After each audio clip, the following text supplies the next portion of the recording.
No freaking way! Yeah, boy!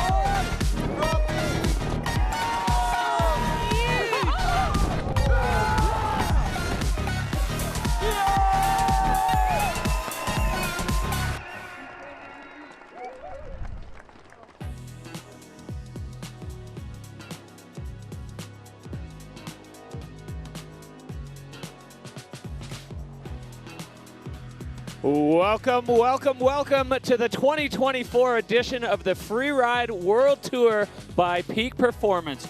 We're kicking off the season in the ancestral home of freeride, Verbier, Switzerland.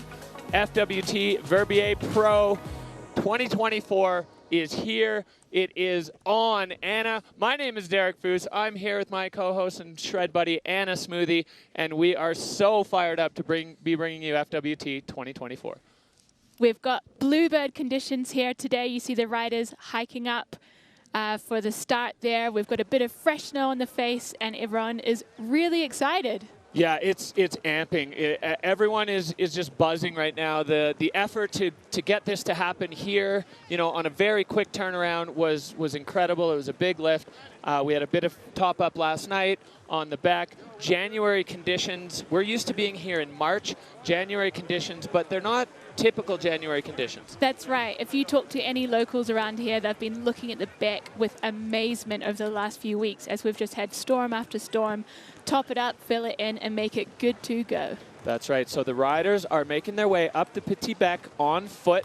You can see the snowboard crew there. They've got some fixed ropes in place. And, you got to be a mountaineer if you want to be a professional freerider. You have to be able to move your way through the mountains. So the riders going through that process to get themselves up to the top, and then they're going to be at the start gate shortly and ready to drop in for the show. It's an incredible show we've got ahead of us as well.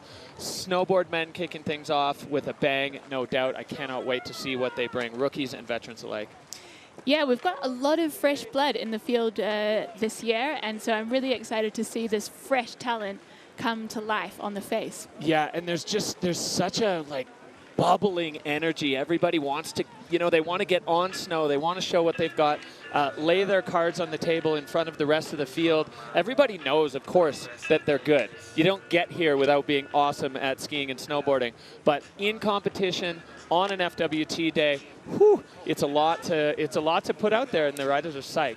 And we have a pretty intimidating venue today. We're on the Petit Bec. A few of the riders that are more experienced have ridden it before, and I think a lot of the rookies were feeling it. So this is the format for the season. We've got 53 riders starting us off at the beginning of the season with the Verbier Pro. After the Georgia Pro, boom, we lose half the field down to 27 for the Fieberbrunn Pro, where we will have 2 runs, best score counts, and then we will come right back here for the Yeti Extreme Verbier, the big finale. Starting and finishing here, we're bracketing the season in Verbier. It's incredible. This place is heaving right now. Town is full, and the riding has been going off. Yeah, so we've had a good look at the venue the last few days. The riders have been plotting out their lines. You see the 2 starts on the face there.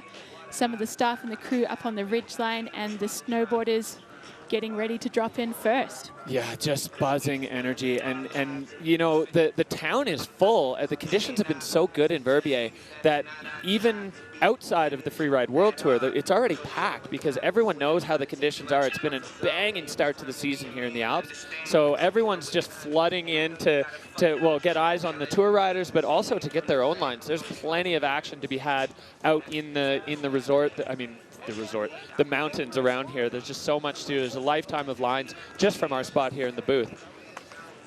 So we're going to have a little look at the face there and check out what we've got to work with today.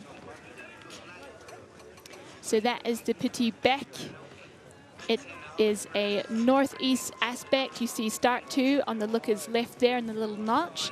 That is a little more protected with lots of power in there. The start is just above 3,000 meters with 405 meters of action right down to the finish. This drone view is taking us into start 2. You can see it's pretty complex terrain, a lot of exposure. And looking along the ridge line there at the beautiful view across Verbier. These drone shots, I think, are the best way for the viewing public to actually get eyes on what the riders are going to see. You can see it's extremely steep, but it's not convex. So it's one of the things that the riders really enjoy about this face. As soon as you drop in, you can see the features all the way down. So getting lost shouldn't be a problem for most of the riders. Some of the faces that we see on the tour have big convex bulges, and you're totally blind going into features or going into areas. So this one has that nice aspect of just being, you know, it sets up at that steep angle at the top. It never really lets up. So it's a blessing and a curse because it stays that steep. If you miss a turn, all of a sudden you're going 1,000 miles an hour. We saw Elizabeth Gerritsen do that and elect to straight line the entire mountain. So yeah, sure, you can see all your features, but if you let go a little too early, you're going to be at the bottom on the throttle right away. So have a look at our weather today. A big golden orb in the sky. It's sitting at a perfect -3. Great for the snow conditions. We've got a wind coming out of the northwest at 15 kilometers an hour. Just a gentle breeze, just to keep things fresh. And we've got 4 out of 5 snowflakes. We had a top up last night, Anna. It's wind pack powder at the bottom, 10 centimeters of snow at the top.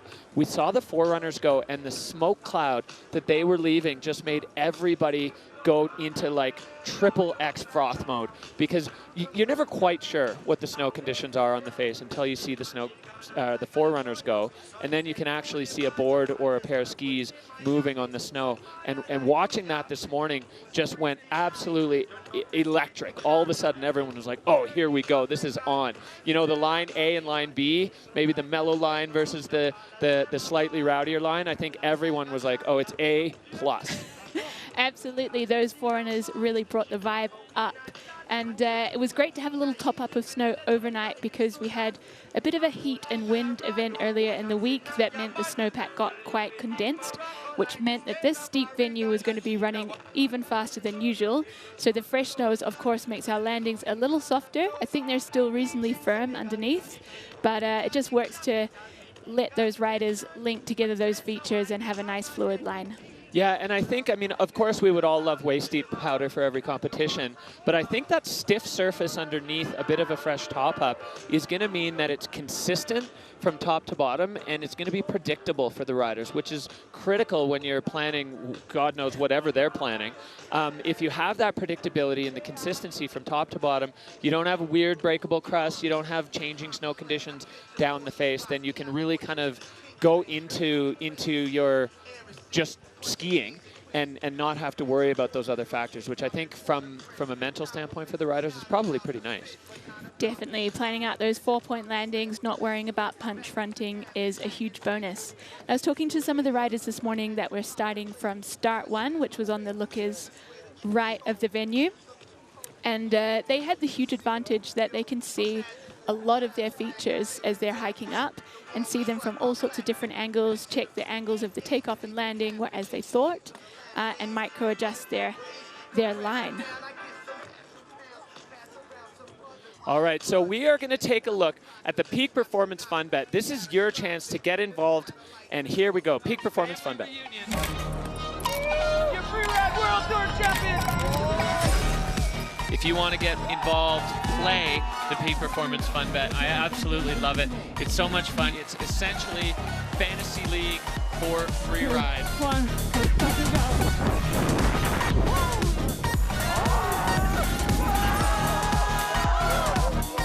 Maybe you bet with your heart, maybe you bet with your head, but it's so tough. I'm back at my seat.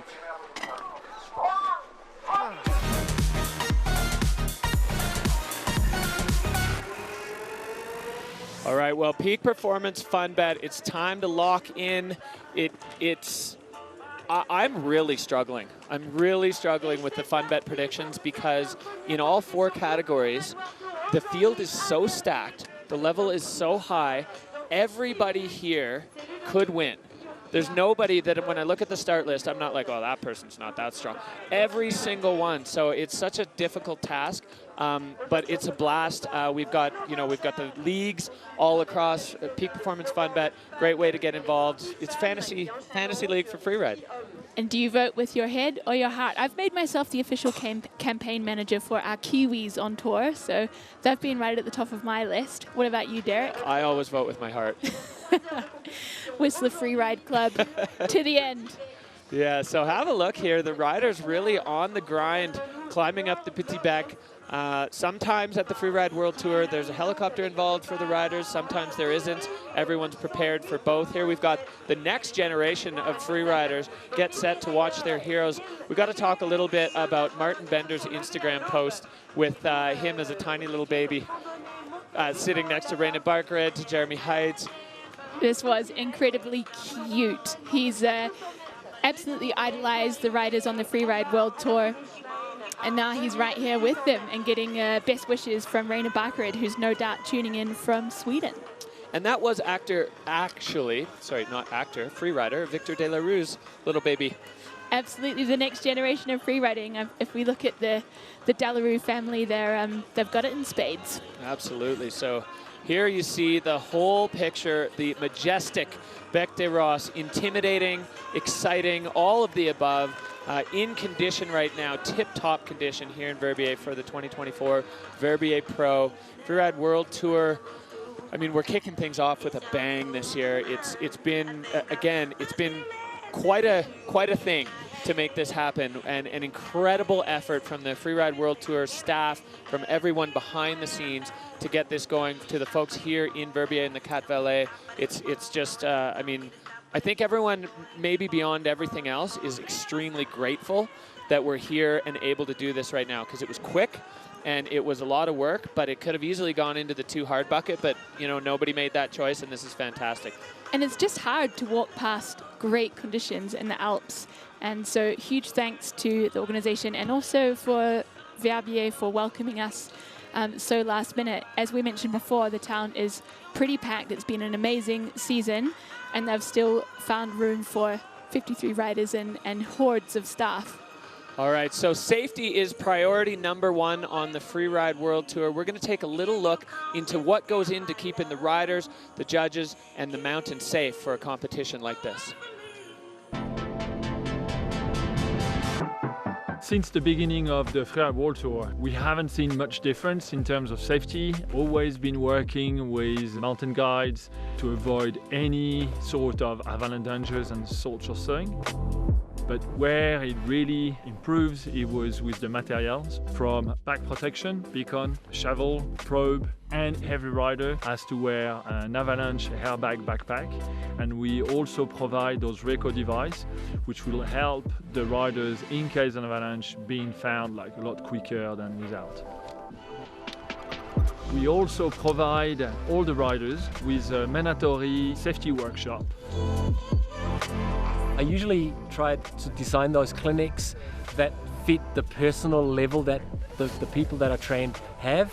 The expectation from the public regarding the skills that they have in avalanche safety is fairly high, but there's a lot of young riders and they don't have that experience yet. The young riders who have little experience get their first glimpse of how to train. The riders who are more experienced and more senior get to repeatedly train those skills in hopefully very complex scenarios that I'm trying to design. Everyone involved into the Freeride World Tour is doing the clinic. It's really important that all the crew and the riders could be involved into the research. It's not only safety for the riders, it's also safety for the staff, to make sure when they set up everything that staff are well equipped. So we decide for which zones it's mandatory to have a beacon, shovel, probe, and then following that I make sure the staff that is in the zone where we need a beacon, that they do have one. As a team, we plan where it would be best to position our safety staff throughout the venue. So we have ski patrollers at the top of the venue, we have ski patrollers at the bottom of the venue, and we also have some placed throughout the venue where they're able to respond quickly in the event of an accident.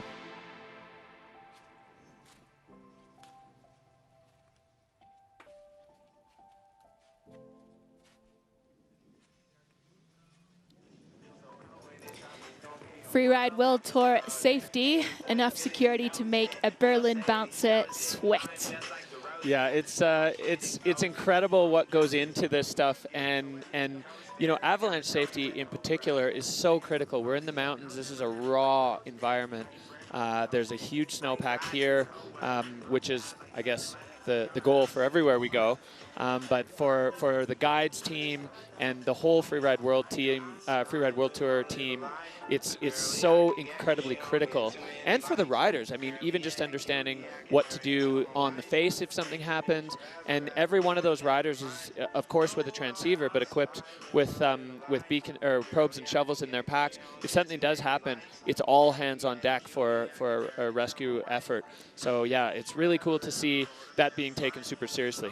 And I think it's really important for them as well, building their skills outside of competition. They're in these kind of zones all the time. So it's crucial that they educate themselves to be a responsible backcountry rider. All right, well, of course, alongside the riders in this, we have our judges, and the judging is such a critical part of this. The riders trying to hit their marks. We'll take a quick look at what goes into a Freeride World Tour Judges Day.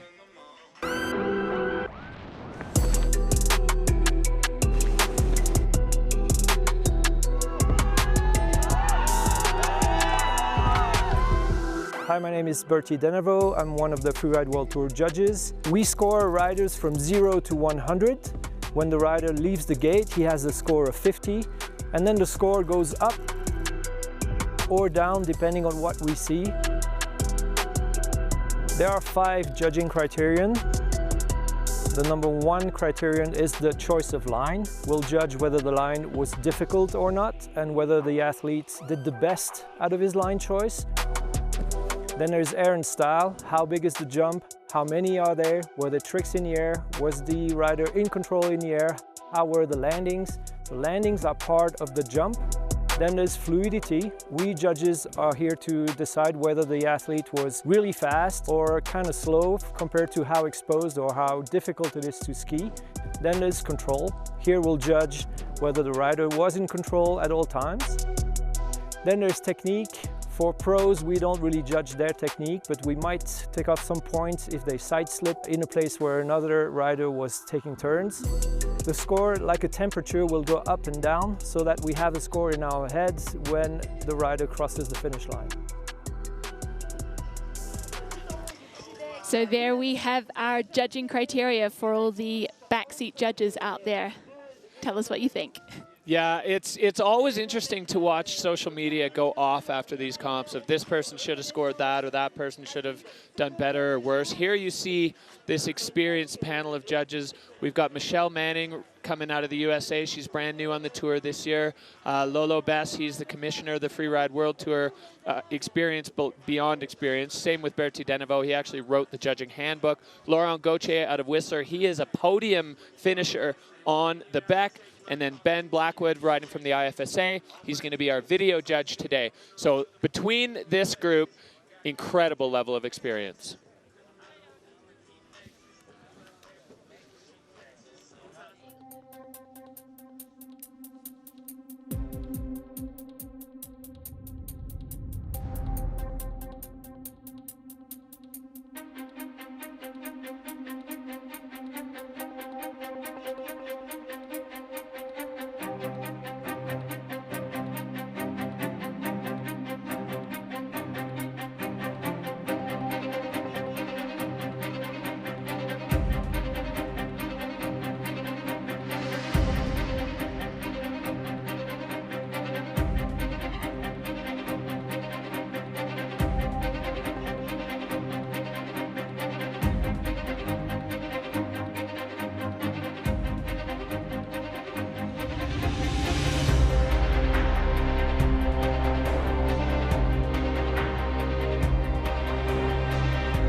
So we are now like a bit below the start.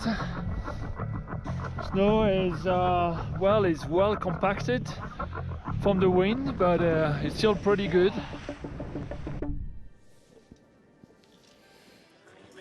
Well, our first category today at the FWT Verbier Pro is going to be snowboard men. We're getting a look there at our returning wild card, and about as wild as a card can get. Victor De La Rue, two-time champion of the Freeride World Tour by Peak Performance and a champion on the Bec des Rosses. I think when that wild card announcement went out, the rest of the snowboard men's field started shaking a little bit. Chills down the spine. He has just come back from a pretty epic trip with his... Here is our start list for the day. We have got our world champ kicking things off. A new rookie for the season, Hugo Serra. And we've got that wild card, as mentioned, in the mid-pack there, and a couple more rookies in the field. What do you know about our North American rookies? Well, we've got some strong riders, both Warren Doyle and Brian Stenerson coming out of Region 2, riding in the IFSA Challenger. Stenerson and Doyle, they're a bit of the brackets, I guess. You know, Brian a little bit older, Doyle pretty young. He's roommates with Michael Mann, which is kind of cool. There's a whole crew of them that are all living together and riding together and doing something right, because they've managed to all together get to the Freeride World Tour. So yeah, pretty excited to see this snowboard men's field. We've got the return of Cody Bramwell from injury last year, which is a huge well, threat basically on any podium. Here we can see what you thought was going to happen. The Peak Performance Fun Bet fan favorites. 72% of you expecting to see Victor on the podium. Liam Rivera, last year's rookie sensation, 58%. He does live right here in Verbier, so he's got to be holding it a bit of an advantage. And then Cody Bramwell, you love him, you know him. We certainly know what he's capable of. So 48% of you looking to Cody Bramwell to stand on the box today. It's been amazing to see him come back from injury. He's been riding really strong this season. Great conditions across the Alps, and he has certainly been making the most of it.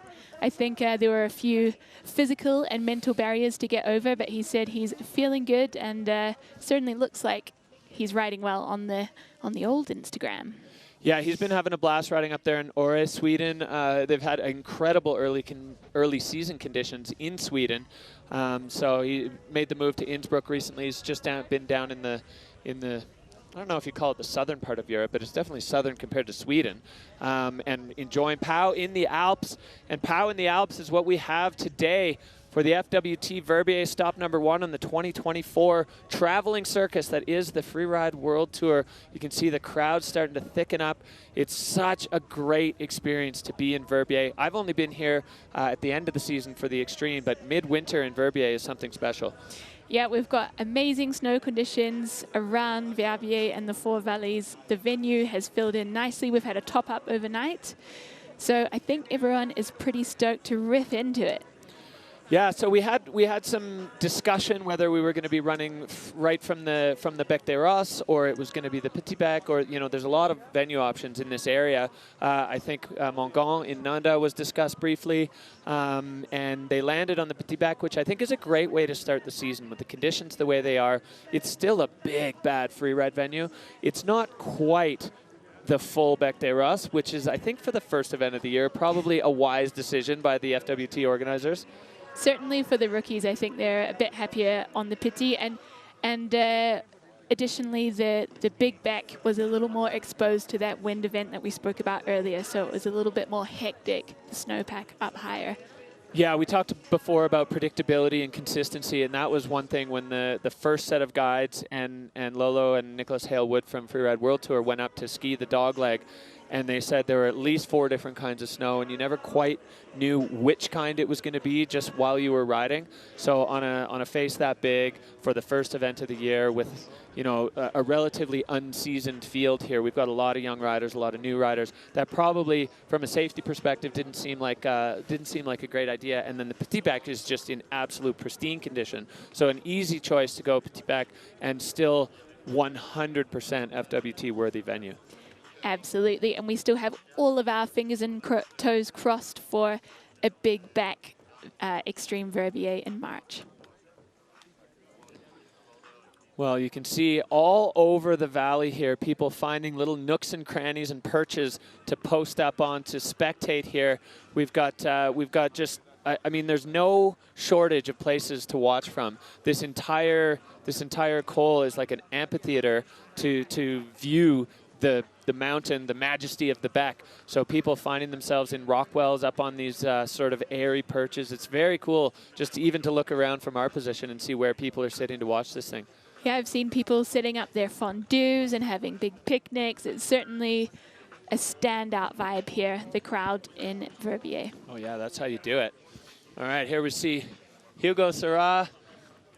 He's one of our, we're trying to find a good term for it, returning rookies, requalified athletes that had been on the tour before but then didn't make the cut for finals in one year or another, went back to the Challenger, the FWT Challenger Series, or the IFSA Challenger Series, depending on which region they come from, and then managed to battle their way back onto the tour through an incredible field. So the Freeride Pyramid really kind of showing its value, showing how well it works. And if you're unsure, essentially, we've got the juniors at the bottom of the pyramid, then the FWT qualifiers. Those riders from the qualifiers can qualify into a 3-event series in North America or a 4-event series in Europe in Region 1, which is the Challenger Series. And then that brings you to the big show, the FWT Pro Tour. And at the end of the season, Anna, if they don't make the cut, they can get back on in that same season. Yeah, they get a ticket straight into the Challenger Series, which we've seen Sybille Blangeant do that. Last season, she didn't make the cut to the finals and just dominated the challenges to slide straight back into FWT 24. Yeah, and I really like that aspect, that if you are a rider coming out of the qualifiers, you have to still pitch yourself against those riders who were cut off the tour. And maybe if you were on the tour, but the nerves got to you, or the head game was a little off, or you just had some bad luck, maybe a shark took your ski or caught your board, then what you have to do is go back and just show that you're still stronger than those other riders on the Challenger, and boom, you're right back into your spot on the Freeride World Tour, which is what we've seen a number of riders on the current group, in the current group from the Freeride World Tour do, and it's great to see them accessing that pathway and to see it kind of functioning as intended. And the work that they've put into the freeride qualifiers and also the junior tour has really changed the face of freeriding. I remember when I was competing, I think the average age of a freerider was about 32, 33 years old. And now with these kids getting so much experience from, as teenagers, and then spending a hot minute on the FWQ before they finally graduate to the tour, it's now we have a pretty young roster. It really is, and I just came on my way to Verbier. I was just in Kappel for the Freeride Junior World Championships, and I can tell you the level is absolutely off the charts. And looking around at this current crop of FWT riders, so many of them have come through that junior pathway with the stop-off at the Junior World Champs, and it's clearly now just this hotbed breeding ground for freeride talent, and there are so many of them now that are really young. Anna Martinez, you got Martin Bender, Marcus Gogan, that were really recent juniors. Lydia, last year junior, now on the tour. It's incredible. Absolutely wild. We've got Manon and Astrid from La Clusaz, who have also just done a short little moment on the FWQ before they've graced our presence, graced us with their presence on the Freeride World Tour. So you're seeing here, this is start 1. There's also start 2 a little bit to the rider's right or looker's left in that big notch. I think we're going to see, I hope we're going to see relatively equal parts action from the 2 starts. Definitely chatting with riders during face check and even during the forerunners. It seemed fairly evenly balanced with riders choosing which start they want to use, which for the overall condition of the face is definitely better. If you end up with, offering 2 starts, but only really one of them gets used, or in like the case of Bakira some years, there's one start where only Aymar Navarro would go. It definitely to terrify the whole crowd. Yeah, definitely would see a lot more traffic. So we are closing in on our first rider of the day, of the category, and of the season, Freeride World Tour by Peak Performance 2024. We're under a minute away, just getting word in our ears from Ludo Guillaudiat. He's the reigning champ it's kind of wild to have the reigning champ dropping first of the season. He didn't seem mad about pulling the #1 bib either. I think he's well versed on this face, and he's just ready to get into the season. Yeah, Ludo's, he's a showman, and I think going first, I mean, especially with the conditions as they are, sometimes going first is a big disadvantage. For sure, it can be. First category, especially, you're opening up the day. You never quite know if the judges are all the way dialed in yet. They are. But there's certain feelings. But for Ludo, being able to open this up, 38 years old, he's been a battler. We saw him on the tour, then get cut, then he requalified, and then requalified and put himself right onto the top of the throne. He is the reigning freeride World Tour champion, lives in Villard-des-Lans in France. 3 seasons on the tour. He's got a couple ways. Well, he's got a win in Ordino last year, and he's looking to back that up. You can see he's got that fire bib on. That means current leader. Well, so right now, current champion. And then after this, that's all going to shuffle around, or maybe it won't. Maybe our current champs will just put a big stamp on it, and they'll bring themselves right back up to the top. But Ludo, look at where he's standing. Just try to take a second and put yourself into his snowboard boots as he gets ready to kick off the FWT 2024 season. The first man out of the gate, reigning champ, Ludo Guiot-Diat.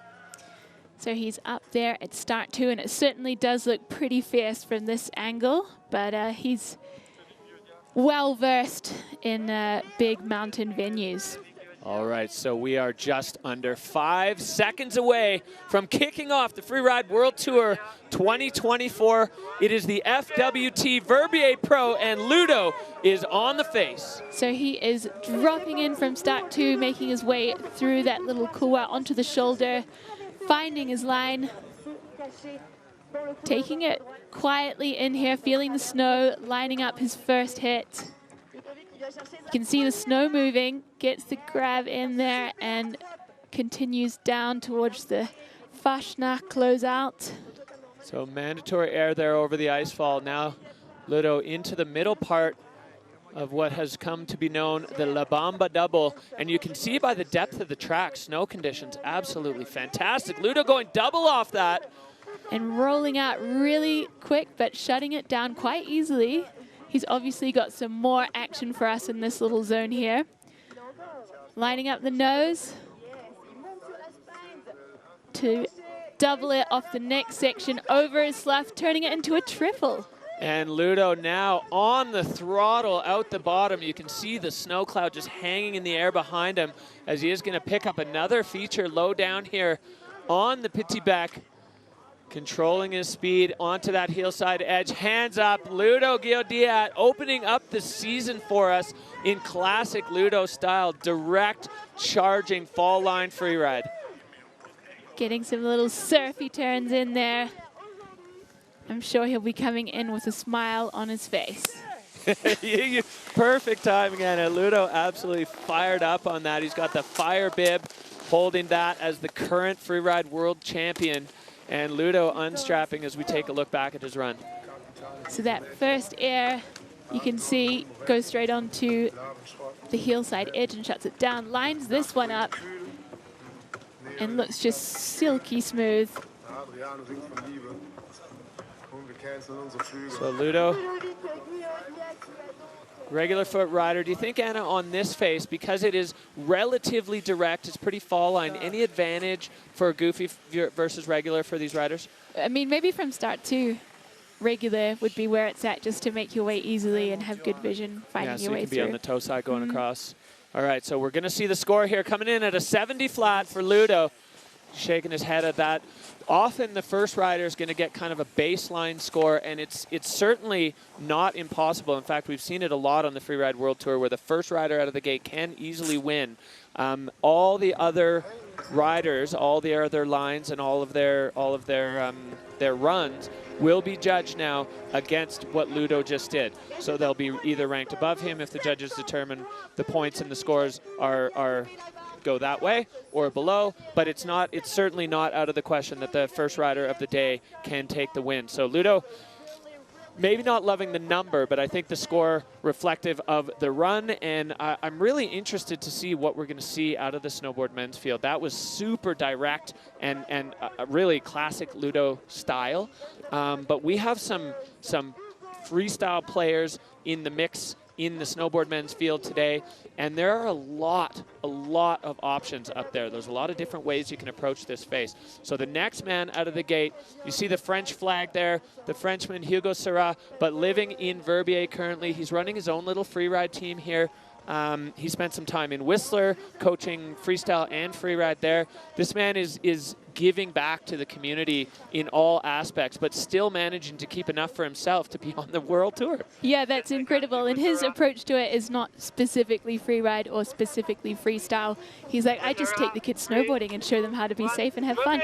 So Hugo Serra dropping in from start 2.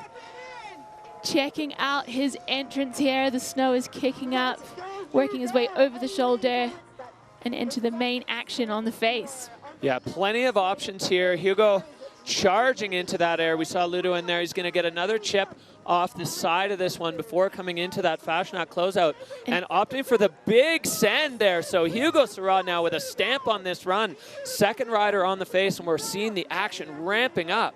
That was an impressive air, and he brings another a 3 into it and lines up another feature here.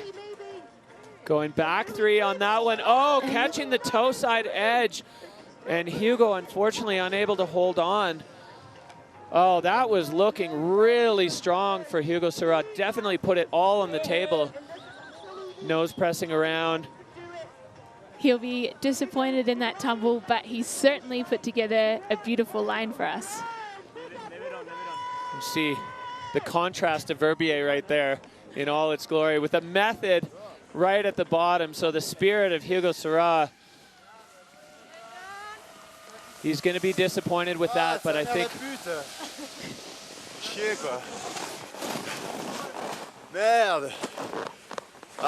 Well, that sums it up nicely, I think, for Hugo. A really strong run. Anna, let's take a look back at what caused that. So that one was solid as a rock, and this one, backside 3, gets a little touch on the nose grab, but then just punches the landing. Yeah, it looks like the nose of his board went straight under, and then that toe side edge, it's almost like hitting a tripwire at that point. There's no way you can keep yourself up. So you can see the control score there in the red, another super direct line, and I'd say cards on the table there for Hugo. He's here to play this year. Yeah, he was, he joined us on the Freeride World Tour 2022, but suffered an elbow injury mid-season and felt he didn't. Here comes his score, 47.33. Yeah, so big dock on the control category there for Hugo. The rest of it was looking good. He's just trading stories with Ludo. Big up, Yoma, big up. Oh, I love hearing the riders in the finish area. It's that mix of relief, sometimes elation, sometimes disappointment. But at the end of the day, happy to see everyone down in the finish area at the finish of their runs. So here you see the big picture of the Petit Bec, the shoulder of the Bec des Roses. You can see the mountains of Chamonix in the background just looming there. There's just, I mean, truly a lifetime of lines to ski and snowboard in every single direction up here as we are into the snowboard men's category, FWT Pro Verbier. Next rider in the gate, Timmy Schroeder. Timmy Shredder, yeah. He qualified first from the Challenger Series last year, and he has been so close to qualifying for the Freeride World Tour several times. He is a big sender and a big chiller by personality, and we're really stoked to see him ride today. He's one of so many riders on the tour that are just massive overachievers. Yeah, sure, he's a pro rider. He's also a professional filmmaker, you know, producing, editing, filming, all that. The Innsbruck Powder People with my former co-host, and hopefully you're out here watching, Neil Willeman, was a big part of that movie. So Timmy he's a massive part of the Innsbruck freeride scene. Kind of an integral piece of that community. And I'm so stoked to see him on the tour. Like you said, Anna, he's been so close for so long. And, you know, he was just not there in the results, and then he had a huge injury. And to see him now taking the start gate of a Freeride World Tour event is just huge. So Timmy Schroeder on course. Also dropping in from start 2 there. And very visible on the mountain in his yellow outfit. He's taking a bit more speed across here, looking smooth. Yeah, hitting into that feature with just a single turn above.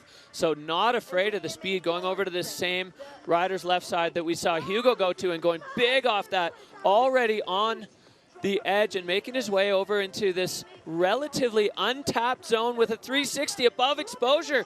Timmy Schroeder white rooming himself. That was really impressive. He's lining up his big backflip down there. I'm not sure if you guys caught that. He's holding on his heel side edge. That was epic. Wow, well, Tim really making a strong claim here in his first ever FWT run. We've got this wind lip down here coming in, carving off the heel side, 360, absolute bolts. He's on the final stretch here, this bottom apron, and through the arch, Timmy Schroeder living up to the hype. That's how we do it. That is how he does it. Nice one, Timmy. Stoked to see an amazing debut on tour.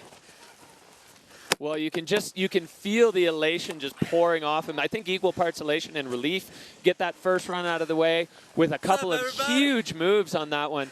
As we see the drone angle, this first air sets him up into the mandatory.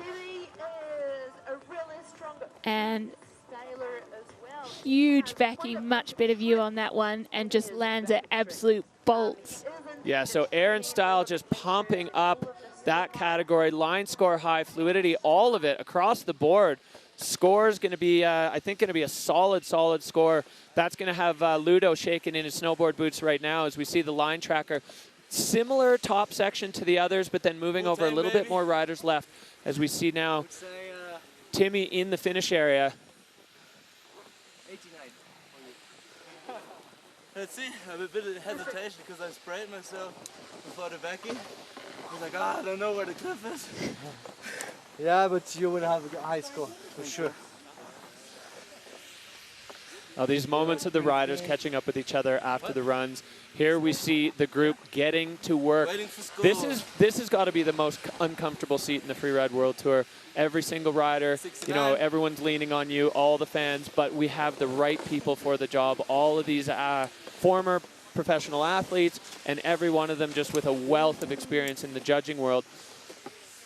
So here we go, score coming in for Timmy Schroeder, 86.67, so sliding comfortably into the hot seat for the German rider. Incredible debut on the FWT there for Tim. He will be pretty happy with that one. Well, that Dynastar hot seat looking comfortable, but you can't be that comfortable in that seat with the list of people that we still have at the top of the mountain. Tim Schroeder doing his part. Now it's up to the other riders to see if they can knock him out. Timmy hesitated, or? So we heard him say that to Ludo and then just say it again, that hesitation when he put himself into the white room.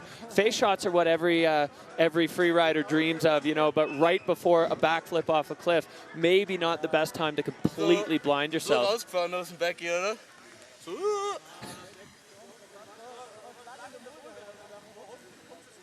Ja. Ich wollte doch jetzt nicht voll raussegeln aus der... Well, if you speak German, you'll know what Timmy said. Hopefully some positive messages out there for the kids, but that was a great way to start an FWT career. Like we said, he's been knocking on the door for ages and definitely grabbed that opportunity by the horns and took it to its fullest potential. So here we have the situation. Timmy Schroeder sitting on top, Ludo Guillaudiat in second, and Hugo Serra with that fall. I think that's unlikely to hold third as we make our way through the snowboard men. But that is where we sit now, and that's going to be a tough ask to knock Timmy out of the hot seat. Yeah, it's a big job, and I hope we start to see some riders from start one and mix it up a little bit. Yeah, exactly. A lot of the snowboarders I talked to were really kind of feeling that start two vibe. I think maybe it's a bit more open, probably lends itself to the wide sweeping turns that are honestly a lot more fun on a snowboard than the tic-tac-techy stuff. So Timmy Schroeder, all three of them opting for that second start out of the notch. It'll be interesting to see as the day progresses how that entrance evolves, because it's definitely, you know, it was powder at the beginning. We saw 2 forerunners go down that way, and now we've seen 3 of our snowboard men athletes go that way. That traverse is going to get set up a little bit more, and I think as we make our way into the later categories, the skiers at the end of the day, it could be pretty thundered. A little rutted out maybe. There's not a lot of space in there, but did have the most snow on the face, I believe, first thing. And start 1 has an added advantage as well, that as you walk up the face, you can scope out all of your hits and features on that side of the venue. So I think we will see some play on that side of the face as well. Got lots of athletes up on the ridge there. I think the rest of our snowboard men crew and also snowboard women scoping out, seeing what they can see. You mentioned before that you have actually really good visibility from the top of this venue, which is very welcome for the free riders. No, it's so nice. Some of the venues on the tour, I mean, I think of the Vilseloader in Fieberbrunn. I got to go up there with Lolo a couple years ago, and standing right at the top where the start gate is, you look down and you just see nothing. It's just a void. It breaks over so steep. You know the eagle's lurking down there somewhere, but it's hard to know, and there's not a lot of landmarks because it's so alpine.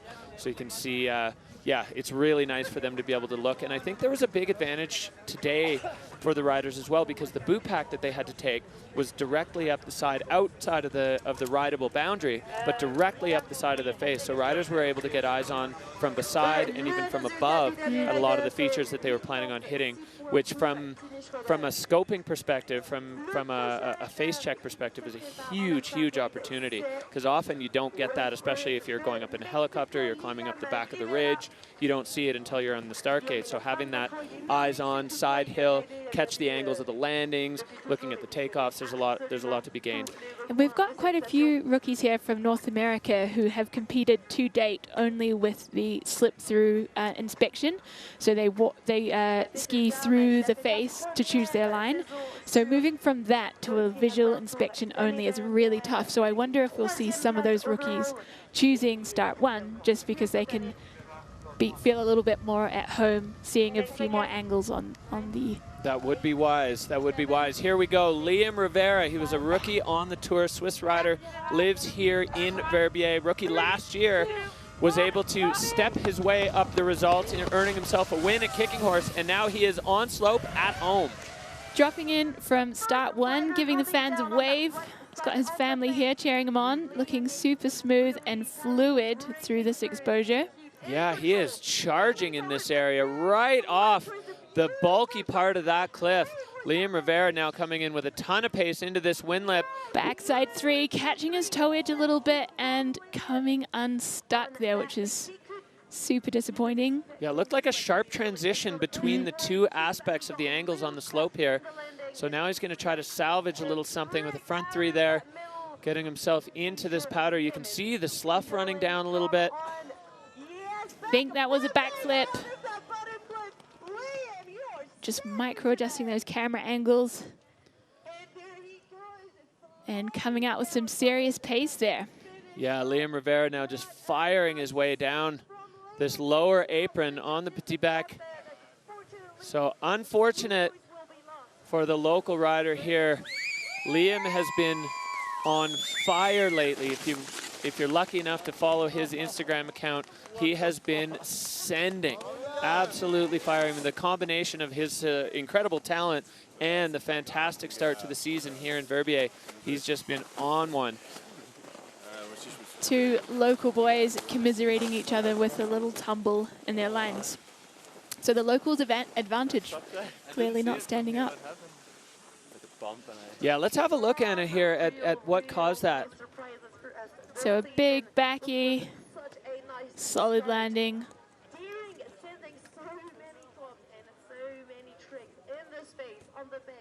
Yeah, it looks like he was on the one angle, and then where that angle connected with the sort of more fall line section of the face, that compression just looked like it kind of squashed him there, which is unfortunate for Liam. And you can see just by the look on his face that he is disappointed with that. He is a bit of a perfectionist, I would say, Liam. He can be quite hard on himself. But we know that he'll be back sending in the next event. Yeah, so the judge is figuring out exactly where to score that. He had a couple of big tricks. Yeah, a couple big tricks in there, but then a significant control issue going down in the heart of his run. So they're not going to overlook that. Certainly not. Especially when you've got the benchmark of Tim Schroeder's run, which was, you know, minus obviously the part that he was talking about before where he had that hesitation because he was buried in a powder cloud. Pretty close to perfect top to bottom.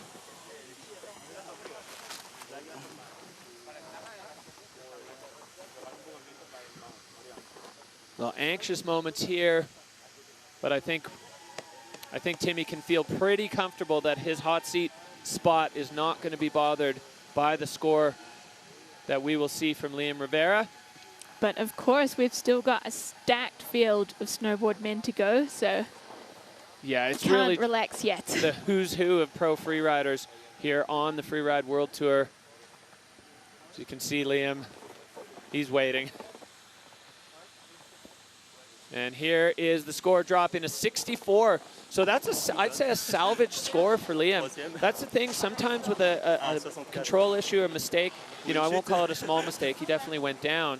But every result counts on the Freeride World Tour. So if you can pull a little something back, you can still build back up a little bit. And I think Liam was wise to do that. As we are back up to start 2 for the next rider here in the Verbier Pro, it's going to be Jonathan Penfield. John Powell. This man is no stranger to the Beck. He's got, he's just got a whole host of wins on the Freeride World Tour. He's always a threat, and this is the terrain that John Powell thrives in. Steep and technical. This is definitely playing into his style of riding. He's moving confidently into that first hit with a bit more pace than we've seen so far. Managing to shut it down enough coming into this closeout zone. Yeah, showing fantastic board control there as he was able to control the speed just enough, still pushing his shifty in the air as we follow John Powell into this extremely technical section. You can see the exposure below him, but no hesitation. 360 across that and right onto his edges. Jonathan Penfield now. He is on a heater and he is flying down the lower section. Looking very fast and fluid. Just cruising through the Powell, coming up to that wind lip. Catching the grab there. We did see Timmy Schroeder with a 360 on that one, so it could be a small point of difference in all those little factors the judges are going to take into account. But a really strong run there for Jonathan Penfield here on the Petit Bec and making his claim here in stop number 1 of the Freeride World Tour for 2024. So maybe Jonathan brought a little more fluidity. And we can check out his air and style here. Shuts that down well on his heel side edge. Yeah, you nailed it, Anna. You can see the fluidity bar maxing there as he was pinned the whole way. Backside 3, catching the grab. Those little differences, those subtle differences are all going to come into play with the judges. Super direct fall line, overexposure. A great run from Jonathan Penfield.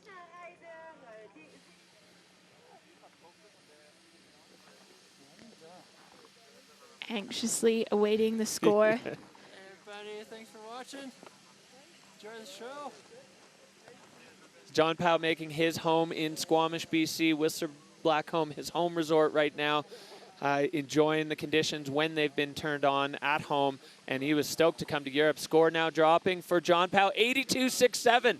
So not quite enough to knock Timmy off the hot seat, but into second place currently for John Powell, returning rider here at the Freeride World Tour. He took a win last year in Fieberbrunn, and now he is sitting in second place as we are still not even halfway through snowboard men. So many strong riders to go.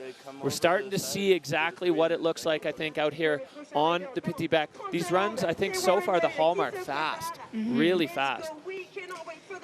It's certainly a steep venue that lends itself to some fluid riding. Yeah, so Timmy Schroeder holding on to the top spot. John Pau and Ludo Gio-Diat rounding out the top 3 as we look there in the notch. Warren Doyle, 23 years old, living in Bozeman, Montana. Roommates with Michael Maughan, the Pink Panther, as he has come to be known for his all-pink kit.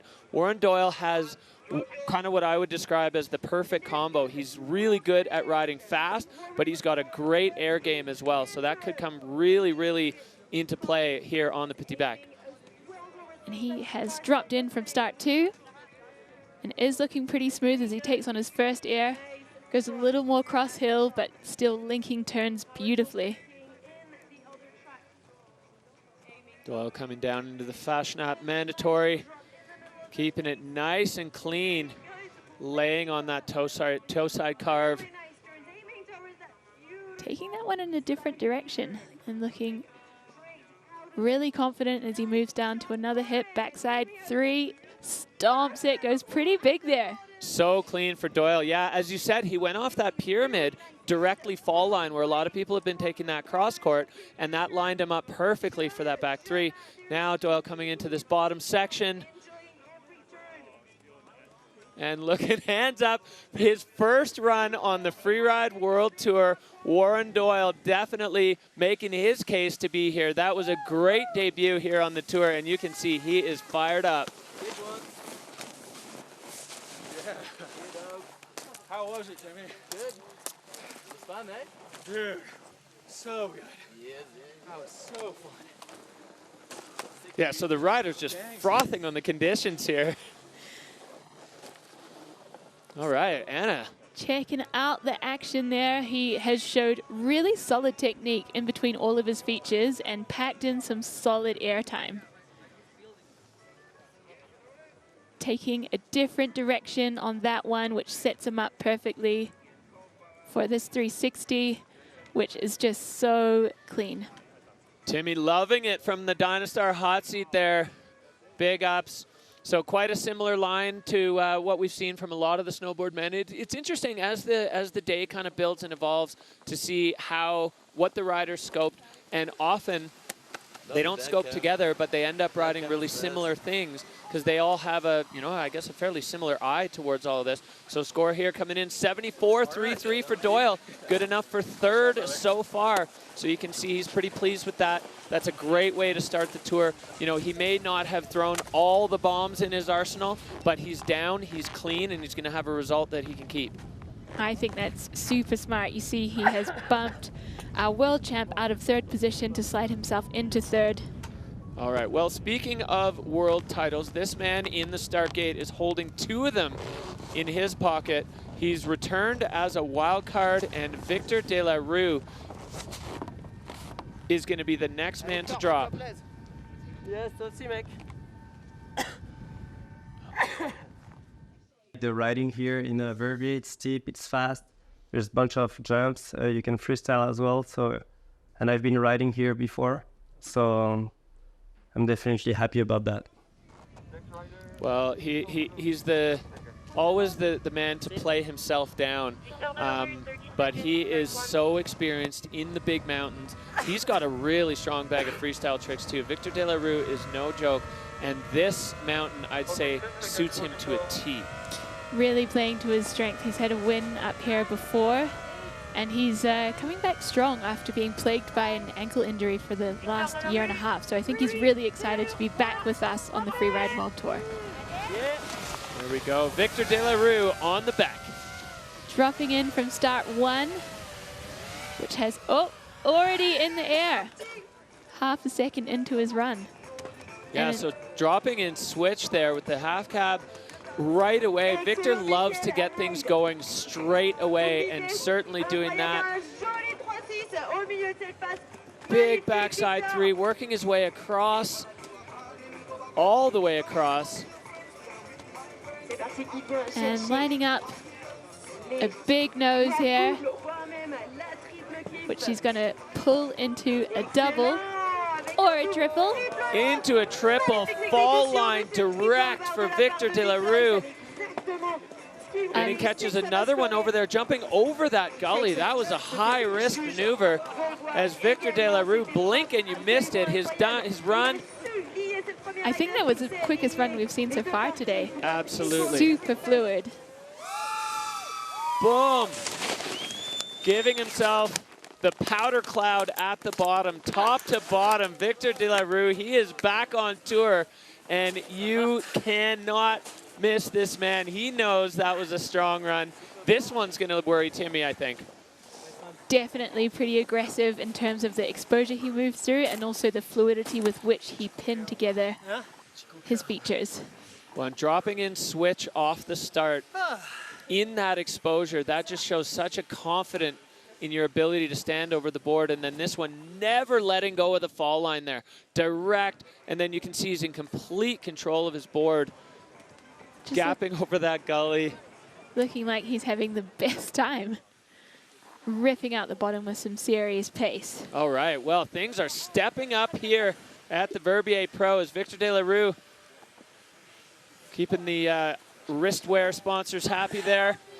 As the score coming in, a 93-3-3 for Victor De La Rue. Safe to say De La Rue is back and in charge right where he left off.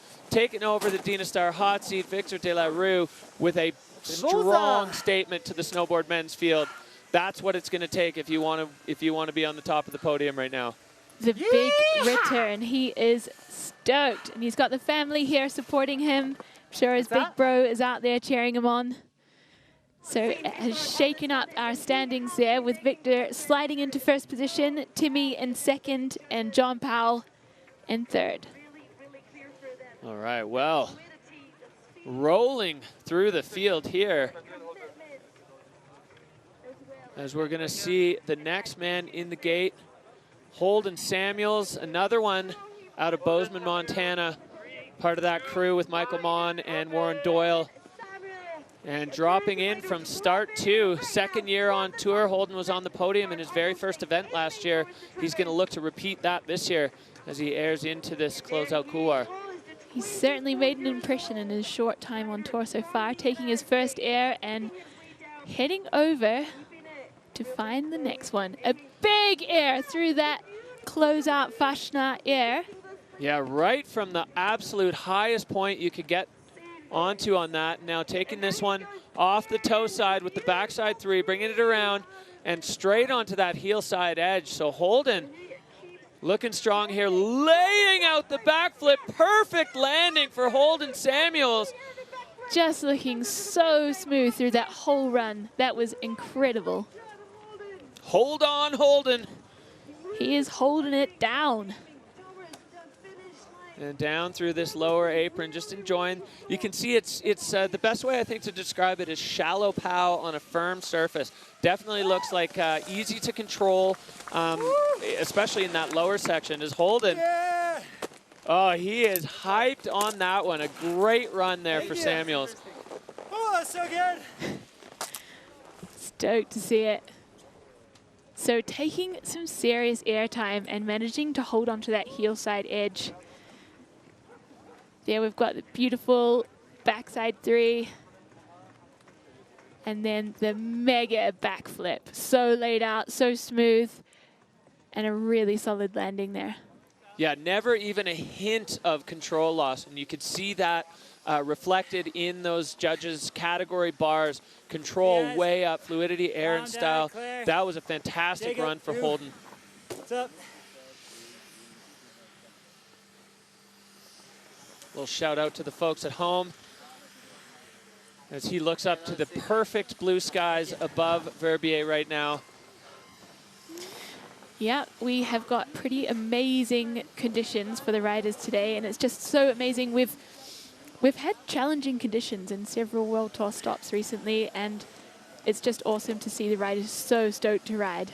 Well, you could just sense the whole feeling this morning was electric, right? From the gondola ride up in the dark, skiing down that groomed run under the full moon, and seeing the mountains behind Chamonix just light up with the morning alpenglow is spectacular. And you could just feel the energy building and building. And then when the forerunners went, all right, here we go. We got the score coming in for Holden Samuels, 91.33. So just behind Victor De La Rue, an incredible run, quite different. And the judges deciding that still Victor's was a little bit stronger, but Holden into the 90s. So this is really shaking things up now. Holden Samuels into second. Victor still holding that top spot. Timmy Schroeder now down into third. So still plenty of action to come from this snowboard men's field, but we are into the heat of it, and we go right back up to the top. Brian Stenerson, this guy he's been on the qualifiers for ages, traveling around. He wants to give a shout out to his dog Rocker, and Stenner on course now and trucking out of start one. Getting straight into some solid airtime, looking really great with the board control. Moving fast, trying to find his next feature. Well, he is flying into this section that we haven't really seen anybody take a bite out of yet. Stenerson going full Alpine style, pinned through that double. Manages to hold that together at the bottom there. I think it was a pretty firm landing. Yeah, there's a few spots that are just a little bit more exposed to the wind, but he managed to hold it together, keep it in the fall line. I think the name of the game for a lot of these riders is going to be patience in the fall line. If you panic a little bit and put your board sideways, it's going to chatter out. So maybe taking the fastest run of the day title from Victor there. I guess so. Brian Stenerson just elated at the bottom. His very first Freeride World Tour run, 35 years old, and he is here on the tour, mixing it up with the best of them as we see what got him started here, Anna. So taking a sizable air there, looking like he's feeling really strong, taking his time into this section because it's a decent air, a straight line, and then a massive air. You can see he tries to control his speed as he comes out the bottom and thinks, nope, I can't throw it sideways just yet, so he hits the fall line. Yeah, you can see here on the line tracker, so direct. He was just pinned, barely ever even got the nose of his board out of the fall line. So that was definitely a strong start on the Freeride World Tour for Brian Stenerson, flying from top to bottom as we wait for the judges and hear a conversation between him and Victor. I guess we missed the conversation between him and Victor. Crickets as they absolutely anxiously await the scores. Well, I'll say so far, we've seen both of our North American rookies, Warren Doyle and Brian Stenerson. The visual inspection seems like it was no problem because both of them looked to know exactly where they were going, not even a hint of getting lost. Certainly in Stenerson's line, through that technical exposure, he knew exactly where he was and exactly where he was going. So testament to their ability to adapt to the new inspection style. And a 72.67 for Stenerson into 6th position.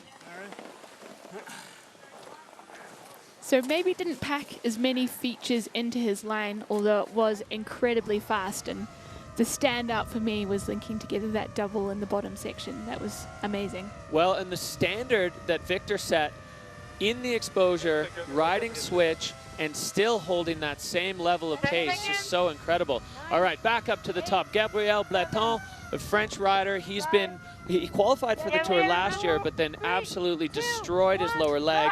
And he's so psyched to see Gabriel back from injury and on the Tour and charging out of the gate. Half man, half middle, and he is charging in. He said he's been taking it a little bit easier since he's had a lot of pins and different surgeries for this big injury he had in Chile. But that looks not to be holding him back. That was a big air he took there. He's looking fast and smooth. Yeah, strong start here for Gab as he is making his way. There's only one way out of here, right off the nose of that, landing perfectly. So going full mountain goat style into this untapped section of the Petit Bec. And he's got another big dog lined up here. And manages, comes a bit unstuck. I think he saw that rock coming at him and had to take evasive action. Yeah, wise move there from Gabriel Bleton. Carving his way through this lower section. looking for that win lip. And this man, no stranger to 2 planks either. He was telling me he was hoping to try to qualify in both sports, which I just love to hear. He's another of these massive overachievers on the Freeride World Tour, good at everything they do. He's already been competing on skis in the qualifier series this year in Les Arcs. And yeah, solid skill set there. So checking out this replay, he's had a pretty fluid run with lots of good features, but he did have that bobble in the middle, which the judges will have seen. This was sizable air, good landing, great board control. Yeah, the line score pinned, as you exactly said, Anna. He had to just shift the board direction there to avoid plowing into that rock. This section, so impressive. It's so technical in there, and those airs are big. And I did say earlier that you can see everything, but that one for sure was blind because it's got that kind of deck takeoff that hides everything.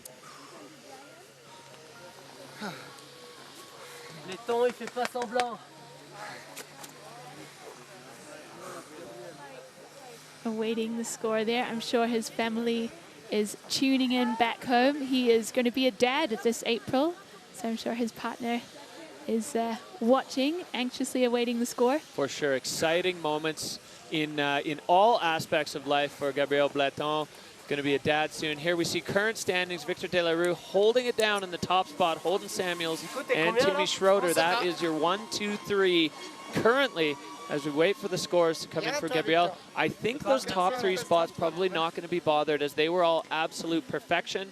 Gab did have that control issue in the middle. Not a big one, but on such a big technical line, it could still stand up to kind of to that midfield that we're seeing in the John Powell, Warren Doyle region, as we see the score coming into 7th. So kind of right in the middle there with a 71 for our French rider, Gab Bletton, debuting on the World Tour after a significant deviation for injury. So stoked that he was able to get that injury wildcard and put himself in the start gate at the Freeride World Tour. All right, we are marching on here through the snowboard men's field, back up to the top for this man. Another one we're so excited to see return. It looks like the vibes in the start gate are starting to pick up. The snowboard women going to be dropping next, and they are pumped up, getting each other all fired up. But Cody Bramwell in the gate, riding under the Union Jack, 4th season on the Freeride World Tour. We saw him in a 3-way battle for the title 2 years ago with BMO Blake Moeller and the man who is sitting in the hot seat right now, Victor De La Rue. Explosive fireworks always in store for Cody Bramwell as we welcome him back to the Freeride World Tour, getting ready to take the start here from start number 2. That's right, he had a broken ankle in Ordino, but he's doing much better now, looking solid, dropping in from start 2, Cody Bramwell. Making his way over the shoulder. Goofy Rider, so riding in on his heel edge. Yeah, taking this popular hit onto the heel side there, and Cody going up to this high line, or maybe just cycling down to the cross-court option.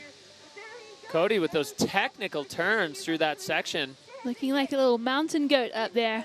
Very agile. Yeah, I love his ability to move the board around underneath him and stay balanced directly over top. Going for the back 3.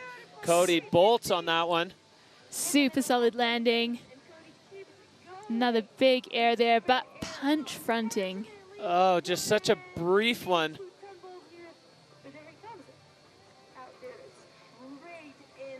Front punching, I believe is the term. Well, that's too bad for Cody Bramwell, bringing the backflip at the bottom. He doesn't like that to be his trademark. He said it to me a few years ago, he didn't want to become known as the backflip guy, but I think the backflip guy is a pretty good title at the Freeride World Tour when you're doing it on the Petit Bec des Rosses. He looks like he's had a big adjustment to his GoPro angle there. Might have had a face in the snow at some point. Yeah, when he drove his head into the ground, it may have had an effect on that. Yeah. So looking really solid up here. Perhaps it's not as much fluidity as some of the other riders who came through that section. And then beautiful 3 there, looking solid. And this one we just see the tip of his board go under, and so does he. Yeah, it looks like that one feature out of everywhere on the face has maybe developed a little bit of a crust underneath it that the riders, with the impact that they're coming down, are actually punching through the snowpack. It's the only spot so far on the face that I've seen that happen. So Cody Bramwell now down in the finish with a 45. That's going to be an 11th place for Cody so far with only one man to go. So Cody going to toddle himself off to commiserate. And we will go back up to the start of the Petit Bec for our last rider in the snowboard men's field. You see here the big picture, so many line options, and we've seen the venue feel a little bit compressed with a lot of the snowboard men kind of opting for a very similar line choices. Michael Mon now, Big Mike up there in the top. He's got a bit of a habit developing of winning the first event of the season. He's done it 2 times in a row now in Bakir Barrette, getting the leg pat down from the snowboard ladies there that are up there getting ready to take their start. Michael Mon, as I said, he's got a couple wins.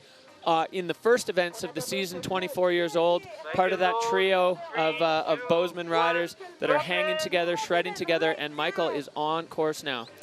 Dropping in from start 2, and as you mentioned, it's starting to look a little cut up. He's lost his fluidity coming across there.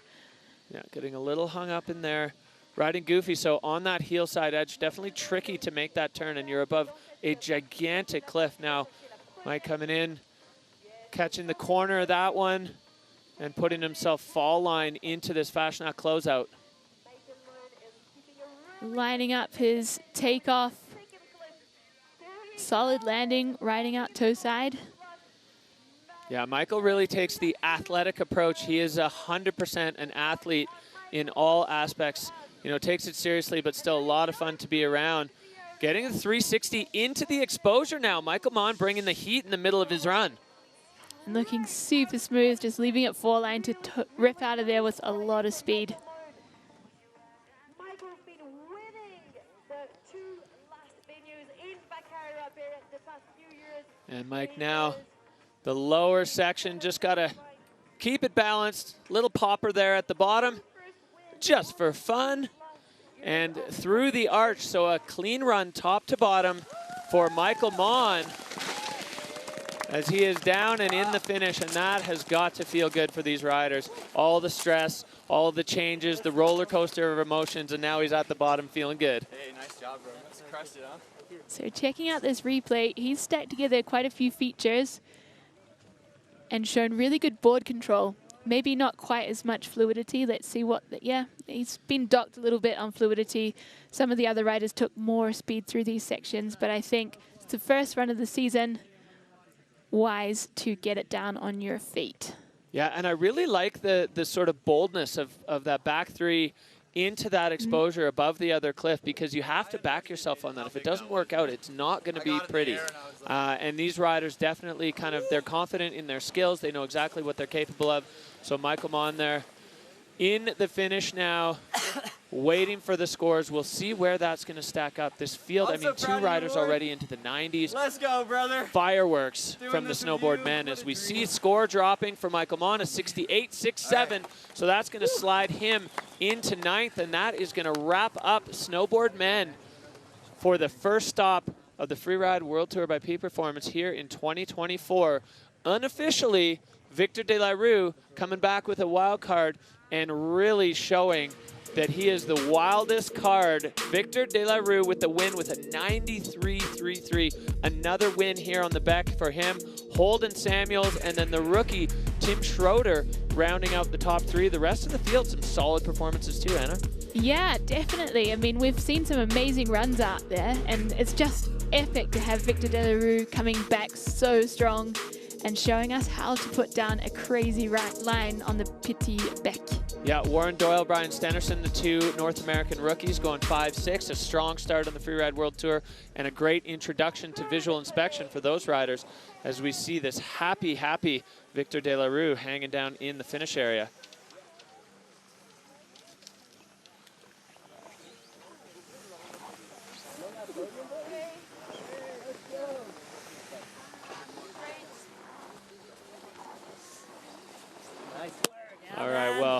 Big ups here to all the boys, the men in the snowboard field, delivering exactly what we expected. As soon as we saw the new snow on the face this morning, we had an inkling that it was going to go this way, and these men certainly delivering exactly what we hoped for. They have brought the fireworks for us, some veterans, some rookies, bringing the heat on the Petit Bec.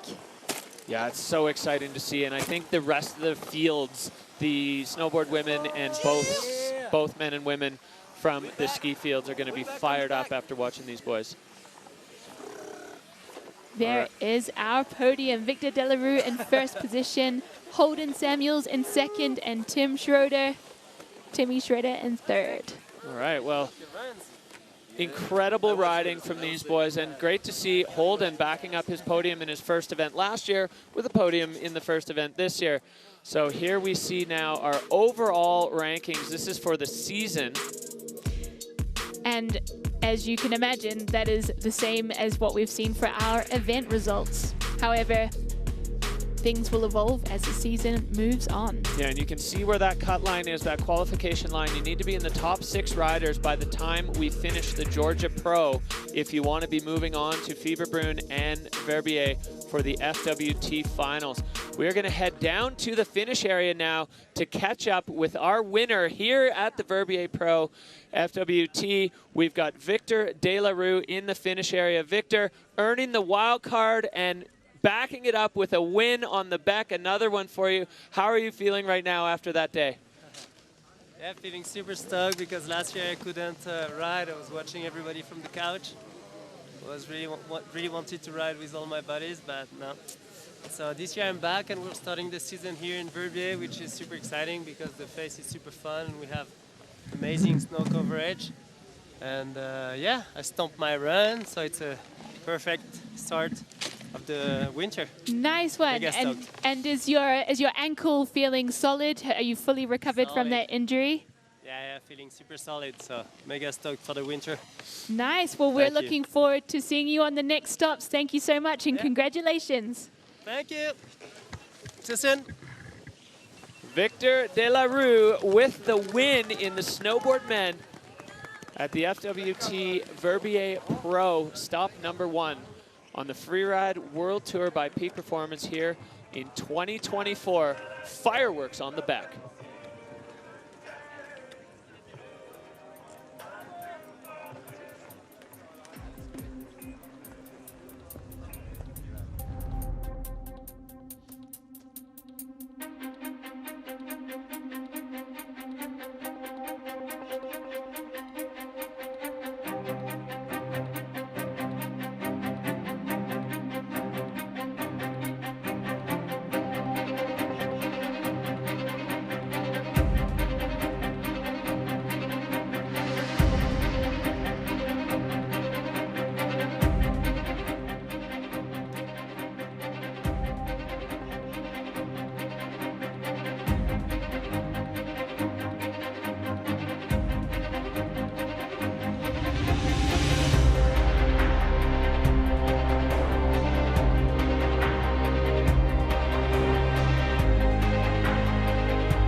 Snowboard women, the next riders to be taking on the Petit Bec, and they are ready to go. We've got a stacked field of athletes that are at the top waiting to put their stamp on this venue, and hopefully after watching the last category, they're going to be inspired and fired up to get it done here on the Bec.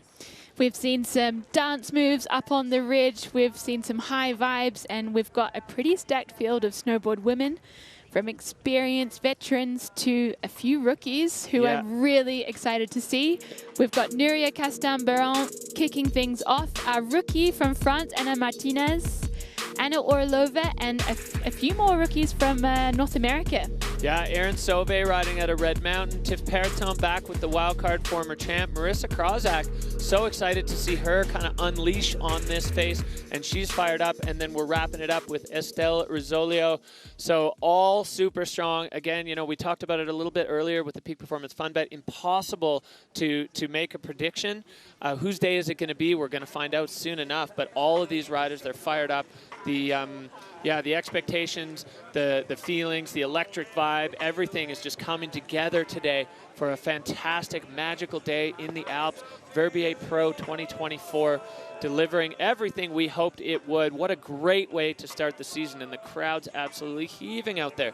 You said people have their raclettes, they got the fondue pots going, picnics, all around, an all-around good time. So have a look here at the Peak Performance Fun Bet fan favorites, 70% of you. The wild card, a week ago we didn't even know she was going to be competing. Then unfortunately Katie Anderson blowing her knee. So Katie, we miss you here. Can't wait to have you back on the tour. 70% voting for Tiff Periton to be on the box. Anna Orlova with the 69. Nice round number there. That's definitely a statement to her quality of riding. And Estelle Rizzolio with a 52% bet that she will land on the podium here in the Verbier Pro. Lots of great options for winners here. Fun Bet firing. We're seeing the numbers just explode. People want to get involved. That's how you can do it. Peak Performance Fun Bet. Figure it out. And there's some great Peak Performance prizes on offer. Definitely support your favorite riders and be in to win some sick merchandise. It was a great view of some of the skiers making their way up that fixed rope on the side of the Petit Bec. It's not an easy hike. A lot of the riders, when they kind of got eyes on the boot pack, were like, really? All the way up there? And you can see here, it's mountain goat skills required, and as it gets punched in, you can see, you know, you got some moves to make over the rock. The guides put that fixed rope in. I think we got Max Palm there. And Dylan Flinders. Yeah, and Flinders making their way up. And, you know, for the rookie there, Dylan Flinders riding out of Snowbird, definitely an aggressive introduction to the Freeride World Tour. Yeah, free riding in Europe can get a little spicy with the climbing that you need to do up and around these peaks, but we're a free ride family, and you can see that the riders stick together and help each other through. It can also be a good warm-up to get the legs in working order to take some big jumps on the face. Yeah, warm legs equal fire runs, and that's what we are expecting to see from the snowboard women as we're getting ready for that category to kick things off here. One category down, 3 to go, and we've already seen, I guess, far beyond hopes and dreams. Conditions fantastic. All of the riders coming into the finish just fizzing with excitement on how good the conditions were. And the fans getting an absolute show here in Verbier. It's winter conditions. We've got nice fluffy snow on the face. The weather is perfect, light wind. Good weather for picnicking. Certainly. I'd be out there with the few pieces of cheese, maybe some baguette. What would be your picnic of choice, Derek? Yeah, meat, bread, and cheese, the classic European diet, and perfect for slopeside enjoyment. All right, so just over a minute away from Nuria Castan-Baron, our first rider out of the gate in the snowboard women's field. This big picture, I really like this because it gives you the clear sense of all the line options that this face offers. We call it the Petit Bec because it's not the full Bec des Roses, but by any other mountain standard, it's still enormous. So plenty of options. We saw a lot of the snowboard men's field drawn to similar lines. I'm curious to see if we'll see the same thing play out with the snowboard women. Yeah, I think there might be a few more from start one, but let's see. There's certainly a lot to play with the full real estate of the Petit Bec. There we see Nuria in the start gate. She's been doing a lot of mental preparation for this season after having a really unfortunate avalanche accident last season. She was uninjured, but it was a huge mental barrier in the similar zone to here. So she's been working on it with a sports therapist and been very open about that kind of mental journey to get back in the zone. So congrats to her. Yeah, Nuria Castan-Baron, been through the journey. Physically, she said she's stronger than ever. She's riding well. She's been living in Innsbruck, so definitely taking advantage of the powder in the Alps and dropping in behind that big alpine wall. And Nuria coming out of the gate with charge, always a sender. This young Spanish rider getting her way over that notch. A tricky little section there for the riders to navigate before they're into the heart of it. But she is checking out her first feature there.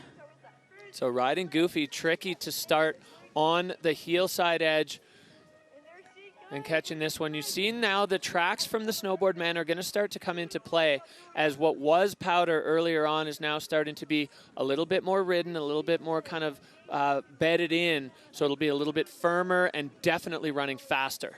And she's lining up the Fashionat closeout here, finding her takeoff, landing solid onto the heel side, but coming unstuck on the toe side.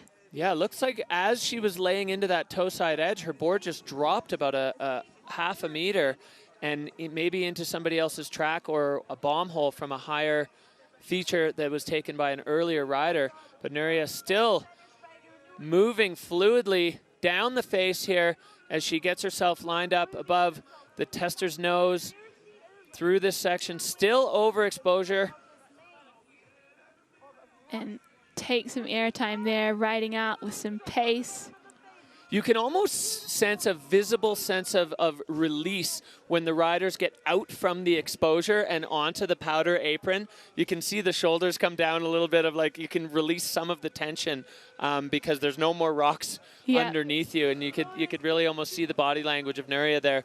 So just motoring her way down the shifty at the bottom as she drops below the ridge, and she's going to carve through the finish gate. You can see that's been kind of rippled from some of the other riders throwing the board sideways in the finish. Scream of relief from Nuria. Yeah, she's done amazing to get herself into the start gate and put down a run. Give it a big smile. Trying to catch her breath. It's so physical riding down this huge mountain as we take a look back here at Nuria's run. So really speed checking at the top here, catching a little air, looks solid here, and then this one lands well, but this toe side turn just gets hooked up. I think you're right. I think she caught someone else's tracks there. Yeah, and it was just an unexpected step down, and then once you step down into that track, the edge grabs. And your face is on the snow. Yeah, and holding on, I got to give her credit. I think that's probably due to a massive amount of sit-ups and squats that she was able to hold on to that by just being physically strong. You can see the line tracker there. Nuria just catching her breath. Physical work, walking all the way up and then shredding all the way back down. Now waiting for the scores. This is going to set the bar for the snowboard women's field, this first score. So it'll be a bit of a baseline score, and we know there was an issue in Nuria's run. So a 68, you can see that, come see, come saw on that one. But that's going to be the bar now that the other riders are aiming for, and perfection is going to be the game today for the snowboard women, as for all the categories. If you can lace a perfect run, you're going to be sitting pretty in the results. As we look back up, start two over that huge exposure. And this young lady, a rookie on the tour. She is a former freeride junior world champion, Anna Martinez, riding out of Chamonix, France, 23 years old. First season on the tour. She's so excited to be here. And a true Chaminade. She is a steep and fast rider and has been, had a really strong career on the junior tour before qualifying for the world tour off the Challenger Series. Yeah, and straight into the guts of it off the top out of start one. Catching a quick feature directly out of the gate, and now just into this extremely technical section. With the camera view, you can see how much exposure, and riding above these rocks, kind of popping out the side of that, and smooth and clean now onto the heel side edge, zooming onto this lower section. That was an impressive work that she did through that technical section, and she's still needs to get some airtime in her run. She's lining something up here, looking solid, controlling her speed because she's got more for us in the bottom here. Yeah, and again, just putting herself above the exposure, not afraid to get amongst it, as she's got Something lined up on the toe side edge, skipping over the first one, off the second one right away, kind of taking it as a sideways then fall line double, but so exposed and technical and not shying away from continuing to stack features.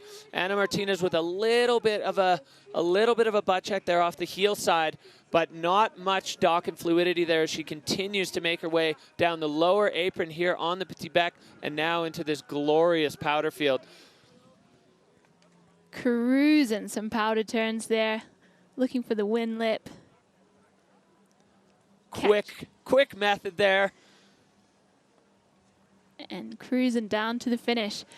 Well, I think that was safe to say that was a pretty Chamonix-style run, working her way through some really technical, steep sections, through rocks and exposure, catching some air time. Yeah, and every single part of her line was above the biggest cliffs and the biggest rocks. You know, when you were catching up to her, she had an interesting take on the freestyle. Oh, we'll have a quick look back here before we dig into that. So this is the top section of her run, just working her way with no hesitation through that exposure, catching some air time there. And you can see how steep it is when they're on a toe side turn and the hand is actually brushing the slope. So sliding her way into that and then releasing the edge to the fall line and popping off the second one. Technical moves there for Ana Martinez. And right off the guts of that one. And then unfortunately the board just bounced up a little bit. I think the hips were a bit behind the feet and it popped her down just for a sec. She was able to bump right back up out of it. But yeah, she's interesting take on freestyle riding has Ana. Yeah, I mean, she certainly has some freestyle moves in the park, but her take on free ride is pure free ride. So coming into second place there was 64.67. Yeah, going all in on the free ride.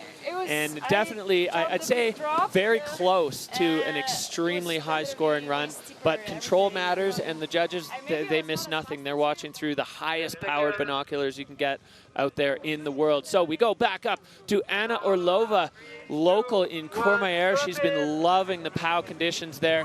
She's been on the World Tour for 4 years, second overall last year, dropping in on that heel side hedge, another goofy rider. It looks like people are getting a little more caught up on that shoulder there. I think it's getting kind of rutted out. But she is into the guts of it, lining up her first air on the hillside, switching around. Oh, I like that airplane turn, actually changing direction in the air and almost incorporating the cliff into your turn shape. It feels great to do that, but also allows a little bit more control on the exit. So a little bit of a hang up here for Anna as she points it right down the heart. That looks like it's not an air, but it is actually an ice fall. Anna, unfortunately, unable to hold on to the landing, kind of bouncing her way down through the snow underneath that closeout air. That is not the landing she was looking for, but she continues on, catching some good air time. Yeah, even with the tumble, just holding the fall line there, and it lined her up perfectly with her next feature. Maybe it was all part of the line, all part of the plan. And Anna Orlova lining up this last one. Quick slash to control the speed as there is more to come. Clean and fluid through the bottom for Anna Orlova. But probably the biggest tumble we have seen today, so that is going to bump her score right down. Yeah, significant control loss there. There are degrees of loss of control. Stage 1 where you get rocked backwards. Stage 2 where the backpack actually touches the snow. And that definitely went a bit beyond that as she was rolling for a bit. Clean fall though, just through snow. I mean, certainly uncomfortable, but I think from a safety perspective, Anna's going to be all right from that. Yeah, girl. Give me a hug, please. Hugs at the finish line. Let's check out her top air there. Catching a little bit. You see that she's been seriously docked on control thanks to that tumble. Yeah, catching the end of the wind lip, and then she just bounced out of it, tail pressed on the board, and then was just unable to bring it back into the fall line. And once the board comes down sideways with any kind of pace, the edge is going to hook up and it's going to set you flipping like that, which it did. But I got to give her credit for keeping it rolling directly into that next feature. And Anna Orlova then out the bottom. So nice direct line, definitely dock on fluidity. And I wonder if she was exactly where she wanted to be on that closeout, because she had a pretty long gap before she actually released. So a 37 there for Anna Orlova. Not going to be the day she was looking for, but she will ride again. Anna Orlova, never count her out as we move straight back up to the start. Canadian rider riding out of Roslyn, BC, Red Mountain local, Erin Sauvé. She has had a blistering start to her free ride career. She kind of dabbled in, and last year, you know, she won a lot of 2-stars, was barely able to get into the 4-stars. Then she won those and then ran the table at the Challengers. First. Erin Sauvé now on course here. The Canadian rider, very first run on the Freeride World Tour. Dropping in from start 2, getting over that shoulder with not too many issues. And building some speed into the guts of the face. So once again, start 2 proving popular, and Erin Sauvé opting to skip that upper one, which has been kind of hammered, and get herself a couple powder turns, and now traversing out over the La Bamba double. We didn't see a ton of action out here before, so definitely a wise choice, I think, as she's going out into an area that hasn't seen nearly as much traffic. Yeah, she's going for the powder turns. Maybe following our forerunners track through here. Yeah, you can see the slough pouring off that, and pointing it into the fall line. Erin kind of getting bumped to switch there for a second. Yeah, unfortunate to have a bit of a sit down there, but she is still on the tools, catching some air, working her way through the face.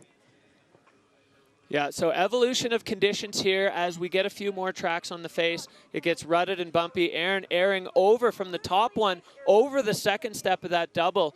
So a strong recovery move here. And as we've seen in the other categories as well, a little issue. There's still a lot to be made up for Erin Sauvé. And with Anna Martinez having a pretty big issue and Anna Orlova fully going down, there's definitely places to be had even with a small control issue on the Petit Bec here.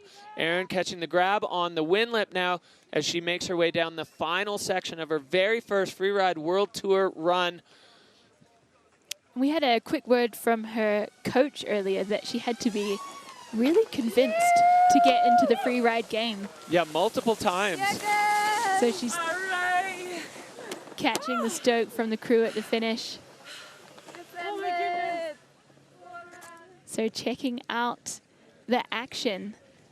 This closeout, she just maybe is a little bit back on her board as well, and it bounces out from under her and she has a wee sit down. Not as significant as Anna Orlova's, but yeah, and then pushing up the Erin style bar a little bit on that one with the grab. Line score pretty high. Not a big dock in fluidity, for sure control, and then putting herself into this one, jumping over that second band of rocks. So definitely a salvage run after that issue, but she put herself right into the heart of it. You can see on the line tracker, we've seen very, very little traffic over in that rider's right section. So we're seeing the score drop here. So that's going to 32.33 for Erin Sauvé. So that's going to slide her into 4th so far in the snowboard women's category. Big hugs from the hot seat there. Yeah, so Spanish rider Nuria Castan-Baron holding it down in the hot seat. She was the first rider on the face, and she is sitting in first, but she's not going to be sitting comfortably still with the field stacked with talented riders still up in the start area, and this is a big danger to the hot seat. Tiffany Perrotin, she is a freeride world champion. Last season she didn't make the cut, but she is back thanks to a wild card, and so stoked to see Tiffany back on the Freeride World Tour. Riding for France, but a local to Verbier. She definitely knows this terrain, and she is taking a unique line in there. Yeah, skipping that upper section that we've seen cause a few riders some trouble, and riding the fresh powder now all the way across again. We just saw Erin Sauvé in the same section.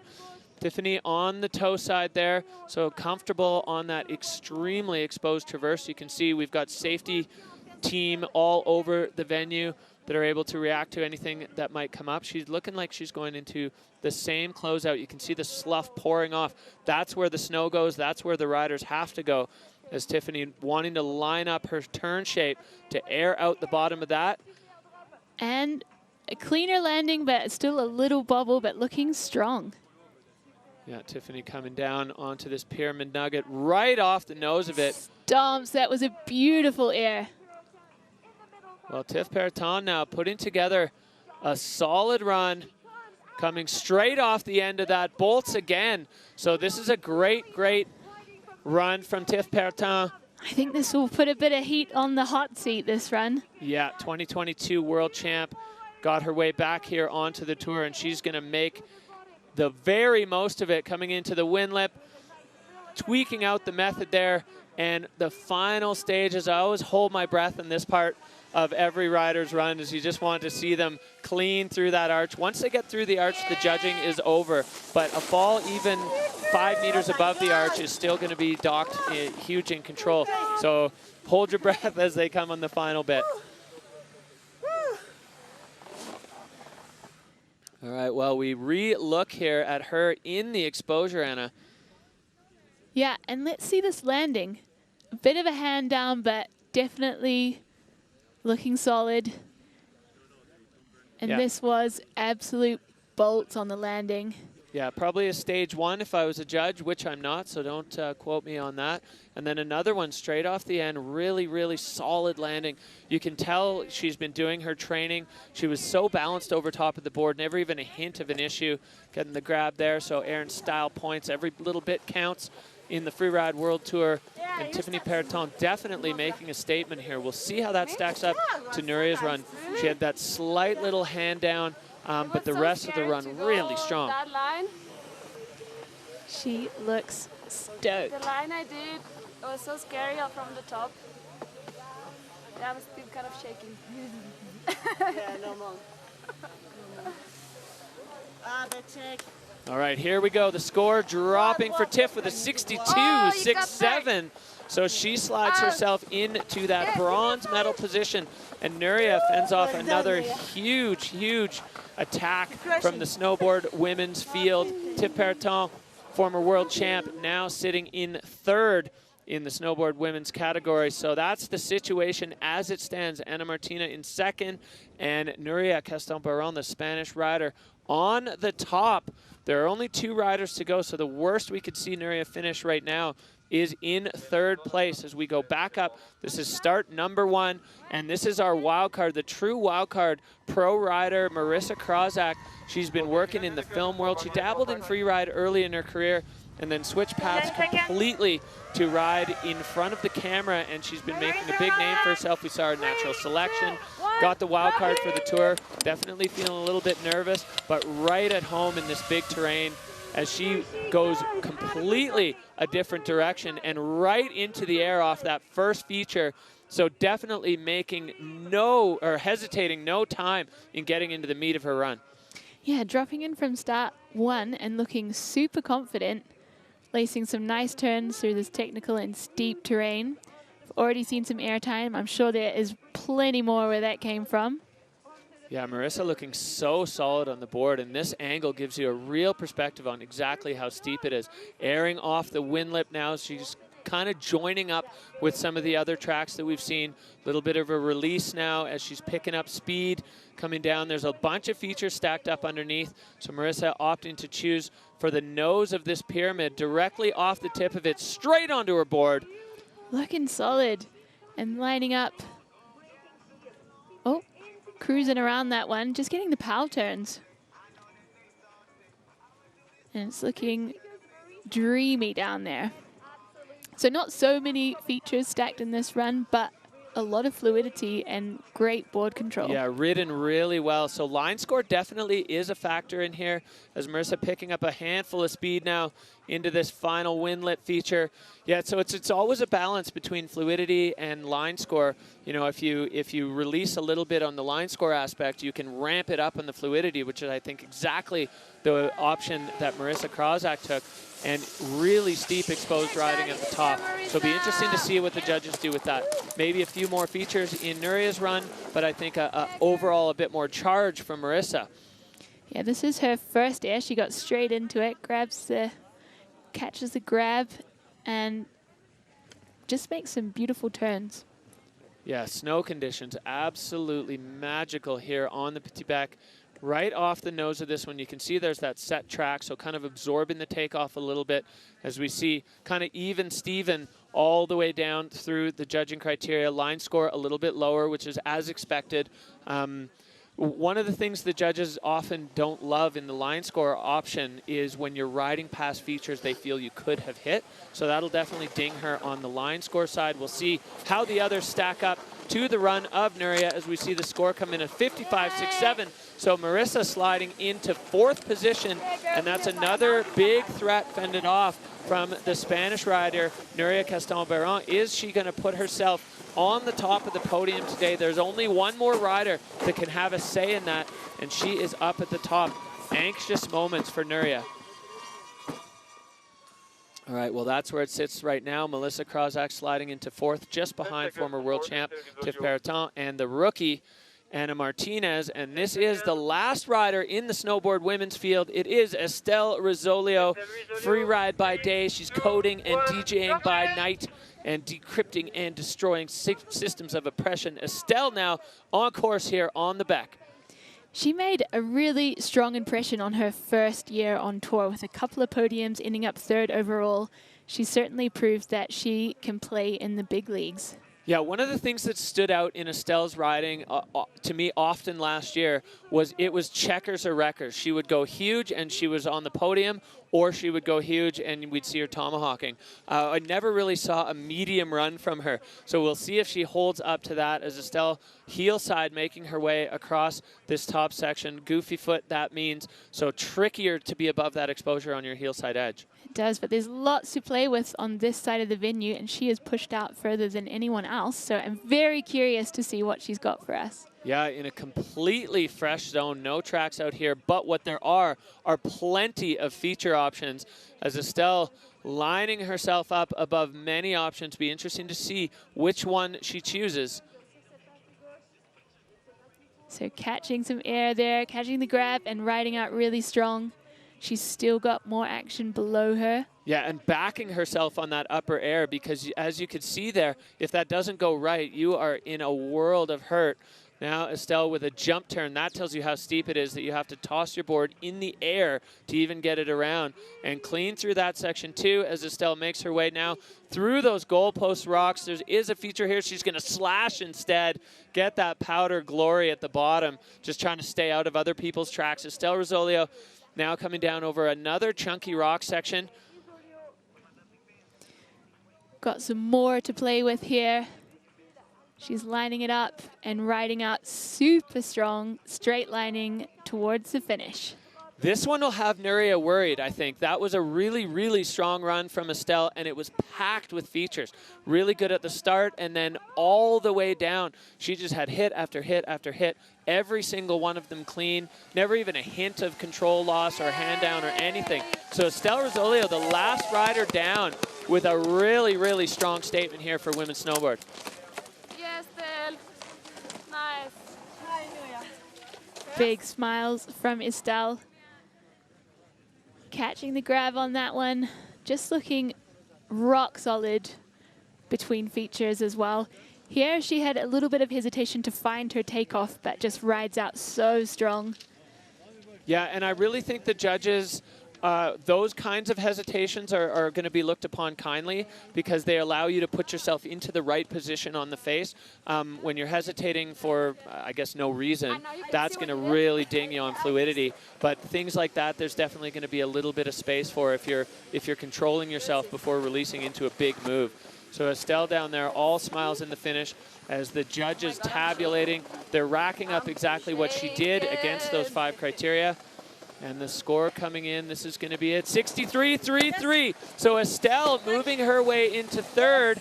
And you can see from Nuria the look on her face as it hits her that she has just won stop number 1 on the FWT 2024. What an incredible comeback from Nuria. What a battle it's been for her for the last year. So here is our event results. Nuria Castan-Berron with 68 points in 1st position. The rookie Anna Martinez in 2nd position.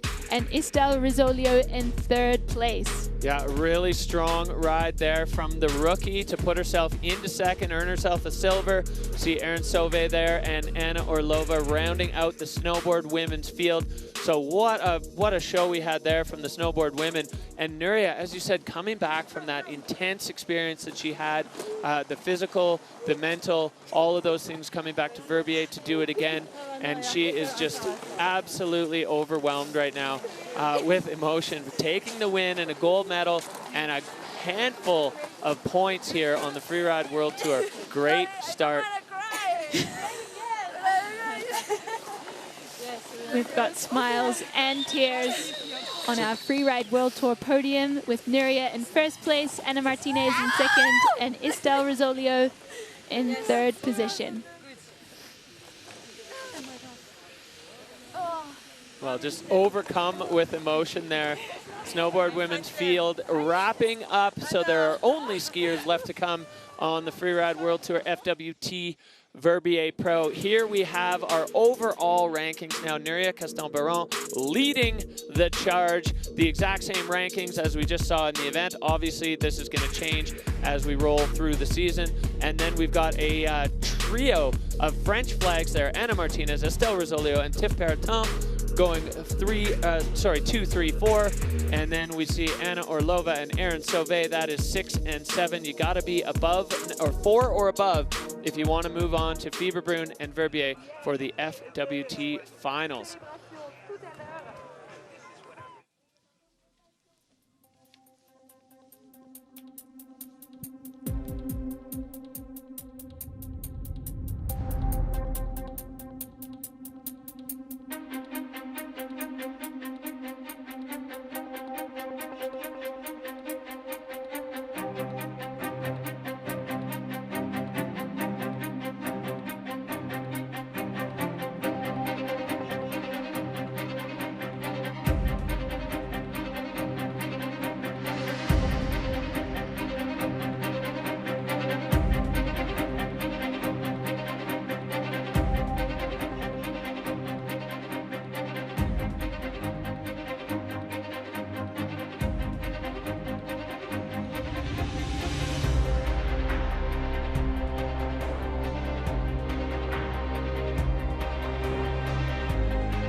Ski women, the next category in the start gate. The first skiers we're going to see take to the Petit Bec today. And here is who we're looking at. The first rider out of the gate from right here in Verbier. And she has a win on the Bec under her belt. That's going to be a hot start to this category. That builds a lot of confidence. She's also won on this particular venue, so a big advantage for her. We've got Hedvig Vessel coming back with her return to the tour and a bunch of fresh rookies who I'm really excited to see. And our current Freeride World Champion, Justine, rounding off the ski women category. Yeah, going the exact inverse of what we saw with snowboard men, where the champion went first. Here we have the champion dropping last. Justine Dufour-Lapointe looking to back up her win last year. Here we have Peak Performance FunBet fan favorites. This is what you think is going to happen. Percentage of you that think one of these riders will land on the podium. Hedvig Vessel, the overwhelming fan favorite, with 80% of you voting for her to be on the podium. Sorry, voting that you will see her on the podium. We don't vote for who gets to be on the podium. Justine Dufour-Lapointe with 59, and Sybille Blangeon with 38. She's the only rider here that's got a win on the Bec. So it can be a very, very interesting day here for the ski women as we get set to kick things off here on the Petit Bec. We've definitely seen significantly more action out of start 2 than we did from start 1. And it looks like Sybille opting for the exact same thing. She's a young rider out of right here in Verbier, totally comfortable. She's sleeping at home in her own bed, re-qualified through the Challenger Tour. And Sybille coming out of the gate hot. super hot as she drops in there. She knows the venue. She knows what she's doing. She is lining up her first hit and landing solid to catch coming into the Fastnacht closeout. Yeah, lining up the angles. You definitely want to get this right. There's a good spot to land, but there are a few not so good spots to land. She finds the good spot. Local knowledge coming in handy, getting all the way over here onto the rider's left now and lining herself up above this one.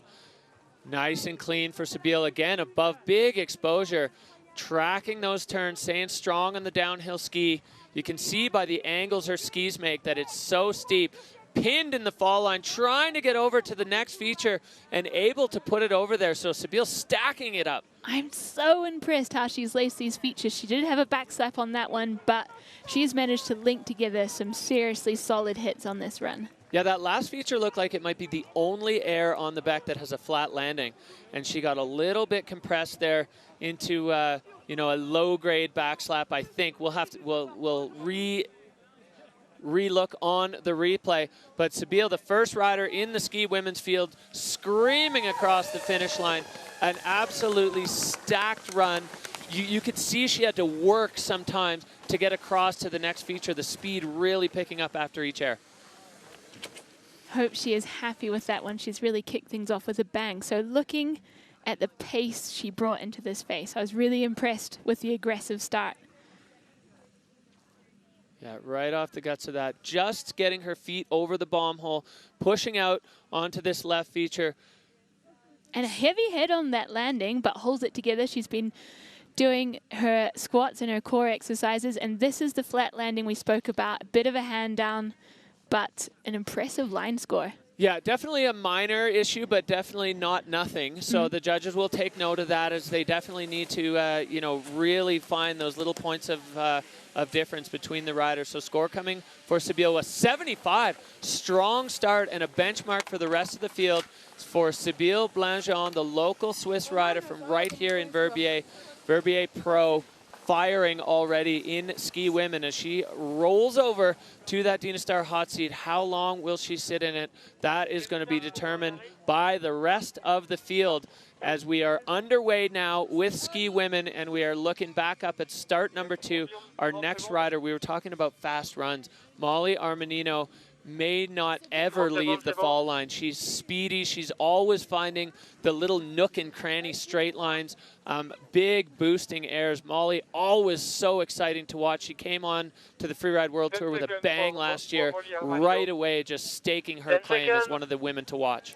She is a really explosive rider. She's got half a toe, but full speed. All gas. And Molly staying on the rider's left side of that early feature and getting into this completely untapped zone. You can see there's no track there.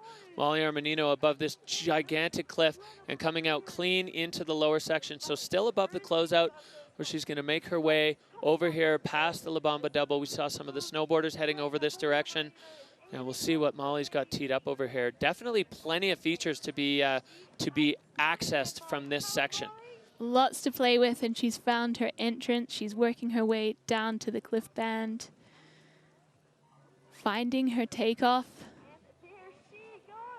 Looks like she's making it into a double. That was amazing. The airplane turn double, so technical there for Molly Armanino, as she was, you could see her kind of lining it up, and I wasn't sure if she was going to slide down the channel, but no, airing into the closeout, and still more to come as Molly stacking up multiple features in the fall line. A banging run there for the American rider riding out of Tahoe. Incredible, incredible run for Molly Armanino. So pure free ride, extremely technical, and she's got more below her. Catching another air there as she makes her way through to the finish line. I am so impressed with that huge move in the top of her run. Yeah, so technical and extremely high risk, because if that first airplane turn drop doesn't work, you're tumbling over rocks. The wheels are coming off. You can hear the crowd going for it. So the judges are going to have to get to work here because that was a completely different section of the face than where we saw Sybille Blanchon go. We're 2 riders into this field. Let's take a look back at Molly Armanino's run. So you see she has to change angles in the middle of this double, which is just so hard to do at speed. She's so agile and just lacing that together at full speed. Yeah, and then just laying on that downhill ski, never even a hint of a control loss, airing over those bottom rocks. I guarantee from the takeoff you can't see those rocks, so you have to know exactly where you are. Direct line there for Molly. You can see a little bit of moving across, but moving across is no problem if you're moving across towards something worthy, and Molly, the Scott rider, certainly was doing that as she is all smiles in the finish line. The sense of relief, the recovery, all the stress just flowing off the body there. Molly looking back up at her tracks of what she just did and hopefully feeling good about that. I certainly am. Everybody? It was like, oh, I was like, whoa, did she fall? And they're like, no, she's out right. Yeah.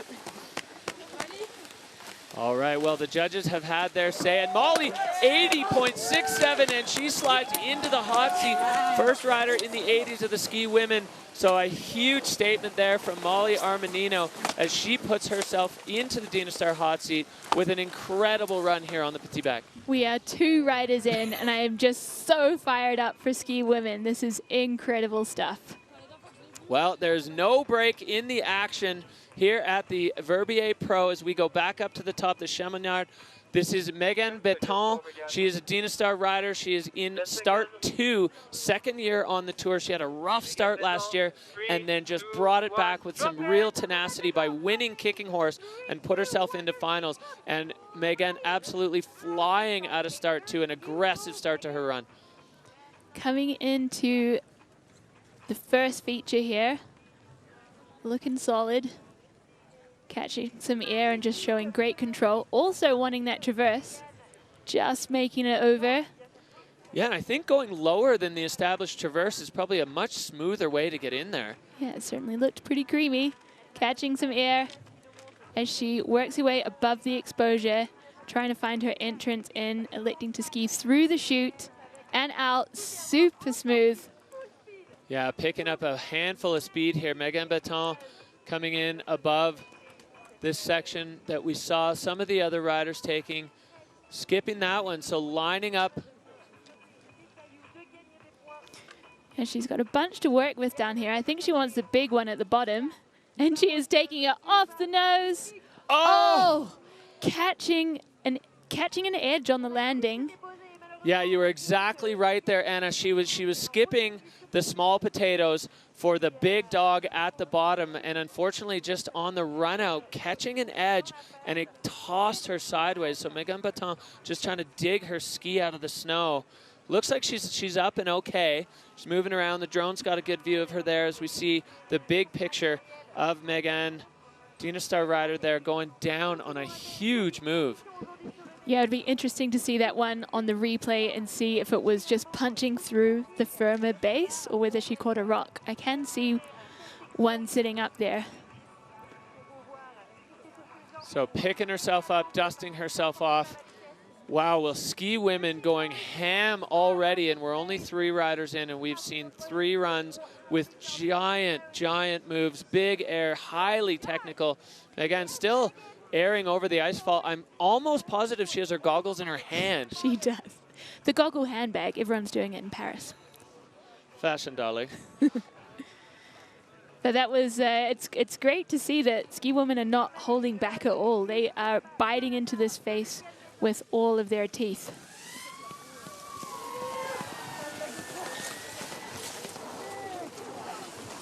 So GoPro gone off the helmet. She went down hard there. Oh, no. But she went down swinging, and that is a huge testament just to the level here. As we take a look back, Anna, maybe we'll see exactly what caused Megan to go down. So here she goes. I think it was just landing a bit heavy head rather than a rock in the landing. Yeah, I think you're right in there. One foot just got a bit twisted up.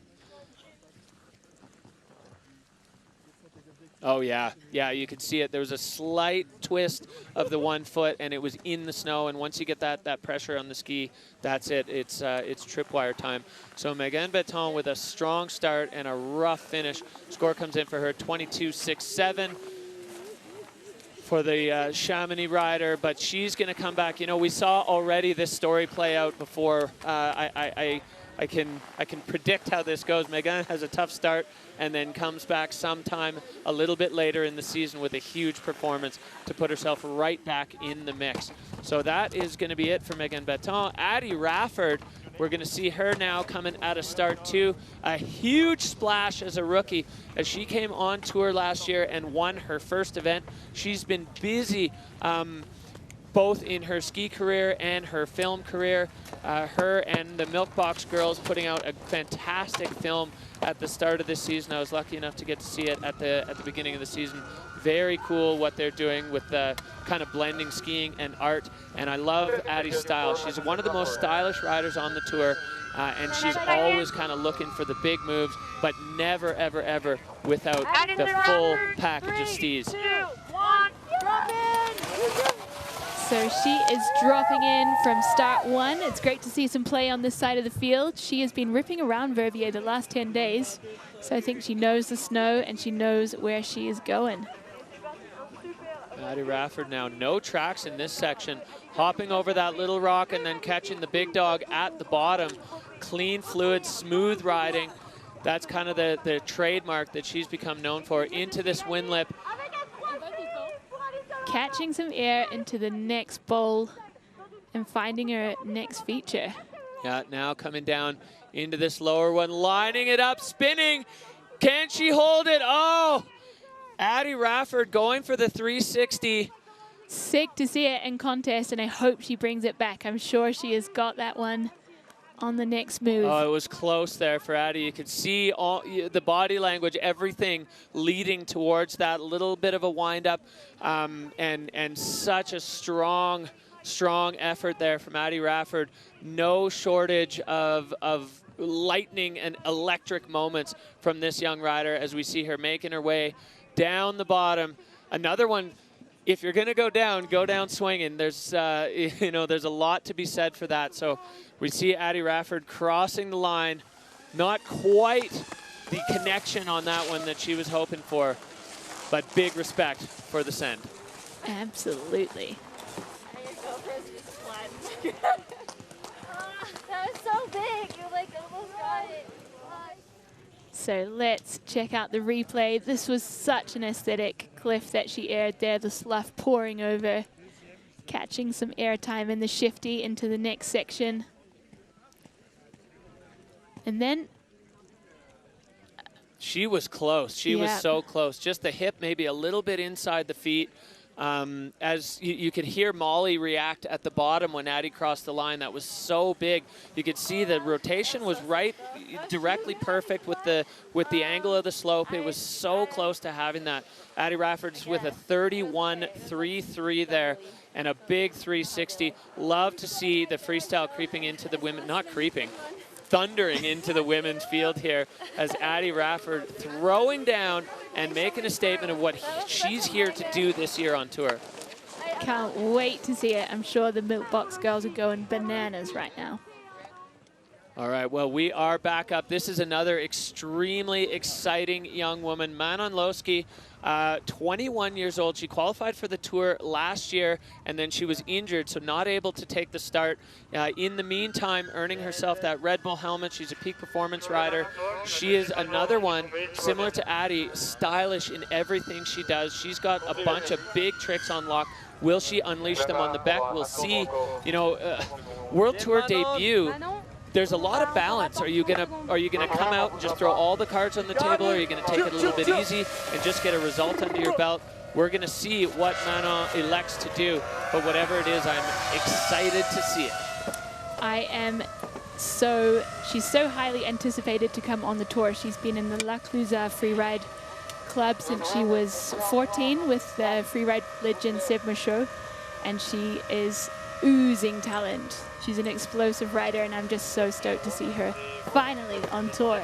Yeah, I was lucky enough to get to watch her ski at the World Juniors in Kappel when she was there, and she had an absolutely fire run there with a big 360 at the bottom that didn't quite go her way, but right then and there, kind of the whole freeride community, at least in the junior world, was like, wow, there are big things to come from this young lady, and we're going to see her unleash on the Freeride World Tour coming up shortly.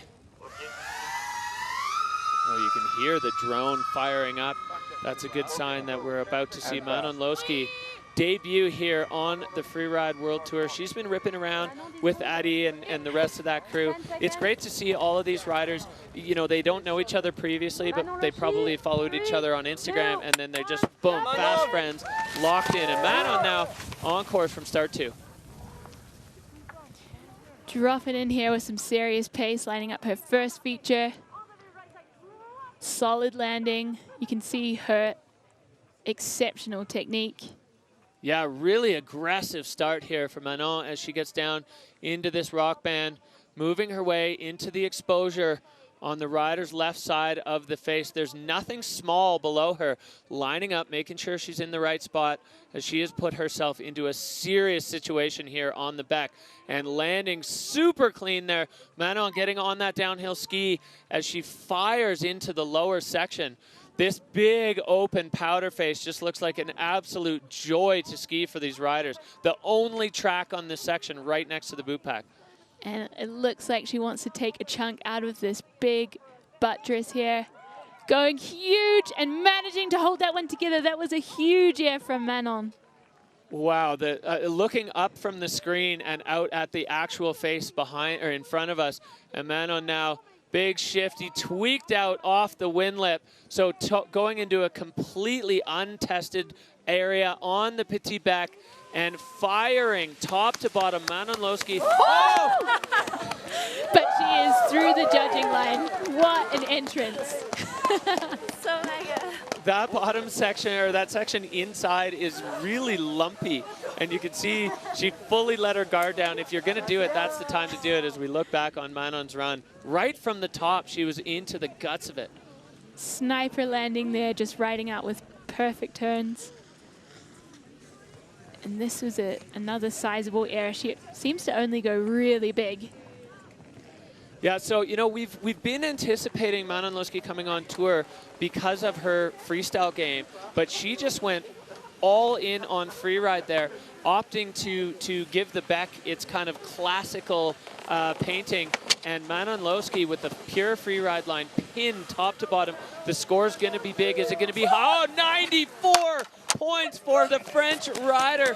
What a great debut on the Freeride World Tour. Peak performance rider sliding her way into the hot seat with a hot run there. Molly Armanino, she's going to slide on out. And that's a big statement from the judges of what they're looking to see today. They want pure freeride. And we've seen absolute fireworks from the ski women's category. I'm so excited for what's to come. Every single run so far has just been blistering right from the gate. Extremely aggressive riding, top to bottom. The conditions totally lending themselves to what we're seeing. Of course, you still have to be mistake-free. Manon certainly was that. So right now, Manon Loeschke into first with a 94-point run. Molly Armanino in second, and Sybille Blangeon, the Verbier local, in third as we move back up to the top. Talk about anticipated riders. Hedvig Vessel is back on tour. She took a year off to pursue some filming. She put out her own movie, Headspace, which was just kind of an incredible journey, or an incredible look at the journey of what she's gone through from a young athlete in the freestyle world to freeride, and a banging part in Alaska in the MST film. So Hedvig Vessel, she liked the filming, but she loves competing. She's a comp monster, and she is rolling right out of start number 1 and into it immediately, getting the judges' attention. Looking super spicy as she hops in from start 1. And she's taking a different approach this year, just really full on for the experience, trying to drink it all in rather than gunning for titles and results. That said, we know she's going to lay it on the line with a huge air there. And now cross court here into this wind lip. Hedvig picking up a load of speed, popping her way off that one. Now into this section that we've see a little bit more action lining up on this pyramid. Shooting off that. Hedvig Wessel now into the lower part of the run. Off of this, loading up right over her skis, now picking up a big ton of steam. Hedvig coming into the lower section with a bunch of speed. Just looking super clean over this ice cliff. A little bit backseat, which is not typical of Hedvig's style. Oh, she went long off that one too. And working her way through to the finish. She going for the wind lip.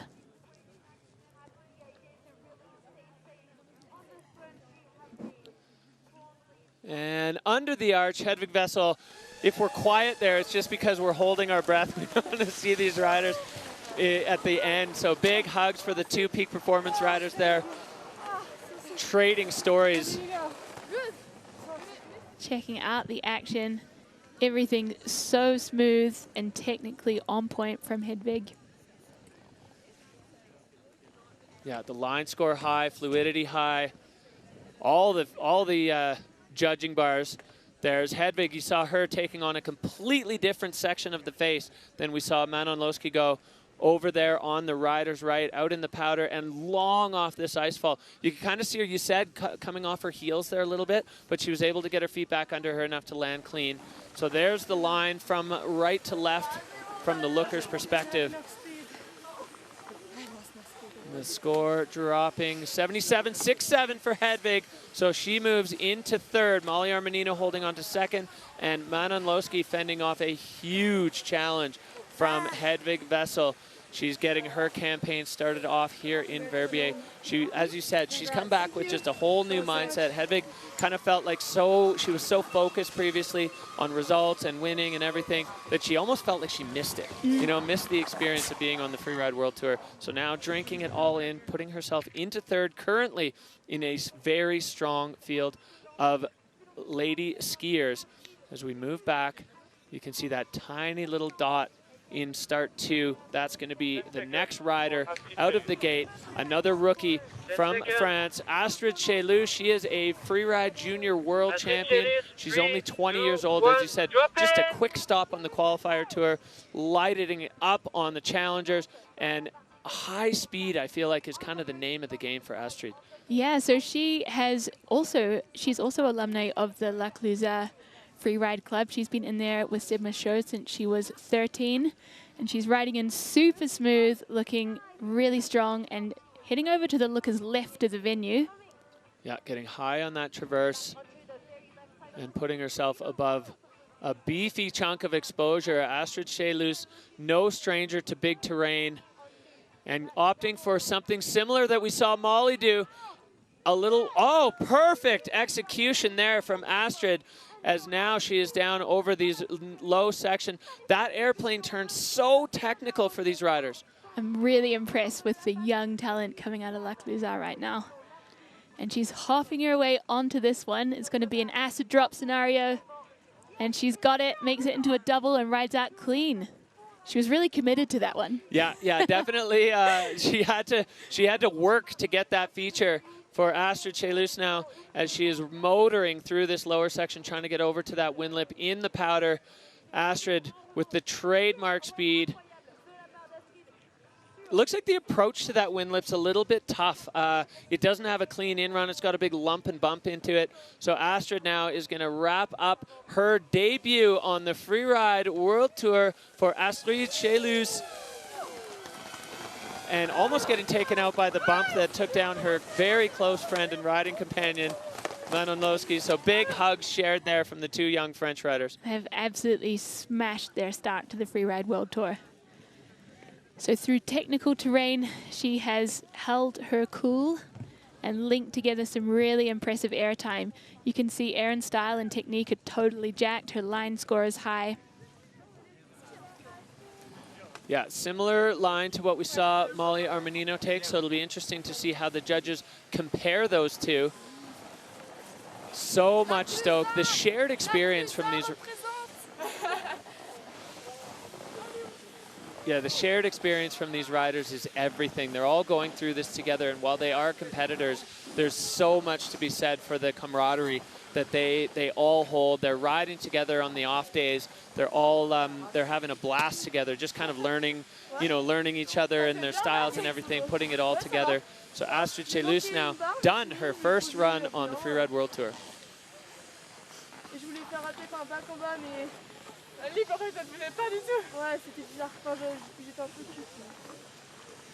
And we see coming in 75.67 for Astrid. That's going to be good enough currently for 4th spot.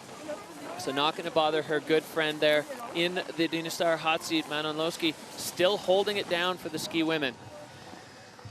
Love this move. Pole plant, turn, pin it. You saw her skis get separated there, but no panic. You just have to hold the fall line in those moments, and then kind of close your eyes and cross your fingers, hope for the best. And it worked out there. Patience is everything in this game. We're right back up to the top. Another young rider, Lydia Nelson, the youngest rider on the Freeride World Tour, 19 years old. She was at Junior Worlds last year and then got straight into the 4 stars and ended up winning the entire Challenger Tour. So Lydia Nelson, she is young, but she is not to be overlooked here as she takes her first start on the Freeride World Tour, moving out of start number 2. And I think, like lots of rookies, it's been her dream to make it on the tour, and now she's here competing with her idols and looking like she can hold it together with them on the face. Takes her first air and then works her way down to the Fashna closeout. Yeah, and she's got some speed here, getting over to that wind drift, a slightly different angle, clear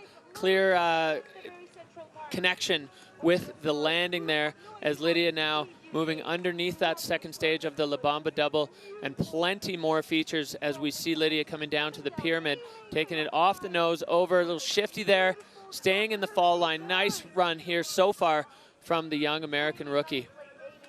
She's got more action at the bottom of the run. Oh, she was a little heavy on she was a little forward as she landed that one.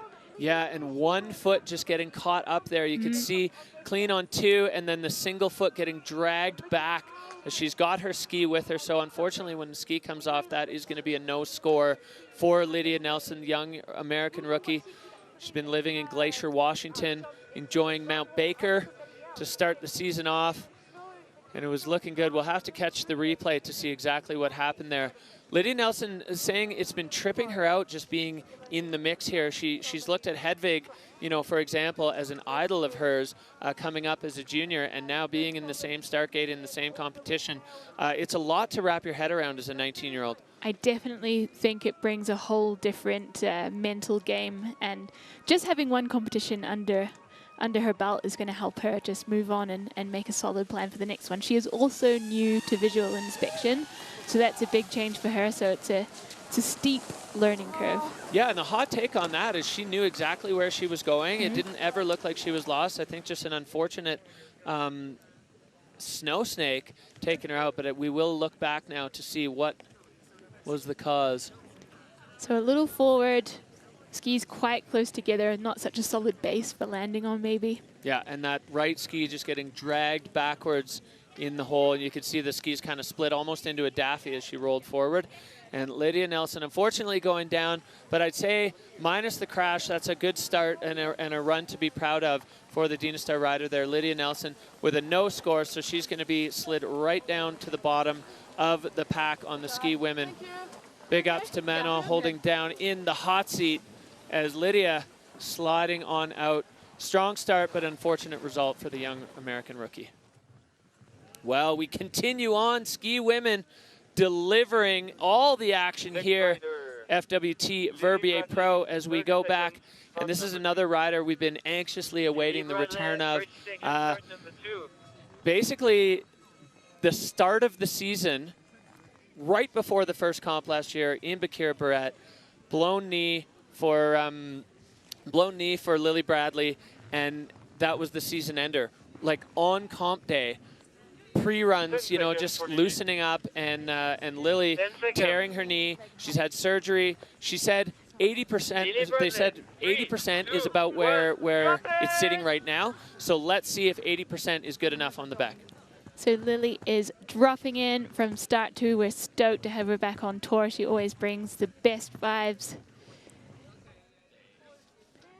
And they are lining up their first drop. All right, so Lily now off that first one, and it's always a good way to get get the fire going as we're coming down now into the Fashionette double. This one has seen a few different directions as Lily getting a touch tangled up, but proving to be worthy for that little tangle up as the angle then on takeoff was bang on. They've told me that Lily's knees feeling a bit stiff on heavy landings, but she seemed to hold that together really well.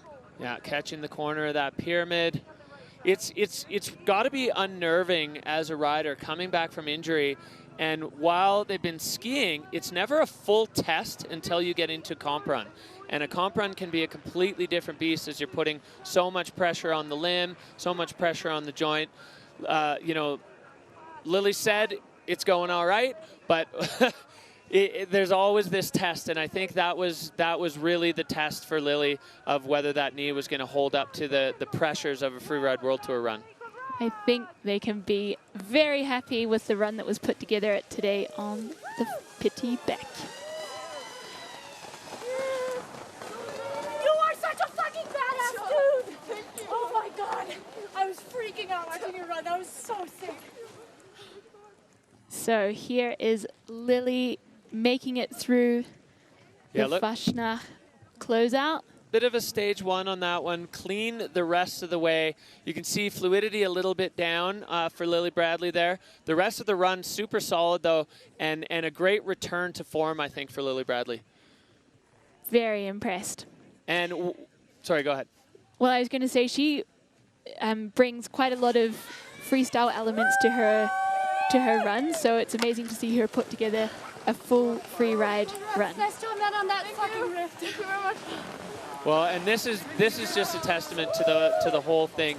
As soon as Lily was across the line, they're just screaming for Manon's run. So stoked on each other's performance, and that I think it just tells the tale of the camaraderie of this Freeride World Tour family. All right, we go back up to the top again. Scott Ryder here, riding out of Poland, a former Polish slopestyle champ, Zuzanna Witek. Zuzanna, 31 years old. She's back on the Freeride World Tour representing Poland, and she's so fired up. Moved to Switzerland 5 years ago to ignite a freeride career, and I'd say it's been meteoric, her rise up the ranks through this whole thing. Safe to say that freeride career has been pretty lit. She has got a bit of a locals advantage here, dropping in from start 1. Also taking that spicy approach like Hedvig Wessel. Looking smooth, strong and solid. I love that start, getting the judges' attention straight out of the gate and putting them on notice that you are not here to mess around. So Zuzanna Witek over some big exposure right now. Is she going to bite off this big dog? She is, and stomping, clean, controlling speed, flying off the next one. Zuzanna Witek with a hot start to her run. She is flying out there and lining up another huge air. 4-point landing, looking super strong coming out of there. Yeah, taking that one cross court, lining up the angles. It's so important. This isn't one smooth face. There's a lot of different features and a lot of different aspects where things are slightly changed angles. So we're seeing Zuzanna now come into the same section.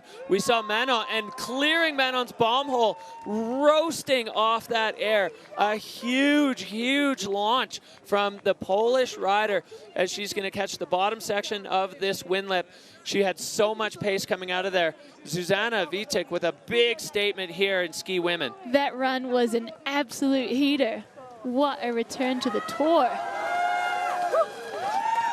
Oh, and Zuzanna is fired up on that. She's all smiles.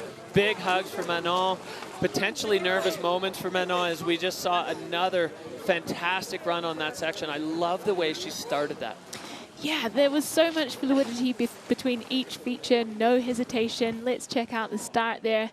Just getting a little air under the belt to kick things off. And then just charging into these airs. Beautiful control after landing and going long on every jump. Yeah, you could see on at least 2 of them, she was able to go right over Manon's bomb hole. And so you can see just right there, the fluidity is high. The line score is going to be absolutely jacked. An incredible run for the Scott rider there.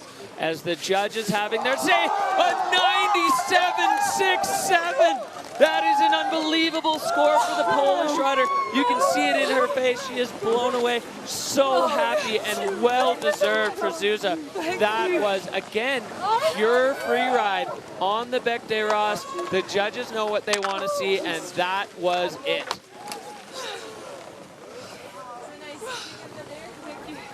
So check out the standings here. We've got Zuzana Wittig sliding into first position with a really compelling run. Manon in second. And Molly Armanino with that 80.67 sitting in third. So 2 riders in the 90s, 1 rider in the high 90s, and we still have 2 riders to go. So we are not done yet. We're going straight back up to start 2 for American rookie Taylor Dobbins.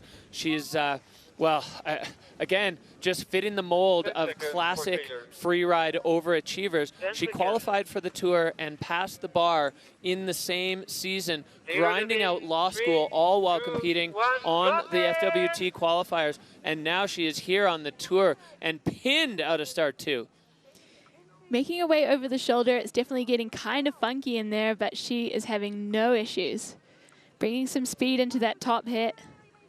Yeah, Taylor Dobbins with authority on this upper section and looking like she is just charging into this Fashionat closeout. Couple nice technical turns, lining up the angles, trying to avoid the bomb holes, as this one's seen a lot of action. Nice clean landing there for Taylor Dobbins. So great start. Another Region 2 rider who's looking, at least so far, have no problem with visual inspection. She knows exactly where she's going off the nose of that one. And front punching. That is really unfortunate. She's lost. She's having it. She's still going. Oh, and the ski making a direct connection there with Taylor after a big tumble. She's moving.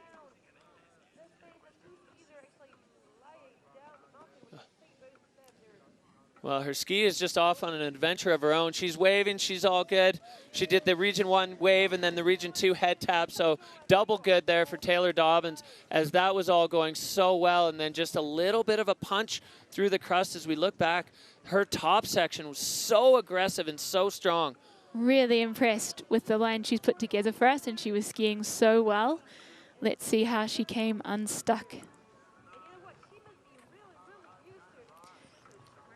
Yeah, she managed to actually push through the surface of the snow, and then the full tomahawk effect. I'm happy that she's okay from that, as that is what tells you how steep this face is, when the tommying just will not stop. So Taylor now completely stripped of all her gear. She's got 1 pole still, trying to make her way off the face with no skis. That's a tricky ask.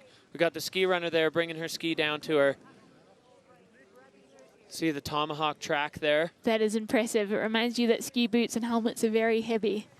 When they get going, they keep going.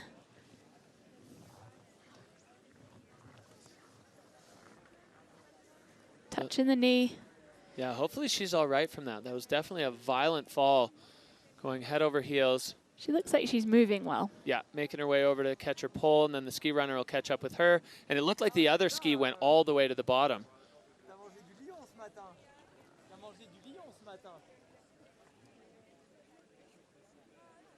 That looks like a fun way to go down.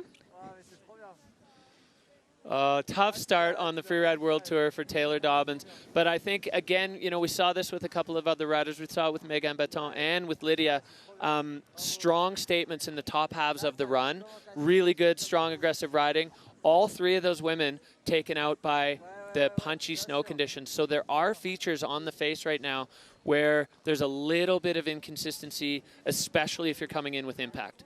And I think she can be proud of herself. Like that was an impressive run to me. She did come unstuck, but She looked super solid. She looks like she has a place here on the tour and that she can be extremely competitive. 100% agree. Yeah, there's no shame in going down swinging. Hell and, no. And Taylor definitely did that. And the top 3/4 of her run was absolute fire. So there's a lot to be taken away from that. Obviously, it's not going to feel great to just have throttled yourself down the back and gotten completely ransacked. But we live, we learn. As long as she's walking away healthy, and we'll catch up with her after to make sure that that's the case. Taylor Dobbins going down swinging on her Freeride World Tour debut.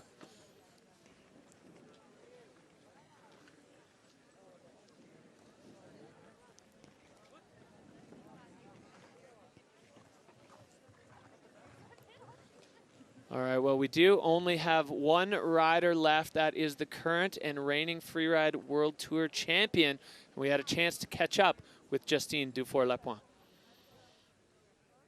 To come back this year with more confidence in myself, I would say I know I can still improve so much, but I know that I have inside of me. I deserve to be here, and I can really, really express myself out there. So it feels great. Okay, so last rider in the gate in the ski women's category. This is Canadian ski royalty. She's an Olympic gold and silver medalist in moguls. She made the switch over last year to freeride. Safe to say that went well. She wanted to see how she would do, and she ended up taking the title. Peak performance rider Justine Dufour-Lapointe, the last rider in the gate. She's wearing that fire bib, indicating she is the reigning world champion. And she's the last rider here, ski women. She's going to be dropping out of start 2. I'm really interested to see the evolution in Justine skiing. Last year, she was new to freeride, but she was also very new to off-piste skiing. She lives in Montreal, which is a hotbed for freestyle skiing in Canada. I wouldn't say the most hotbed for freeride skiing in Canada. So Justine has been spending a ton of time in the Arlberg region in Austria this year, skiing powder, absolutely loving it. And as she said in the interview, just soaking it in, learning how to ski off-piste. She's on fat skis, she's loving it, she's ready to go. Justine Dufour-Lapointe on course. Dropping in from start 1 and looking trademark aggressive with her turns and speed.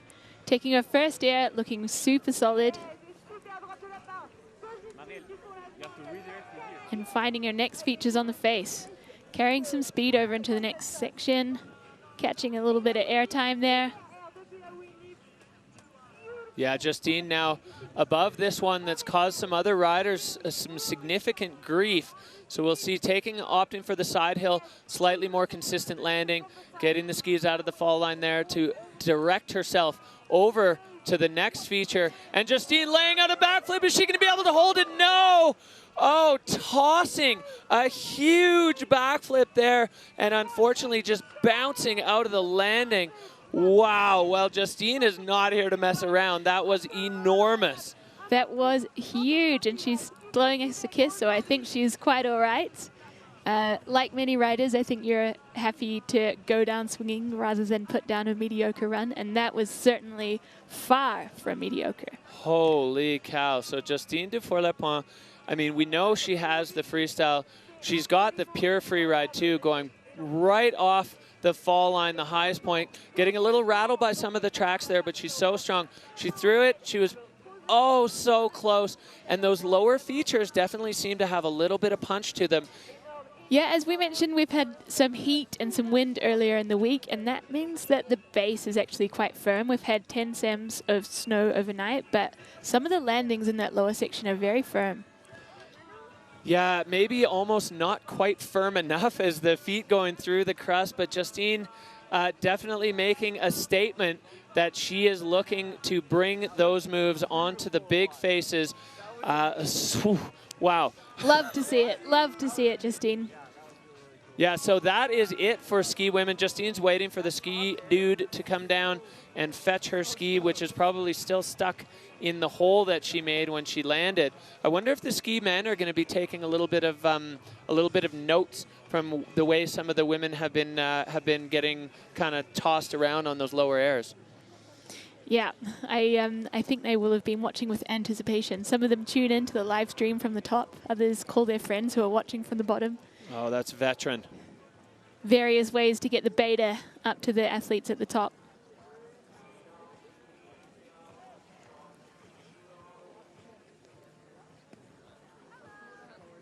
So ski runner making their way down with Justine Ski, and I wonder if the realization has hit Zuzana Vitek, because Justine was the last rider, unofficially, of course, as is everything you hear from us, but that is looking good for a W on the board for the Polish freerider, and a great return to FWT action for her. Yeah, what a journey. So she went back to the Qs last year.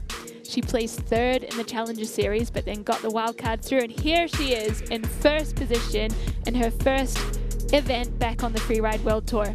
With a huge score, 97.67. Manon Loski with a 94, and Molly Armanino rounding out the podium with that 80.67. We see the boss there, Hedvig Vessel, in fourth, Astrid Chelus in fifth, local rider Sybille Blangeon, Lily Bradley, Addie Rafford, and then we're sorted down to the crash line there from Megan down to Taylor Dobbins, where those riders throwing down hard and not quite having their way with the Beck today. Yeah, a couple of punchy no scores there. Certainly the ski women have brought the heat. I don't think she's realized yet, Susa.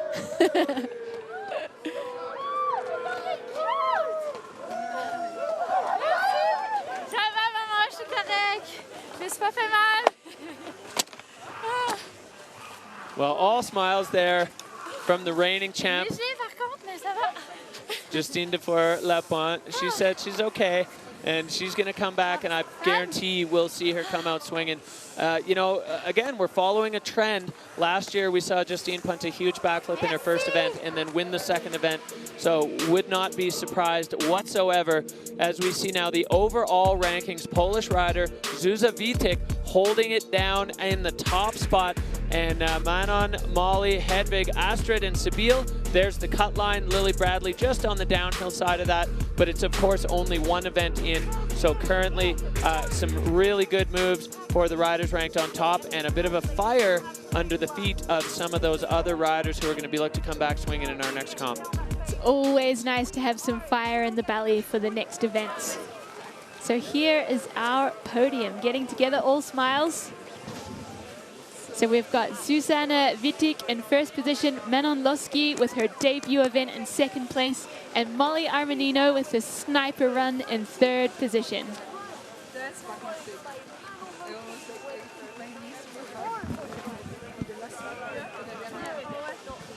Well, what a great start for the ski women's category. We've had the snowboarders run, and the ski women now just putting on an absolute show for us.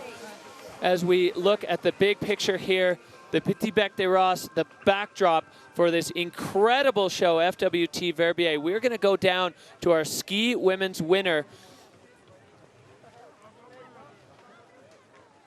With our ski women's winner, we have Zuzana Vitek in the finish line, coming back to the Freeride World Tour with a win. What a run. Zuza, run us through what went through choosing that line and the judges just throwing points at you, loving it.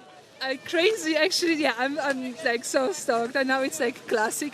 Something to say, but I'm like more than you can imagine, more happy you can imagine. And yeah, actually, every time in the air I was surprised. It was bigger than I thought, like classic in my case. But I'm super happy that I stomped it. And yeah, and I really, you know, first time I arrived here, I saw this line, really inspired me. So I decided to stick with my first idea. And I'm super happy I did, and yeah. And I think in qualies, I never get more than 80 points, and now to get like 97, it's just, wow. Mind blown. Well, your execution was absolutely impeccable. Congratulations, Zuzana. We can't wait to see you ski in the next one. Thank you so much, guys. Big love. Well, incredible riding there. Zuza Vitek taking the win in the ski women, the debut here on the 2024 Freeride World Tour, and wrapping up an explosive category from the ski women.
Well, after an absolutely explosive first 3 categories, we are down to our final group of riders. That is the ski men. We'll be taking to the Petit Bec.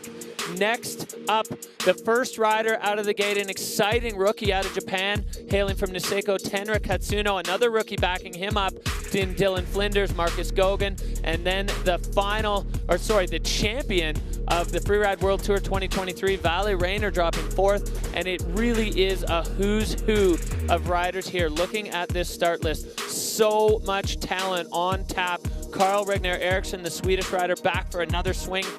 Max Hitzig, we've seen explosive action. The young Canadian rookie Wei Tian Ho looking to make his debut on the Tour. 2022 champ Maxime Chablot. It just keeps going and going and going. Thibaut Magnan, the Spanish wildcard, and then Christopher Trudel, 2-time FWT champion, will round out the field here in ski men.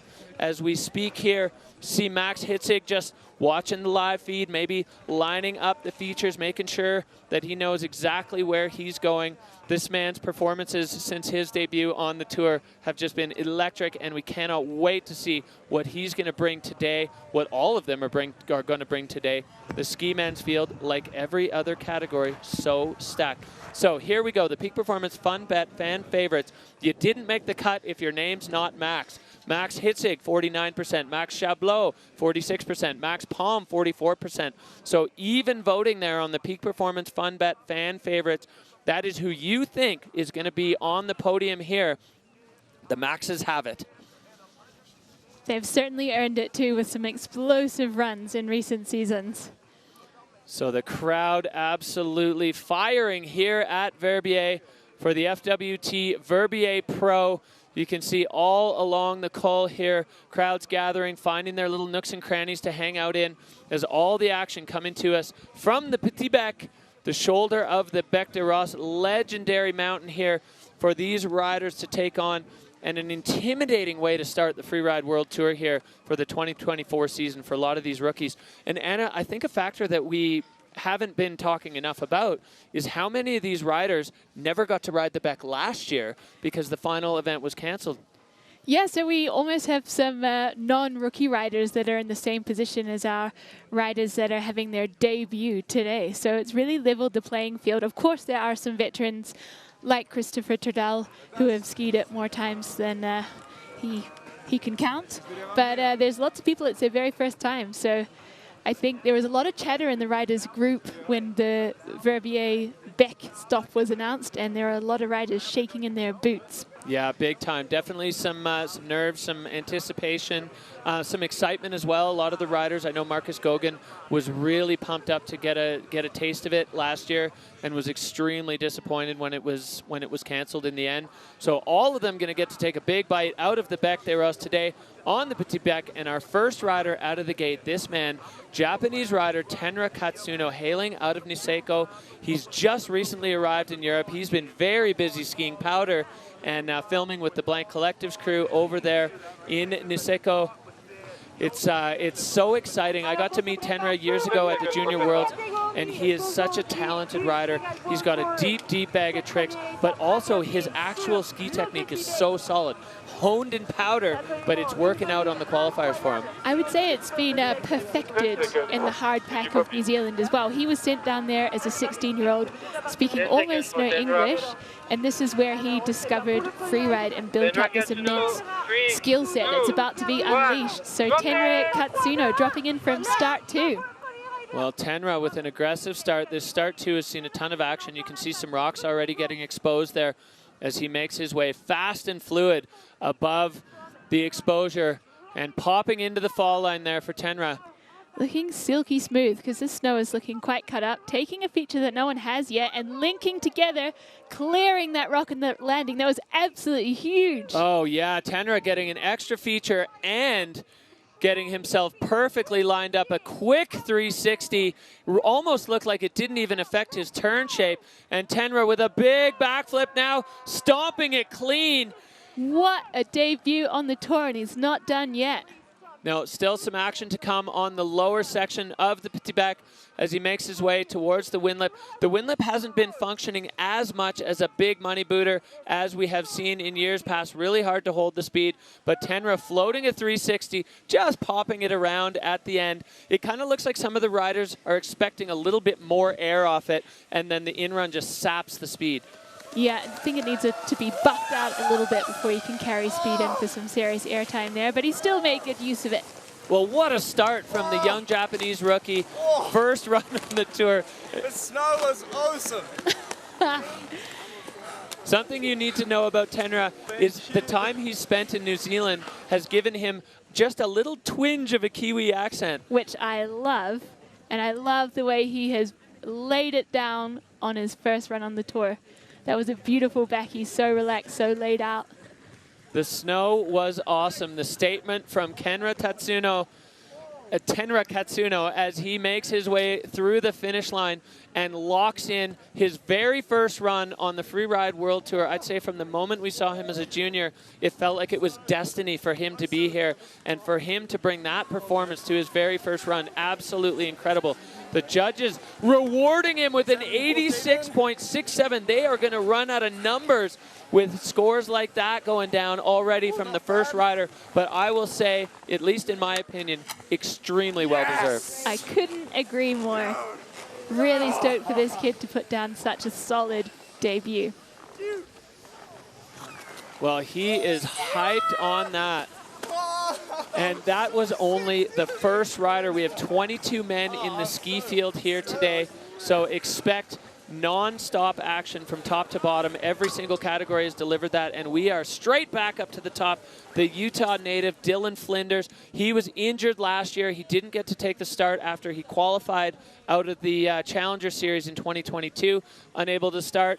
Thrown the injury wild card back on tour. Dylan Flinders, Dina Star rider. He's, again, he falls into the category of wild overachievers on the Freeride World Tour. He's a professional downhill mountain bike racer in his spare time, suffering a big injury actually this summer in Schladming on the downhill bike, but he's all recovered and he is fired up and ready to launch his Freeride World Tour career here in Verbier. Dylan Flinders, 3, 2, 1. Getting the last good vibes from the top, from the crew at the top, and then firing in from start 2. Taking an alternative line here, taking some air into this tiny chute. Oh, I love that. Not so many tracks over there. And Flinders, you know, he's coming from Snowbird, Utah. He likes to ski powder, roasting his way over that high traverse above the La Bamba, and now right into the meat of things. Instead of a double, just taking the whole thing as a single, absolutely pinned for Dylan Flinders. And looking like amazing control in between each feature. Yeah, so strong on the skis as he just billy goats his way down, popping his way, a big air off that lower one, kind of giving me Leif Muma feelings here with that pristine ski technique. Dylan Flinders roasting his way down the Petit Bec for his Freeride World Tour debut. Yeah, he's got some nice turns on him, bringing some speed into the Windlip, floating the 3 around. Yeah, just adding those air and style points. Every little thing matters. And a face shot at the bottom. Dylan Flinders starting his FWT career in style, and he is fired up. Whoa! Yo! Whoa! Sick. That was so sick. Relief. Oh, whoa! The relief, you hear them say. So this is a pretty sniper landing, and you can't wash your speed against that really hard Windlip. You just have to let it run. Perfectly executed, and taking what others have been taking as a double, just as a huge single air. Yeah, and the control he showed on the outrun of that technique, standing over the downhill ski, it seems like maybe this is going to get better and better here at the bottom as Dylan able to go a little further than Tenra, but a banging run there for Flinders out of Utah. And the stories in the finish area between Tenra and Dylan right now, and we're just going to see that keep on developing. Sammy Ski Shop, Andrew, I love you. Flanagan's, I love you. Oh, Snowbird, I love you. Yo! So much love from Dylan Flinders as we see Dylan's score dropping in as a 64 for Dylan Flinders. So I think maybe a little bit of line score and Tenra getting a huge boost on the Aaron style for that gigantic backflip that he did. So Dylan Flinders sliding himself into second with that run. If that's a 64, we have some action in front of us as we go straight back up to the top. Ski men starting off with a bang, and we go right back into it. Young Whistler Freeride Club alum, world champion as a junior, wildcarded onto the tour last year, 19 years old. Marcus Goguen getting his way into the start gate, clicking the boots, last minute check. And Marcus is going to get ready to throw down. We've seen some of the most exciting moments on the tour from Marcus last year. He's finally getting to start on the Bec des Roses. Yeah, I think he was really disappointed when we had to can it last season, so he is fired up and getting straight into it with some air straight out of start one. Launching off that one, carving over now. He's trying to get on top of this big dog. 360 off the big air, bolts for Marcus, keeping it in the fall line, flying across with a flat spin, keeps it barely holding on. Oh, Marcus Goguen just bringing the action. He's got a 3, a flat spin, and another 3, and he's only halfway down the Bec, flying off with a giant laid out backflip. Can he hold? No! Marcus going down. Stacked that line. Oh my goodness.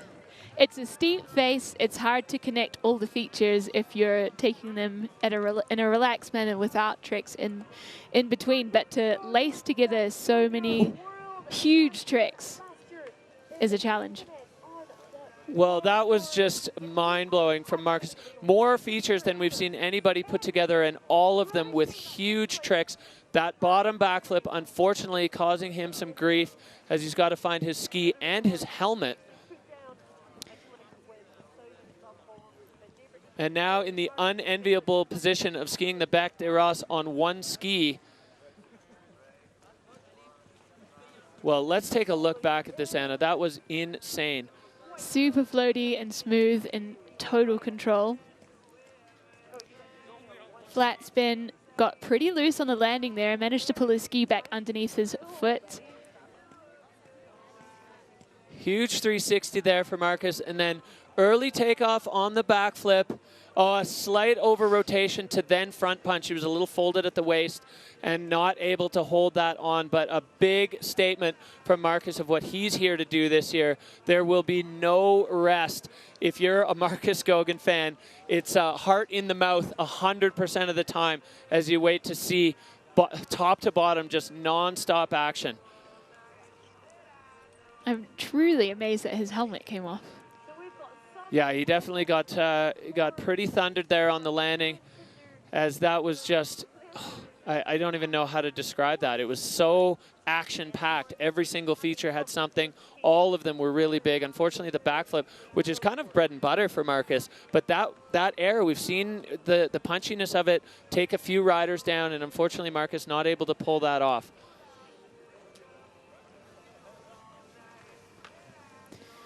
Okay, well, 3 riders in, and I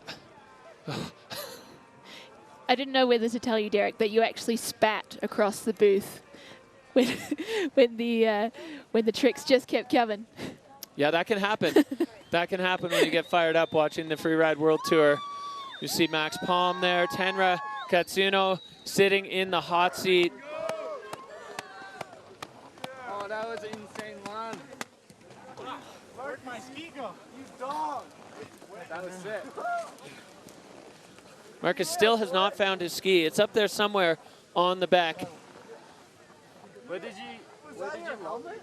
Yeah. My helmet flew off. You forgot. Is that Gogol? Everything came off of Marcus Goguen, but we go straight back up to the top to the reigning Freeride World Tour champion. This is Vali Rayner, another peak performance rider, and Scott Ryder. He's a sponsor's dream here on the tour. And of course, there's nothing that gets the sponsors fired up more than an FWT title, and Vali holding on to that. He's got that hot bib on with the flames on the bottom. This is your reigning champion. He's going to be looking to back that up this year, no doubt. Mr. Consistent Vali Rayner, we got a chance to catch up with him and dig into what makes him tick. I think the key to become world champion is just not to have too much thoughts about it and don't plan it too much. It will happen sooner or later. Well, there you go, kids. Don't make a plan. Tell your mom that. Yeah. Words from the champ. That's the key to doing it. We're seeing the rest of the field up there. Jackson Bathgate getting ready for his debut. But right now, it is the time for Valentin Rayner. Vali, absolutely consistent. Last year, he was put in the unenviable position of having to requalify, or sorry, previous to last year, of having to requalify.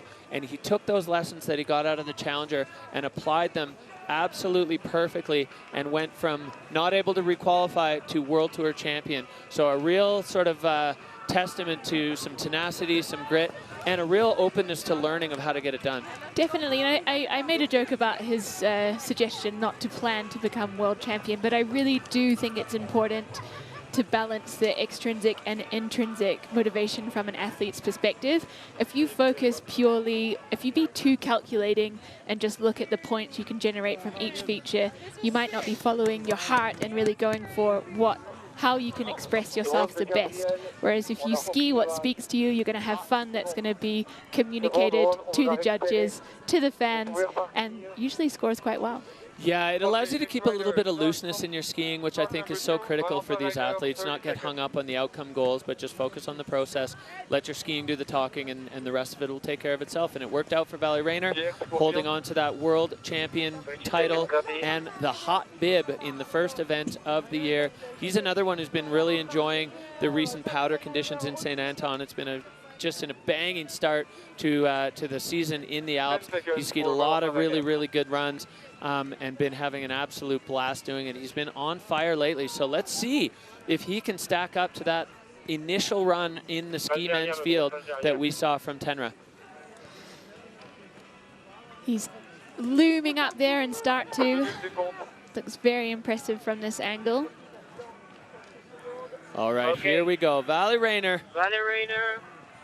3, 2, 1, drop in!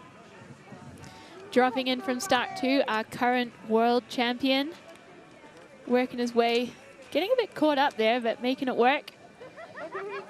Taking a lot of speed through here and committing with so much speed. Oh, hectic pace from Vali Rayner. He went out of the gate like a dog in heat, and he has not let his foot off the gas, coming in here with a floating 360. Perfect connection back to the snow. Lining up a big backflip. Oh, can't stick it. Too big, I'd say. Looking like he took that a lot farther than the rotation wanted. Tricky one. So a very fast run, but not what he wanted to bring to the table. Well, that feature has been causing a bunch of trouble for the Tour riders so far in a bunch of categories. So Vali Rayner going out hot, and the peak rider coming in with the shrug of the shoulders of like, oh, just not quite able to put it down exactly right. That backflip was monstrous. It was interesting in face check. A lot of the riders looking at the small features as small features, but there's so much pace because it's so steep that they carry, I think, sometimes further than they expect. You go huge on the small features. But seriously, this is an impressive move. He controls amazing control on the edges and just so much speed through that closeout zone. Yeah, and that early takeoff 360, his finish of his rotation so perfect with his connection with the ground. That's where he wanted to land it, and he just kept drifting past the kind of perfect stomp point. And I mean, there's nothing you could do. He stretched out as much as he could to slow down the rotation, but once you've got it, it's hard to get rid of. Physics.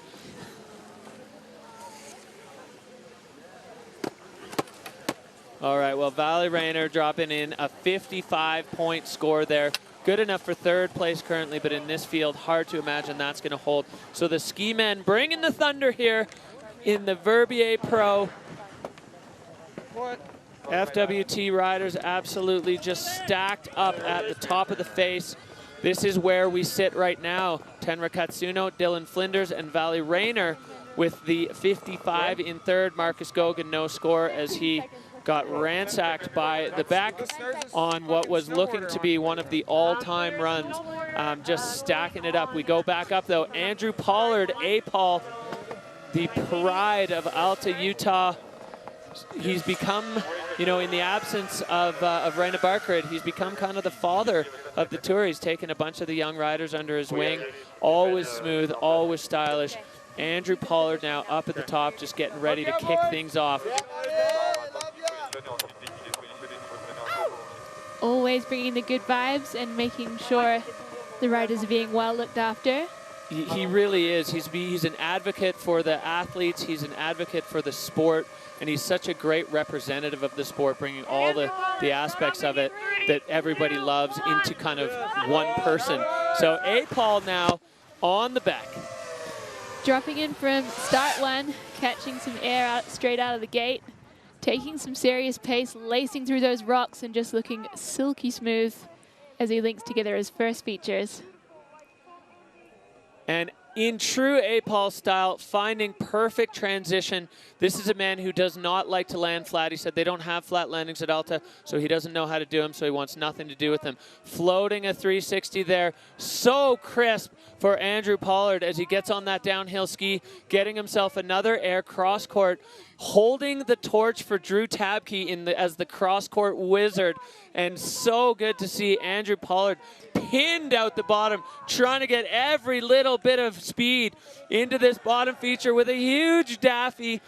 Trademark from Andrew Pollard. He's got so many trademarks, does Andrew? He sure does. And I think he took the most pace we've seen into that wind lip. So it's starting to work. That was so sad. Proud of you, buddy. Thanks. I backslapped. Maybe not, though. He says he backslapped. I hope the judges didn't hear that, Andrew. That side hit was huge. All right, looking back here at this run from A-Paul, such a good start. Just has the ability to look silky smooth when it's actually a very technical and hard to lace together run. Floaty 3. Yeah, he took that way further. He got a little bit compressed there. I don't think I'd call that a backslap, but we'll see what the judges have. Then the side hill hit on that. Again, catching perfect transition all the time. That tweaked out high safety there for A-Paul. Top to bottom, so fast, so smooth. Never even a blip of loss of control. Tell your homies you love them. Much love to the New Zealand crew right now. All right, big ups to A-Paul, 76.33. So into second, Tenra fending off another big challenger in A-Paul. He is a veteran, he knows how to do it, and silky smooth on the Petit Bec des Rosses. So that's another one down as we move through ski men. A-Paul is done. Tenra holding down the top spot. Dylan Flinders down to third, and another big challenger up here at the top. Max Palm, the Swedish rider, another peak performance athlete here, getting ready to throw it down. He's made a habit of winning the first event on the tour. 2 years ago as a wild card, a single event wild card that translated into a full tour wild card with the win and the first double backflip we've ever seen landed.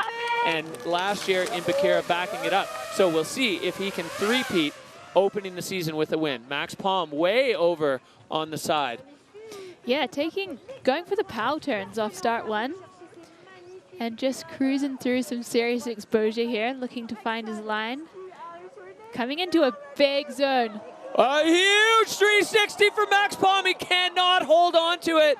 Going for absolute glory there off one of the biggest features on the Petit Bec with a floating 360. The impact on that must have been enormous. Max Palm definitely with a significant tumble after, but it didn't affect his fluidity at all. That was the biggest move of the day, and laying out a backflip. The wind lip is on, folks.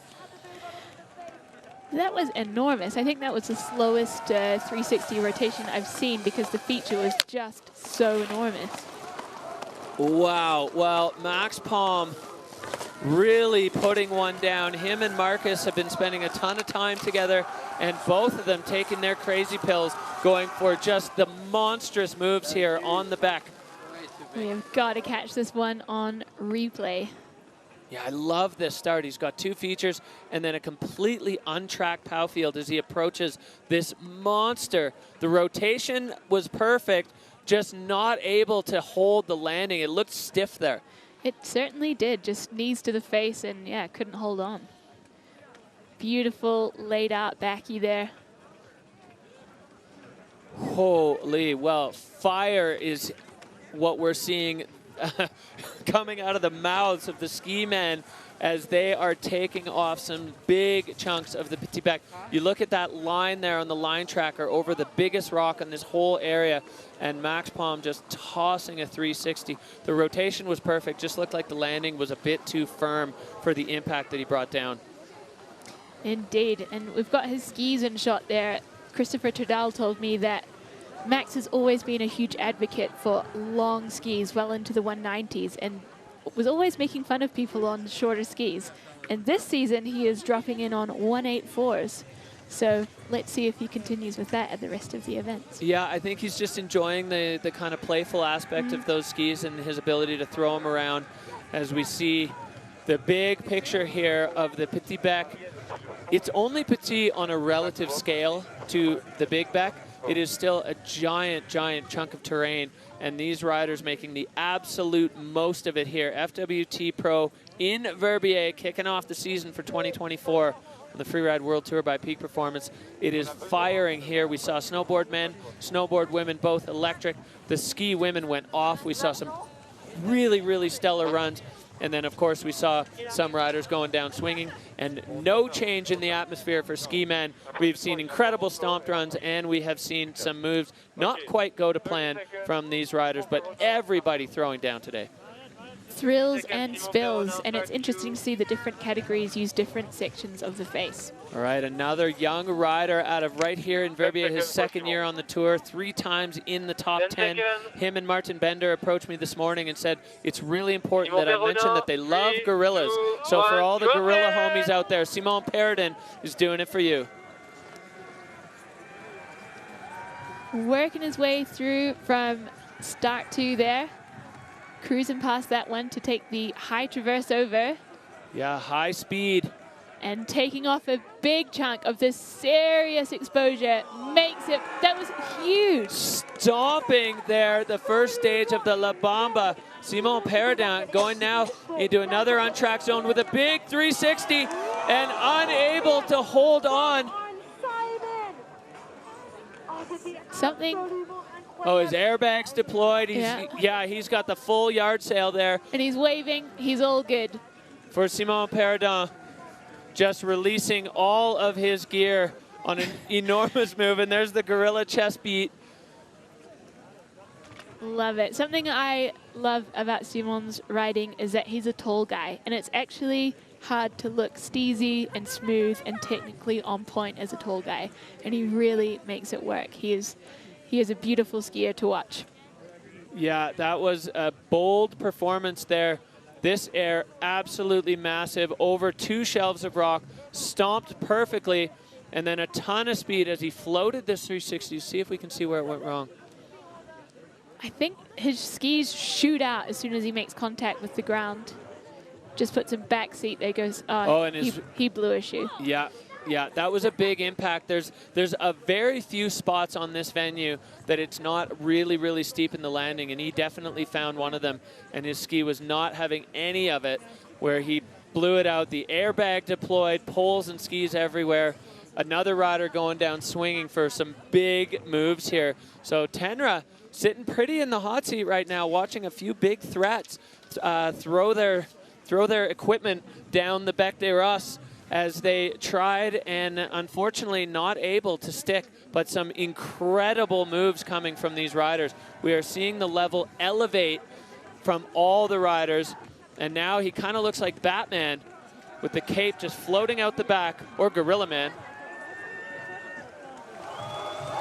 Absolute superhero. You can hear the local crowd going off. Yeah, the people's champ here. Oh, God, so. He is all smiles, happy to go down swinging.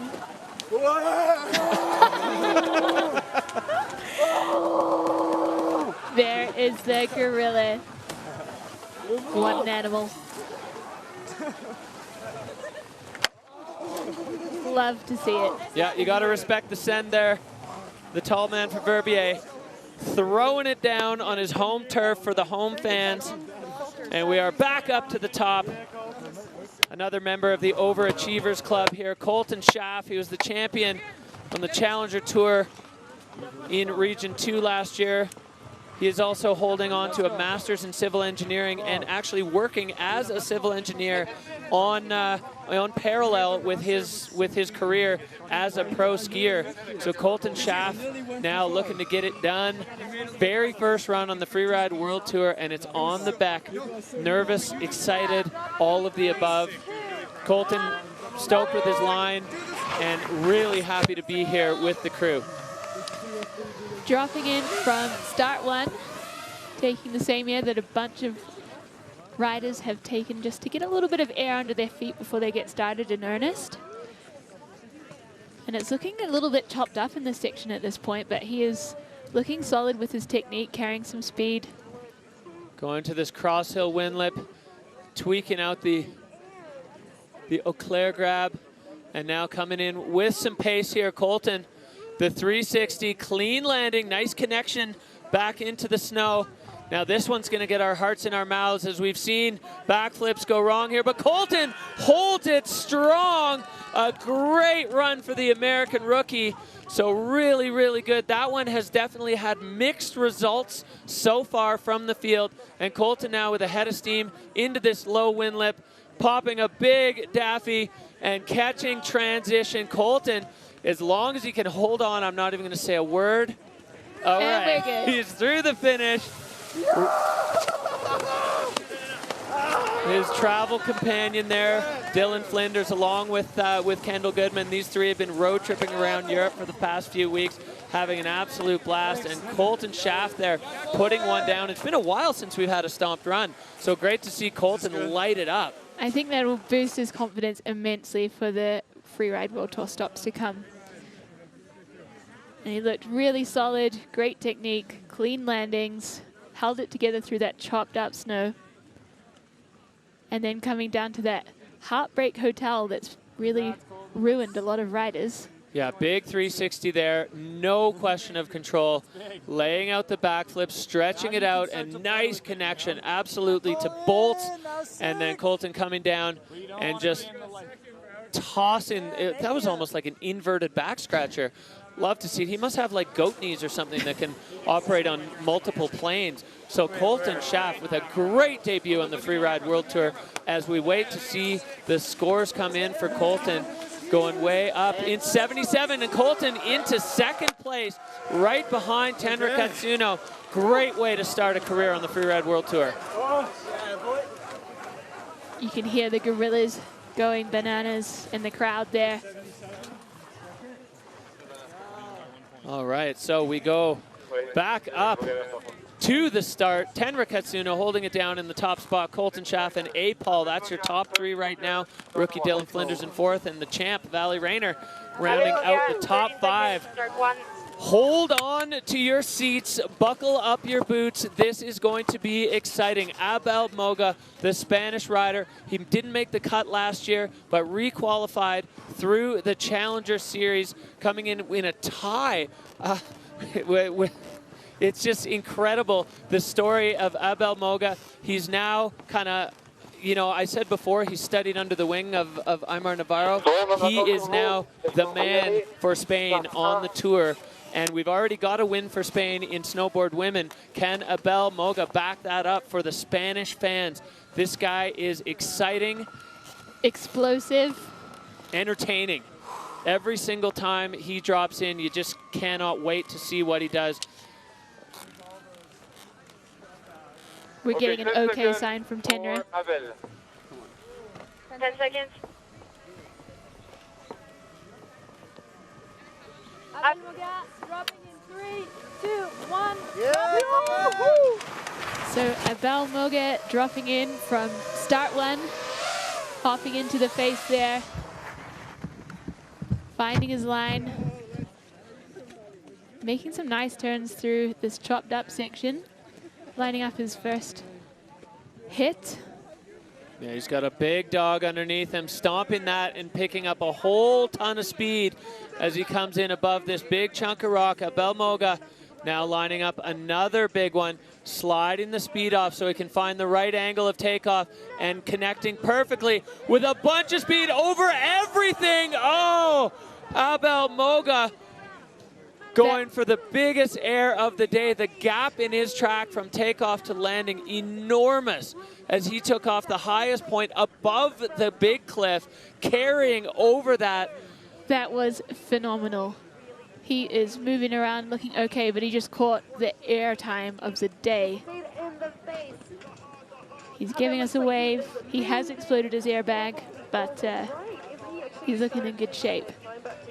I think the Spanish fans will be on the edge of their seat down there. Well, Abel carrying on tradition for Spanish freeride, going absolutely enormous. This sizable air, and then he carries a lot of speed, takes off here, flies over the next cliff, and just loses a shoe on impact. Not able to hold on to that, getting stretched all the way out. I think it really speaks to how steep this venue is, and when you're trying to lace together features like this, you really need to account for the speed that you're going to pick up on your way down. Well, the ski men going absolutely buck wild today. Some enormous moves being bitten off on the Petit Bec, and definitely a mixed bag of results from the riders so far. We've seen some really good stomped runs, and some riders just going a little too deep into the locker and not able to hold on to it. I think we've got bluebird conditions, good snow, an exciting venue, and everyone's getting a little bit carried away. Yeah. The ski runners getting a real workout. I hope they're not having to hike back up as they go to retrieve. As you can see, Abel's life spread out below him there. We've got some skis going cheap here. Yeah, and seeing the body marks there is Abel head to toed, getting completely rumbled, but happy to see that he's fine. Airbag deployed. Impacts like that are incredibly tough on the body and the equipment, but happy to see Abel. Seems like he's fine. I mean, this guy is made of muscles. He's certainly a big unit.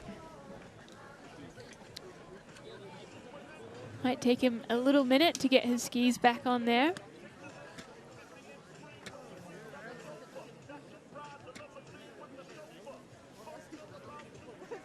Yeah, ski runner giving him a hand there. Yeah, I think that is Finn Billis's Kiwi buddy Hugo, being one of our ski dudes. Excellent. Big shout out to the ski dudes. I mean, they're standing up there and then called into action, and definitely seeing a ton of work from the ski dude community today, collecting the gear from some of these riders who are just going absolutely buck wild on the face. Abel Moga now making his way down, cape out, as we saw from Simon Perrodin. So another big challenger fended off there from Tenra. A clean run is what it's going to take to do it. Riders definitely getting hungry for some big moves as we move through the field, and we have another rookie on the tour, another rider who's been knocking on the door for a while, young Kiwi rider Ben Richards. I've been looking forward to seeing him make the tour for quite a while as he's made his way through the qualifiers and challengers, and he is here now, based in Squamish for the winter, but he is here and he is ready to debut on the Freeride World Tour. Looking forward to seeing it for the homeland. So he's living with Craig Murray over in Squamish, and they've been having a lot of good skiing so far this winter. He's looking silky smooth as he gets into the meat of the face and taking a huge cross-court air through the Fashna closeout. I love that high line. It really connects well with the transition, and Ben Richards finding a perfect reconnection with the ground. 360 on the pyramid, now coming down into this lower section with the flat spin, and another bolts landing. This is textbook Ben Richards riding, clean, smooth, and oozing with style as Ben now trying to hold speed. He's got the heat for the Winlip as he lines it up tosses the big shifty down, and Ben Richards making his way down towards that FWT arch. A really, really strong debut for the Kiwi rider. Incredible. He found the balance there between going completely buck and something that seems like maybe is not doable at all. Oh yeah. That was so good. Right in the spot. So let's check out the action. Looking silky smooth throughout the whole line, lacing everything together. Decent air time. That connection was just perfect. Fluidity, air and style totally jacked with the video scores there. Yep. Boosting the 360 and then straight into this flat spin. And perfect connection again, just that you can see the tails of his skis flexing as he loads them up. The legs doing their work, and a great run from Ben as he starts his Freeride World Tour career in style. And happy to be at the bottom. Stoked for all the friends in New Zealand that are watching, and all the Kiwis in Innsbruck that might not have been able to make it out here. That's a big statement for the Kiwi community. After landing in my second hit, the double. It's like the judges are agonizing over the scores there. Very first air, I crossed my skis.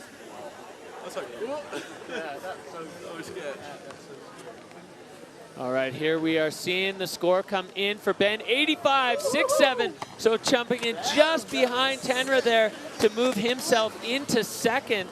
Great statement from the Kiwi rider, trying to find his way out of the camera shot there at the bottom. That's okay, he wasn't confused on his line, doesn't matter what you do in the finish. All right, well, we go back up to the top of the Petit Bec. We go from rookie to veteran. Peak performance rider Carl Regner Eriksson. Carl has been a mainstay on the tour and always a threat for the podium. Fired up and ready to go. Smooth, stylish technique, absolutely precise. There is no doubt that if you're sitting in Tenra's seat right now, you are worried as we see Carl take the start from start one. Dropping in there. Looking cool, calm and collected as he makes his way through the exposure, lacing some turns. Finding his first cliff. Goes big there and just looking strong as an ox. Yeah, clears the rock well. There is a nice landing there, but you do have to clear a little bit of a dip. Now Carl coming into this low section, this bend. Letting the slough clear as he takes it fall line, huge, and another perfect connection. So Carl Regner Eriksson, blink and you missed it.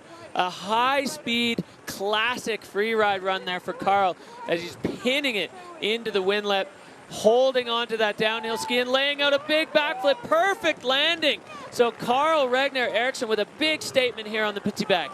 Fluidity, incredible, features huge. Good to see you. Yeah. Good to be down. Oh, hello. Oh. All right. So taking a big air there. Really solid skiing. Beautiful turns. Working his way into this exposed zone and then taking some serious air time over his slough into the fall line and pacing it out. And floating a big backy off the bottom windlip. Solid run there. That was great from Carl. I'm so impressed with him. It just year after year, he delivers with a consistency that never seems to change. He's always in the mix, always a threat. You know, he's one of the few riders on this start list that have actually ridden the Bec before. So he's got definitely a bit of a veteran's advantage there as the score racking up, and he's into third with an 81.33. So another big threat fended off from the young Japanese rookie, but a big result there for Carl as we've seen some big dogs go down hard today. Carl's going to have a keeper result from that, although there are still a ton of riders left at the top, and all of them want a piece of that podium. So no guarantees yet as we're just around the halfway mark here at Ski Men. Tenra, Ben Richards, Carl Regner Eriksson. That's your top three. Colton Schaff and Apol into the 4 and 5 position. And we're going to go back up to another one. I mean, I I almost feel like I just keep repeating myself that this one is a real danger. But every single rider that we see drop out of that start gate is a huge, huge risk for the man sitting at the hot seat right now. As we look over here, Carl exchanging hugs there with Marcus Goguen, telling stories about how it went for them. They had quite different experiences, I'd say, on the back. I would say so. And Marcus will be really happy to see his compatriot come down in 2 riders' time. But first of all, we've got a big heavy hitter from Austria. Yes, that's right. It is Max Hitzig. Max made an explosive debut as an event wildcard in Fieberbrunn 2 years ago, winning the event and winning it, I'd say, comfortably on that run. And Max now a mainstay riding out of Germany. You've seen here all of the riders up at the top, some of them watching the feed, some of them just trying to figure out what's going on. Max with that freshly minted Red Bull helmet, picked up from F1 superstar Yuki Tsunoda. It was one of the best Red Bull helmet deliveries I've seen. They do always a good job on that. But Max Hitzig, he's so exciting to watch. He always looks really calm and collected in the air. You never really see him put a foot out of place. I wonder, you know, we've seen 2 different approaches today. The completely balls out haywire approach and the slightly more reserved, and I can't really call Tenra's run reserved. But Dialed in. Yeah, dialed in. It was stickable. So let's see what Hitzig does. Usually he kind of finds a balance between those 2 things. It looks haywire for other people, but he never makes it look haywire. I don't think we've ever seen him wind down the windows. No, he's silky smooth in the air, and yeah, has incredible air awareness. And I am very grateful to his family for convincing him to start his free ride career. He was just an enthusiastic free ride skier that did not compete until his mum told him that it could be fun and he could consider it. And then we saw that impressive rise to the Free Ride World Tour. Yeah, and every single time he takes the start, there's some highlight reel moment. We saw it in Kicking Horse with one of the biggest backflips we've ever seen on the Free Ride World Tour. We saw it in Fieberbrunn with a transfer that we've never seen anyone do before, and then it immediately translated. We saw one of the riders on the Challenger event directly after try it. There's just so many moves that he has done in his very short FWT career that have been truly pioneering on the faces that he's on. So let's see if he's got something in his eyes that we haven't seen yet on this face.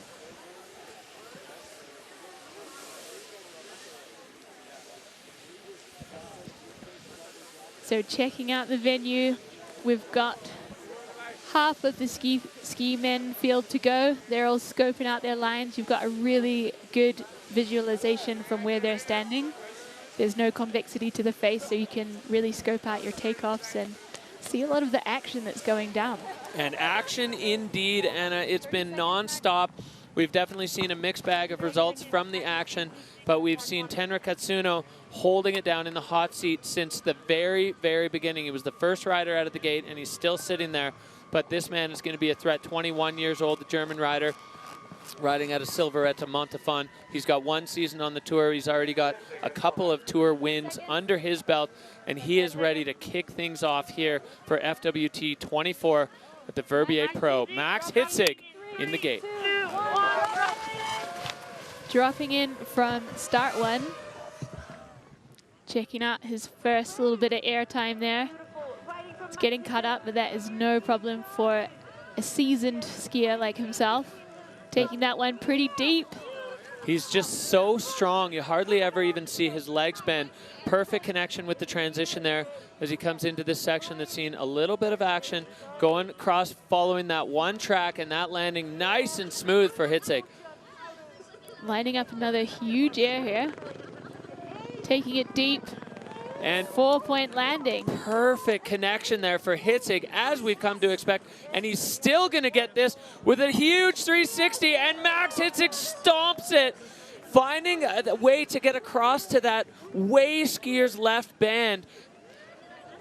Getting the Cossack in at the bottom. Hitzig untroubled by gravity or impact or physics or anything. The free ride robot we've been calling him, because he just exudes perfection every single time he drops in. It almost looks too easy, and look at his face. He is elated to be done and at the bottom with a run like that. Palpable relief there. The last one.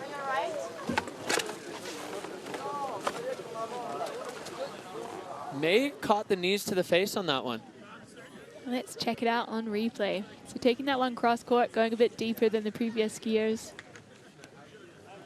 And taking this one really deep.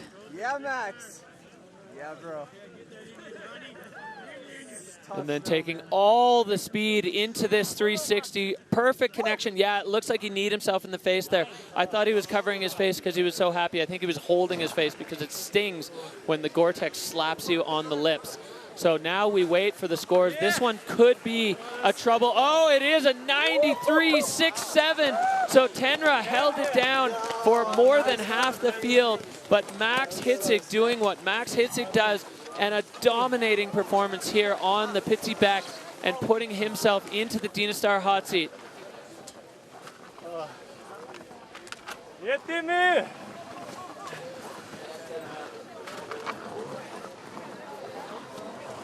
No time for the hot seat. Yeah, he's off for a cuddle with his mates. Find his way. So a little shuffle there, a big shuffle in the podium standing so far as Hitzig taking the lead with that 93.67. Tenra Katsuno now still in podium contention in second, and Ben Richards in that third spot as we go back up to the top. Whistler Freeride Club's own, Whistler's own, Wei Tian Ho, 19 years old. He kind of dabbled last year. He was given a wild card for the Challengers, but he didn't want it. He said he needed to earn it, so went to Crystal for the 4-star and won that, earning his way onto the Challengers and going into a completely untouched zone. Incredible to be able to still find powder here this late in the game for Wei Tian Ho. He's got himself into a spicy zone here. A lot of exposure.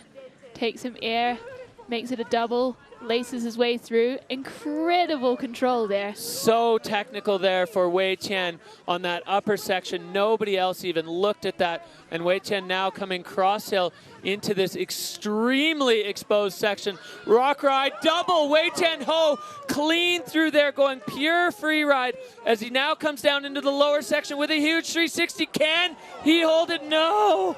Oh, Wei Tian Ho with one of the moves of the day and the biggest 360. I mean, I don't know where between him and Max Palm. He's tapping the helmet. Looks like he's okay. Wei Tian had a run going there, and unfortunately, at the very end for the peak performance rider with a huge 360, that one just unable to stomp. And also to add, he's battling with a bit of an issue with his foot. He has a gaping hole in his foot that he's had to kind of battle with. Yeah, it's tough. So look at this section coming in, the slough just pouring down, click, clack, and out, getting control there, holding on, getting on the downhill ski, perfection in technique, and then this part, so technical, so exposed, rock ride to huge double. That was a lily pad that he hopped on and off of there. Really incredible control. And then this 360 just going too far, and that landing so stiff, Wei Tian unable to hold on. So close to perfection for the young Whistler rider. Big hugs for Hitzig. Whoa, these riders really putting it all on the line today as they go buck wild trying to earn a Freeride World Tour podium. Marcus coming in, that's a bit of a shared experience for those two guys. All or nothing. Wei Ho and Gogo, they had a rough time on the face today, but put together an incredible show. Yeah, and definitely a statement from those boys that when it comes together, it's going to come together big time as we go straight back to the top. The action never stops here at the Verbier Pro. This is 2022 World Champ Maxime Chablot, another one who kind of falls into the category of Hitzig. You very, very rarely see him fall. He's always crisp and clean. He's so strong. You know, he's trying to balance being a pro skier and a professional kiteboarder. And so far, the balance seems good. He's a 3-time World Junior Champ on the kite. He's a Freeride World Junior Champ and Freeride World Tour Champ. On skis, he's pretty much awesome at everything he does. And Maxime Chablot is on the back. Multi-talented, dropping in from start one. Catching some air there. And making quick work of this techie section. Yeah, getting himself into a serious piece of terrain, airing over the whole double bottom step. Catching some air into the next section. So Chablot bringing the trademark heat, winding up for the big 360, dialing that in, back to his feet, cross court now, laying out the backflip, and Maxime with a slight bobble there, but able to hold on. That was the same run that saw him win here in the Extreme Verbier a couple of years ago, and Maxime Chablot going right back to the well. Carrying some speed into this final wind lip. Cheeky little 360 there. And a pretty solid run from him. One tiny bobble in that landing, but as we said, that feature has been wreaking havoc with a lot of riders so far. Yeah, definitely. You saw him just put a foot out to the side. He didn't go down, but there was definitely a little something there for the judges to pick up on. So we'll see what they're going to do with that. But all together, a solid run there for Chablot. So airing, that was a really sniper landing that he scoped out there to Yeah, I like that one a lot. Shelf. And it's nice to see him getting more into the free ride vibes here on the Petit Vec, because he seems to prefer, from a personal perspective, the more freestyle-oriented zones. But he certainly brought the freestyle components to the Bec. Had all the elements. That landing's still punchy. We saw it take down Justine, and Max just able to push his feet through that little bit of breakable crust there and muscle his way out of that. So Maxime Chablot with another strong run. Seeing kind of even Steven here on stomped runs to outrageous crashes from the men's field here. That was scary, especially the hike up.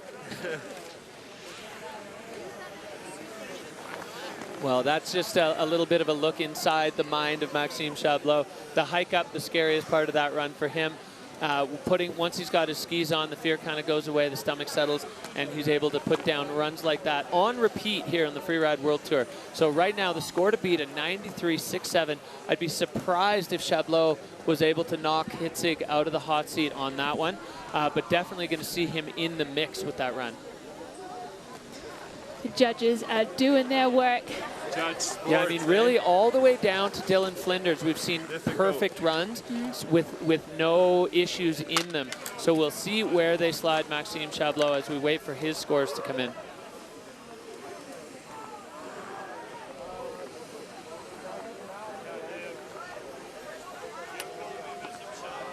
This has got to be the most stressful time for any competition rider. You're waiting for that score to drop. You've done your part now, and it's in the judges' hands. That's a judge sport. It takes time, and we can't rush the numbers. That's right. Yeah, the judges putting their time in and putting Maxime Chablot into fourth with an 81.67. So a big score there for Chablot. Not quite in the mix for the podium, but we've seen Maxime often, he's a slow burn rider. He'll start with something that he would describe, or he has described, as slightly mellower, and then ramp it up as we get to the venues that he likes a little bit more, or that he feels fits his style a little bit more. So that will push Carl Regner Eriksson down into fifth position, as we're a bit over 2/3 of the way through the ski men's field now, and we go straight back up to the top for another exciting rider. Blake Marshall, another one making his way off the tour with the cut, and then back to the challengers, and the Kiwi rider Blake Marshall back on tour and back on course right now. Dropping in from start 2, getting a bit hooked up there. I think there's some rocks poking through it and a lot of rutted snow. Yeah, hopefully that's not going to rattle Blake's confidence. Looks like it's not, as he goes straight back into the fall line. Pinned now down into, oh, he's looking at a high take on the Fashionat mandatory and going a completely new direction. 360 over the rocks. Blake Marshall now stuck in the fall line as he flies off this bottom feature. And he can't hold it. That was spicy. He went so far off that the ground just falls away. It's so steep, even though you're approaching the bottom section. Blake Marshall, he's all good. Another huge move, just not quite able to hold on. This has become a recurring theme here, a lone ski or a bunch of skis just scattered, strewn down the face as Blake Marshall hung up in the fall line and then just not able to get, well, any direction, so having to go right off the top ropes. Yeah, we've had a good third of the field have pretty explosive crashes so far. So no one seems to be holding back here on the Petit Bec. I hope Blake is good. That was gnarly. Yeah, well. It was gnarly, but he gave us a wave, so feeling confident that he is okay. Yeah, I'm good. Good. Right now, good, but we'll see tomorrow. Well, that so really hard tells you the story. You wanted to break, right? Yeah, but I couldn't. I said As we look back here, Blake Marshall taking such a cool approach to that mandatory air pioneered by Geraldine Fashnat, and then going huge on this 360 over the low shelf, connecting with it, but not able to really slow down at all, and then flying off that one. Yeah, you know what they say, pickles are good until you're in one, Derek. I love that 360. That takeoff didn't even have a track on it. So Blake Marshall, even this late in the game, much like Wei Tian Ho, finding a different approach and a different option on the face, but not quite able to hold on. Speed control really, really, well, critical, I'd say, on the Beck today. But how to speed control if you're just hopping from pad to pad? This is the thing on this venue. It's so steep. There's not much space for braking. Yeah, no time to slow down. All gas, no brakes. Blake Marshall getting huge cheers from the homies at the bottom. Big hug from Max Hitzig. The shared experience of all of these riders putting it on the line for glory. Oh, wow. Oh, wow. Oh, it sucks. I was like in the air and I was like, come on. If I land this is it. Oh. That's just too big. You heard it from the guy. That sums it up. I think that was a better explanation than we could ever give. Just a little too big there for Blake Marshall. Rolling on with Ski Men here at the FWT Verbier Pro. Back to the top. Another exciting rookie out of Region 2. Kendall Goodman riding out of Utah. Another Snowbird local. Kendall, the absolute epitome of style. He got his sponsors to make him this custom kit in, as he said, the custom size that he wanted. Giant pants, giant guy, giant style. This might actually be a pretty good tactic. Maybe if you have really big pants, they'll do a little bit of braking so you don't have to deal with the speed you pick up on the way down the venue. Well, so looking forward to Kendall debuting on the Freeride World Tour, getting straight into it off the top and into a spicy section. There's only one track off that. Kendall making short work of the upper section here on the back. Already putting his print of ski style onto the face, looking silky smooth. Chucking in a shifty there, building some speed into the next section with a big flat spin. And perfect connection. So Kendall Goodman now on the downhill ski, moving over to this next feature, flying off that right into the pocket. Kendall now with a ton of speed, and he's still got more to come. The nose butter off that feature, unbelievable on the Bec des Roses. We've only seen it once before from Marcus Cedar, and Kendall Goodman bringing the trademark style that he has become known for onto the Petit Bec. He's got one last move on the windlet, but Screaming Seaman, get out of here. Kendall Goodman, top to bottom, well, I won't say it yet, top to bottom for his Freeride World Tour debut. He had a flat spin, he had a nose butter 3, and a Screaming Seaman off the windlip. Absolutely true to form. Big hugs for his homie, Dylan Flinders. These guys have been riding together, touring around together, and great to see Kendall Goodman lighting it up here at the FWT. So on the replay there, putting style into every move he makes. This was so smooth. Perfect landing.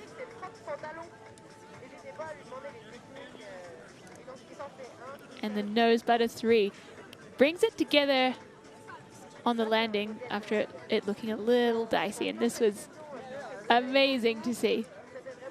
Yeah, love to see it. Great debut from Kendall, kicking off his FWT journey. He was another one who was a bit worried about the whole visual inspection process coming out of the North American Freeride Series, where you do get that on-slope inspection.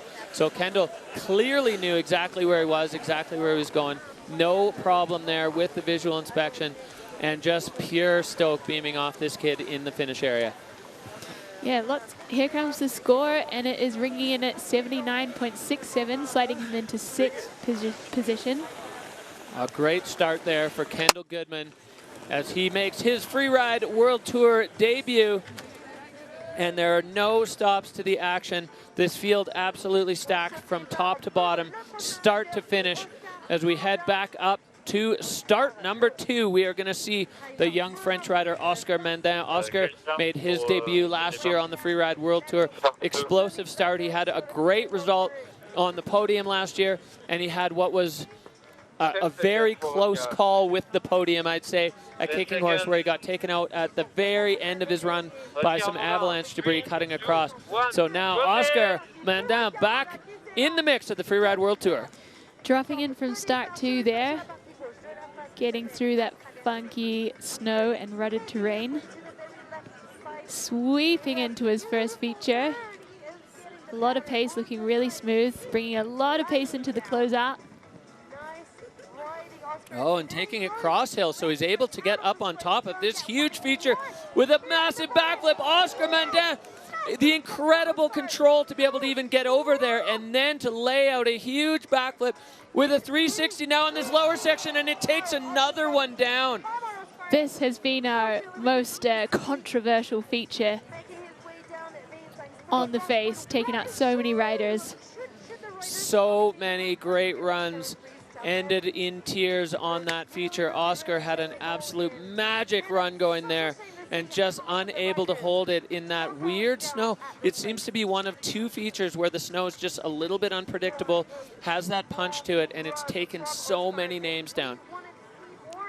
A little bit of frustration there, which we'll give that to you, Oscar. Oh yeah, with a run like that. Let's have a look here up at the top, Anna. So floating the 3 around, connecting, but just going over the falls. I think that snow is just funky. You can lose a ski tip and go over the falls.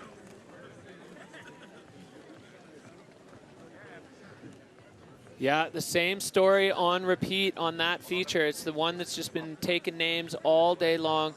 And unfortunate there for Oscar Mandin as he's hiking up to try to collect his gear. I really have to wonder how many ski runners we have left up there. Those guys have been busy. They surely have. So he is hiking up to the first ski. I think the other one sailed right past him. So I think he's going to need some assistance. We might have a little wait on our hands here.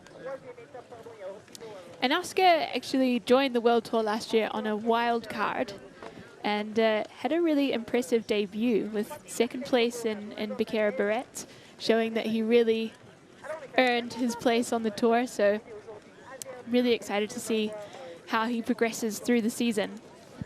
Yeah, it's a great statement when you're given a wild card. If you can back it up with a podium result, it really kind of tells the tale of a good wild card selection, and Oscar was certainly that, earning himself that podium result and then making it into the FWT finals last year. Super strong rider. I always love to watch him ride. He's got the backflip styled. His backflip on the upper section of his run, so big and so perfect. So really, really unfortunate to see it come undone on that lower feature that's taken so many great riders down. Hitzig looking comfortable in the hot seat with a blistering run. Trademark. Well, Oscar and Marcus have now 1 pair of skis between them. I don't know if Marcus's ski ever resurfaced. Oscar going to make his way down. We can't quite see if his ski is in the discovery zone. But another rider in that unenviable position of riding the back on 1 ski. He's making it work. Strong legs. So strong, yeah. These riders they're so well conditioned, they're so strong, they're so talented. Ah, there it is. Excellent. Reunion of Oscar Mandin and his left ski. Good to see as we are making our way through the ski men's field, the FWT Pro Verbier. Proving to be extremely exciting. Perfect, thank you. We go back up to the top. Jackson Bathgate, another Whistler Freeride Club alum, and if you're familiar with the name from the Freeride World Tour, he is the twin brother of Cooper Bathgate. So both twins now taking starts on the Freeride World Tour. Jackson battling through a bunch of years of injuries, some lower back stuff, and now, you know, he was able to kind of get himself healthy last year, put another bid in on the Challengers, and Jackson is on the Freeride World Tour for his debut, the 2016 Junior World Champ, now touring with the big dogs. Dropping in from start 1, and it is getting pretty rutted through here, but he looks like it's no bother for him. Finding his takeoff there, taking it cross court. Looking smooth. Heading down for some fresh pow turns. Yeah, holding a bunch of speed here as he is above a serious chunk of terrain. Lining up, he definitely doesn't want to land on those rocks that have been exposed from some of the earlier riders. Taking it as a double.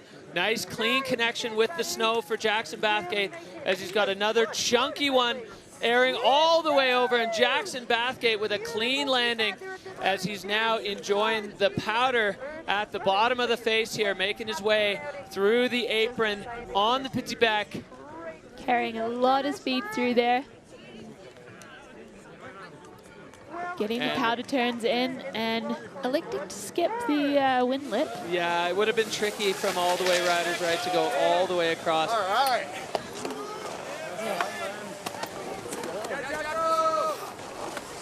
All right, cheers from the boys, pointing out Cooper's towing. Jackson loving being a tow truck driver these days as he got white roomed off that top air. But controlled it really well, laced it together, controlled his speed here above a lot of exposure to make that cross-court air solidly. Yeah, nice connection into the powder, and then Jackson Bathgate motoring off this bottom air. He's kind of got that cat out of a bag style in the air. Just a good way to keep balance. Real direct line from Jacko. You can see the line tracker, fluid and fall line the whole way as Jackson Bathgate now waiting for the scores to come in. Great run from Jackson. Anxious moments for any athlete waiting here in the finish line for the judges to have their say.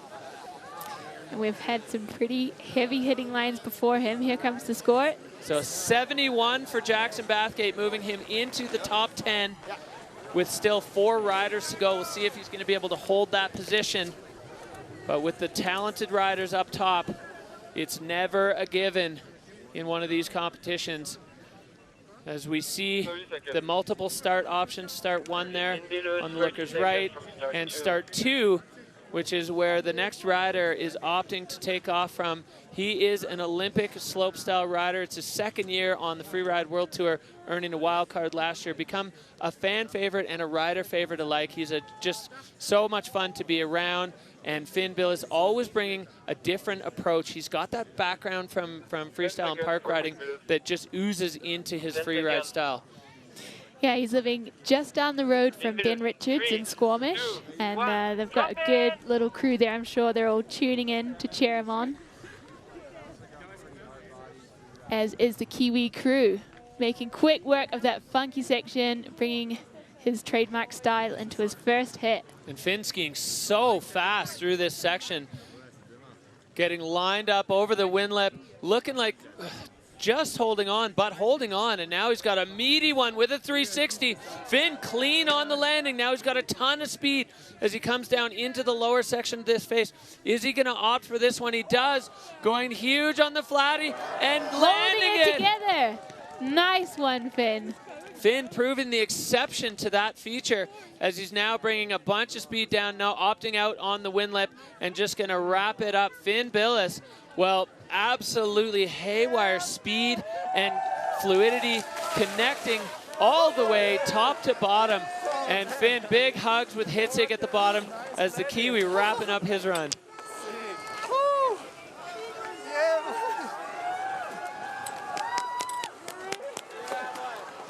Big cuddle from Ben Richards. Good job, brother. So sick.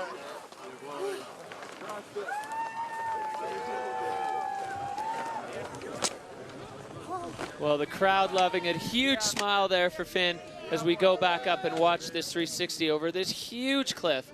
Enormous, and manages to control the funky snow in that landing. So much speed into this bottom flat spin, catching the grab. A little out to the skier's right, more so than the other bomb holes. You could see him just moving a little bit left to right off the takeoff, which at this stage may have been a really, really smart move. Veteran performance there from Finn Billis. For Will you guys. and Kyle. And Finn Billis moving into second with an 89.33, and a big shout out to the Kiwi community, suffering some heavy losses recently, and Finn recognizing that and shouting out to all the crew at home and around the world in the Kiwi freeride and ski community. So huge for that, and a great score. Finn Billis just bumping now Tenra out of that second place spot. So shake up in the podium as we move our way through the ski men's field. Finn Billis putting himself into podium contention here with the 89.33. Tenra Katsuno now down to third. Ben Richards into fourth as we look at all the NSs on that list. So many riders coming undone on the Beck today, but we go straight back up. This kid, another junior world champion. You can't shake a stick in this field without hitting a junior freeride world champion. Another part of the Gorilla squad, along with Simon Peridon and whoever was in the Gorilla suit at the bottom. Martin Bender, an explosive young talent from right here in Verbier, and he is making his freeride world tour debut at home. That's right, dropping into start 2. We have all been anticipating his arrival on the Freeride World Tour. Explosive riding and explosive personality. Looking silky smooth there, coming down to the Fasnacht closeout. Yeah, Martin taking a slightly different angle, nice clean landing into the transition and getting way up high on this feature. 360 perfectly over the rocks and into powder, and able to connect these two sections of the Beck that we haven't seen go together. Airing in, airing out. Martin Bender making a strong case for himself. Still plenty of action to go with a huge 360. Oh, Martin Bender getting the trajectory off and somehow comes out of it on his skis. In true gorilla form, I would say. Really strong. That was another amazing run put together that just came a bit undone. Floating a backy there for the fans. Yeah, I mean, Martin's going to have a huge control dock for that, but I think there's still going to be a lot of scoring opportunity for him to get a mid-pack result out of that, because the rest of his run was fire, and he is stoked. Your home mountain, you're making your tour debut, all the friends are there, the Gorilla's there. Loving it. Well, what a strong statement from the young Swiss rookie. Look at this, holding on to that big bump ahead of time, and perfect amount of distance to clear that rock. And this one is huge, but just lands on the edge of that rock and bounces his way between the next two. Yeah, trajectory a little bit off on that one. You can see he comes out of the 360, sees the rocks there. There's that other one that actually formed a bit of a lip that he just plowed into. And I don't know what happened behind that powder cloud, but he came out of it in the fall line with all his equipment. So Martin Bender, cat-like in his run on the Petit Bec. Holding it down for the Verbier crew and throwing it down to start his freeride world tour career. This is going to be a weird one for the judges because there's a huge loss of control, but the rest of his run was so hot. They're definitely going to have that big balance. He's going to get a huge dock for control, and probably a little bit for lining himself up directly into a bunch of rocks. Yeah, the judges don't want to see that. They don't want to see injuries. Yeah, the #1 rule of freeride is don't scare the judges.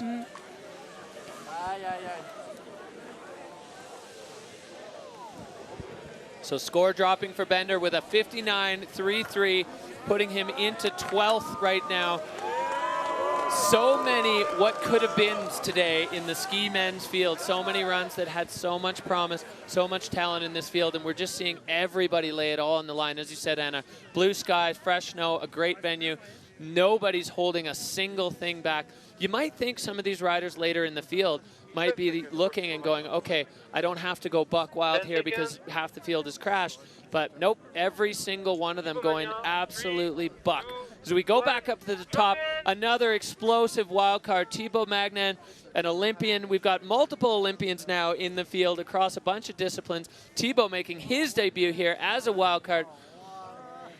That's right, he is a slopestyle and big air specialist, but he had his free ride debut in New Zealand this year, going huge across that closeout and looking really solid in terms of technique.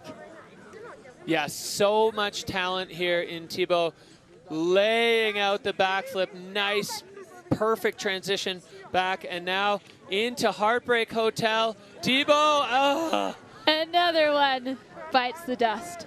Hate to see it, but an impressive run from Thibaut in his second ever free ride run. Yeah, he started his free ride career. Once he kind of knew he was going to be getting the wild card, he went down to New Zealand, competed in the 4-star, came second down there to Finn Billis. So definitely he's certainly able to do it, and the proof is in the pudding there, minus, of course, that last thing. Yeah, he certainly has the elements, and Andrew Pollard was actually judging that competition and gave him some feedback that he should do 2 turns instead of 4. He's clearly taken that on board. Absolutely, yeah. He was skiing so fast at the top, and you can see the technique, super precise. I love this approach into that feature. A little bit cross court, and it sets him up nicely for this top rope side hill takeoff into the Fashionat closeout. You land on the good side of the slough cone there, so it's just such a nice transition. And then this backflip, absolutely textbook. Beautiful. And unfortunate for Thibaut, as so many riders in the field just punching directly through the snow on that feature. There is a slight change in angle. It's a little bit flatter than the rest of the landings on the face. And another great run taken down by that feature.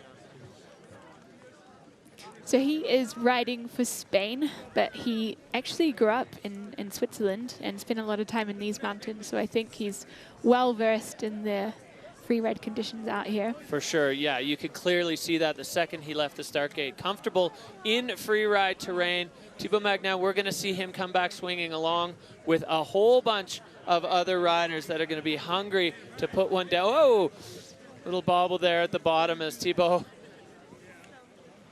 shifting it out. You can see the fans in the foreground, the pros in the background as Tib making his way across the line.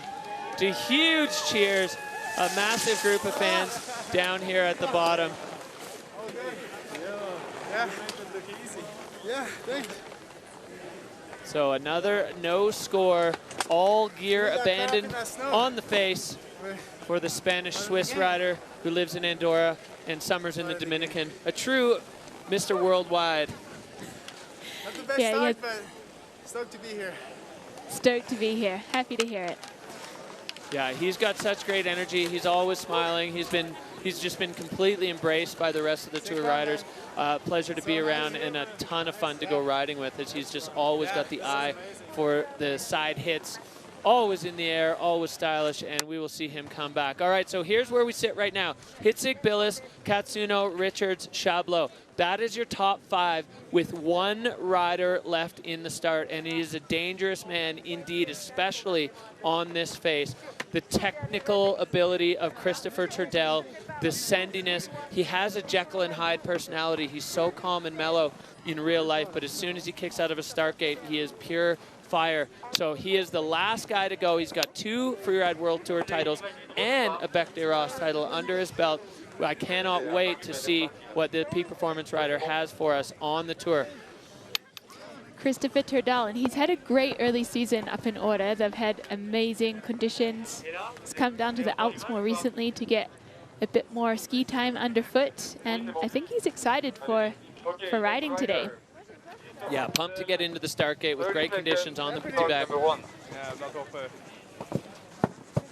Big wave to all the friends at home. Go. It's off. Looking a little lonely up there as the last rider.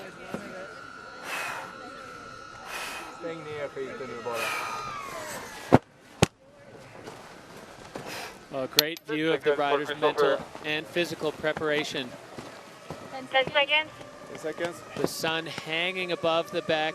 Perfect north-facing slope as we get ready for Turdell. 3, 2, 1, drop it. Turdell dropping in from start 1, hooking over to the skier's left. With a bunch of speed and a 360 right off the bat and a trademark Turdell turn to control the speed. Turdell absolutely flying now as he comes into the exposure. There's no easy way out of here. Right off the heart of it, Christopher Turdell now into the open section, coming into the lower part of the Petit Bec. There's not much below him that's not huge. Turdell lining up a big dog here, getting transition. And sticking it.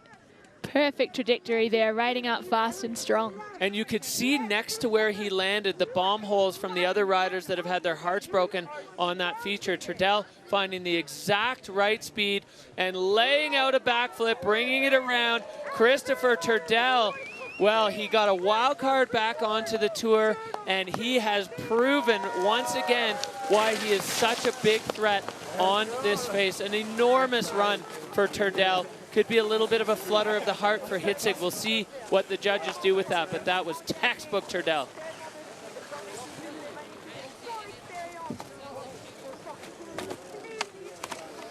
Let's have a look back, Anna. The start of his run so strong with that 360. Bringing it round straight into some turns there. And then a big, huge air is a better word for it. And just looking so smooth. Yeah, not bothered. Perfect, right? He had the turn right before to redirect, and it put him right into the perfect spot of that landing. That's where the experience of Christopher Turdell comes in. He's able to find the exact right spot to take off with the correct speed for it so that he can land that. We saw that one take down a bunch of really strong riders. So Christopher Turdell now in the start, or sorry, in the finish, getting a hug from the Peak Performance marketing director there. That is Anders Noren. Trading stories, probably in Swedish. As now we see these two riders, the only two men left to have an effect. Turdell's score yet to drop. Hitzig sitting in that Dynastar hot seat, waiting for Turdell, waiting for these people to have their say as they crunch the numbers, line them up against the categories. I mean, that was perfection from Turdell. So clean, so crisp, but he's got a lot to contend with. He sure does, yeah. I mean, all three of those riders sitting in podium positions right now. Incredible runs. Another just trademark run from Christopher Turdell. Interesting to see exactly where they're going to place that, but such a strong run. And right at the end of the field, I mean, I think he did himself a credit by skiing in an area that didn't see a lot of traffic previously. It goes up 88.33. Christopher Turdell is going to be on the podium here on the Bec once again. A huge performance for one of the most experienced riders on the tour. We can't call him old because he's just too awesome. But Christopher Turdell, he's always so self-deprecating. Last year, talking about how I remember when I used to be good. So we'll take a look here at what that did to the overall, or sorry, the event standings as Christopher catching up there with Finn Billis, as these guys all putting it on the line here on the Bec today.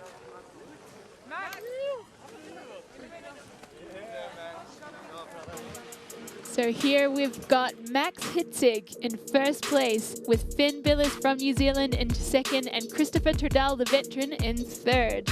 Yeah, incredible riding there from those three. Tanner Katsuno and Ben Richards debuting on the tour in fourth and fifth. Incredible action from them.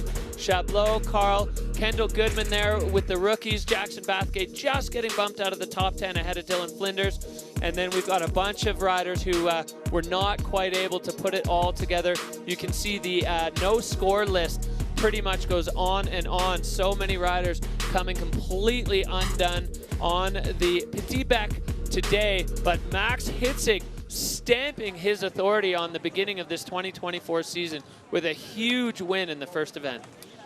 Incredible form from him. I really think this venue plays to his style of skiing. Here is our podium. Max in first position, Finn in second, and Christopher Turdell in third.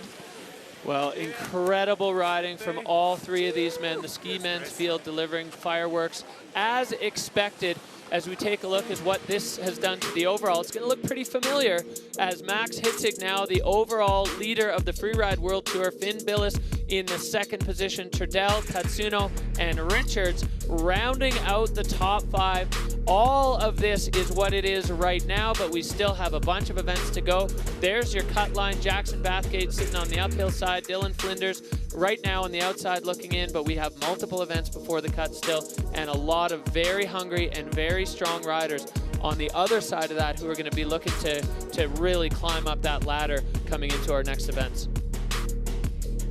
So we are going to check in with our winner of the Ski Men event, Max Hitzig. Congratulations on an absolutely incredible run, Max. How did you enjoy the venue? Is this the type of venue that plays to your talents? Yeah, thank you so much. No, normally I prefer flatter venues. It's pretty steep, but it was a nice challenge and I really enjoyed it, and the snow was pretty good. Well, incredible start to the Freeride World Tour season. Max, when you were putting that line together, were you factoring in snow conditions and your skiing style and all that to build that line that took you the win today? Yeah, I tried to do a technical line and that worked pretty well. The big free at the end was a little too big. I hit my knee to the face. Now it hurts a bit, but it was fun and I really enjoyed it. Thank you. Well, congratulations, Max Hitzig taking the first event here on the Freeride World Tour by Peak Performance 2024. An incredible performance with a big and I'd say pretty dominant win here on the Petit Bec. Huge congratulations to Max Hitzig. Thank you.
It has been an absolute screamer. We've had bluebird conditions, great snow, and the riders have been getting after it, safe to say. Yeah, well, I mean, we had the conditions, we had the sun, we had the snow, all of it coming together for an electric show here in Verbier for the FWT Verbier Pro. Running through the day, Nuria Caston taking her victory. We got Victor De La Rue with a big win on the Bec, another one. Zuza Vitek, I mean, what a show from the ski women, and then Max Hitzig absolutely dominant. And so many amazing moments from riders who also crashed. So now the crowd has a big job to do to vote for the rider of the day.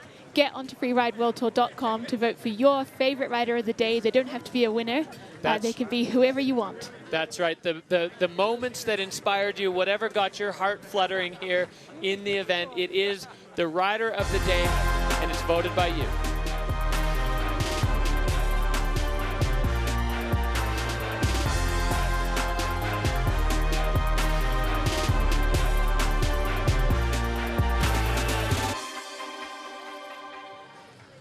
Incredible show here. It's been such a monumental effort to make this event happen by the folks here in Verbier and the staff behind the scenes at the Freeride World Tour.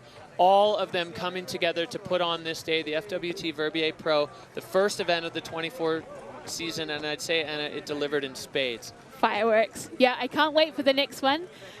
And I hope you're all tuning in to find out where and when our next stop is. Yeah, exactly. Stay tuned to the Freeride World Tour social media channels for all the updates on the schedule. We're going to keep you posted. There's lots and lots of action to come. So on behalf of the entire Freeride World Tour family, Anna Smoothie and myself, thank you so much for tuning in. It's been an absolute blast joining you together for the beginning of Freeride World Tour by Peak Performance 2024.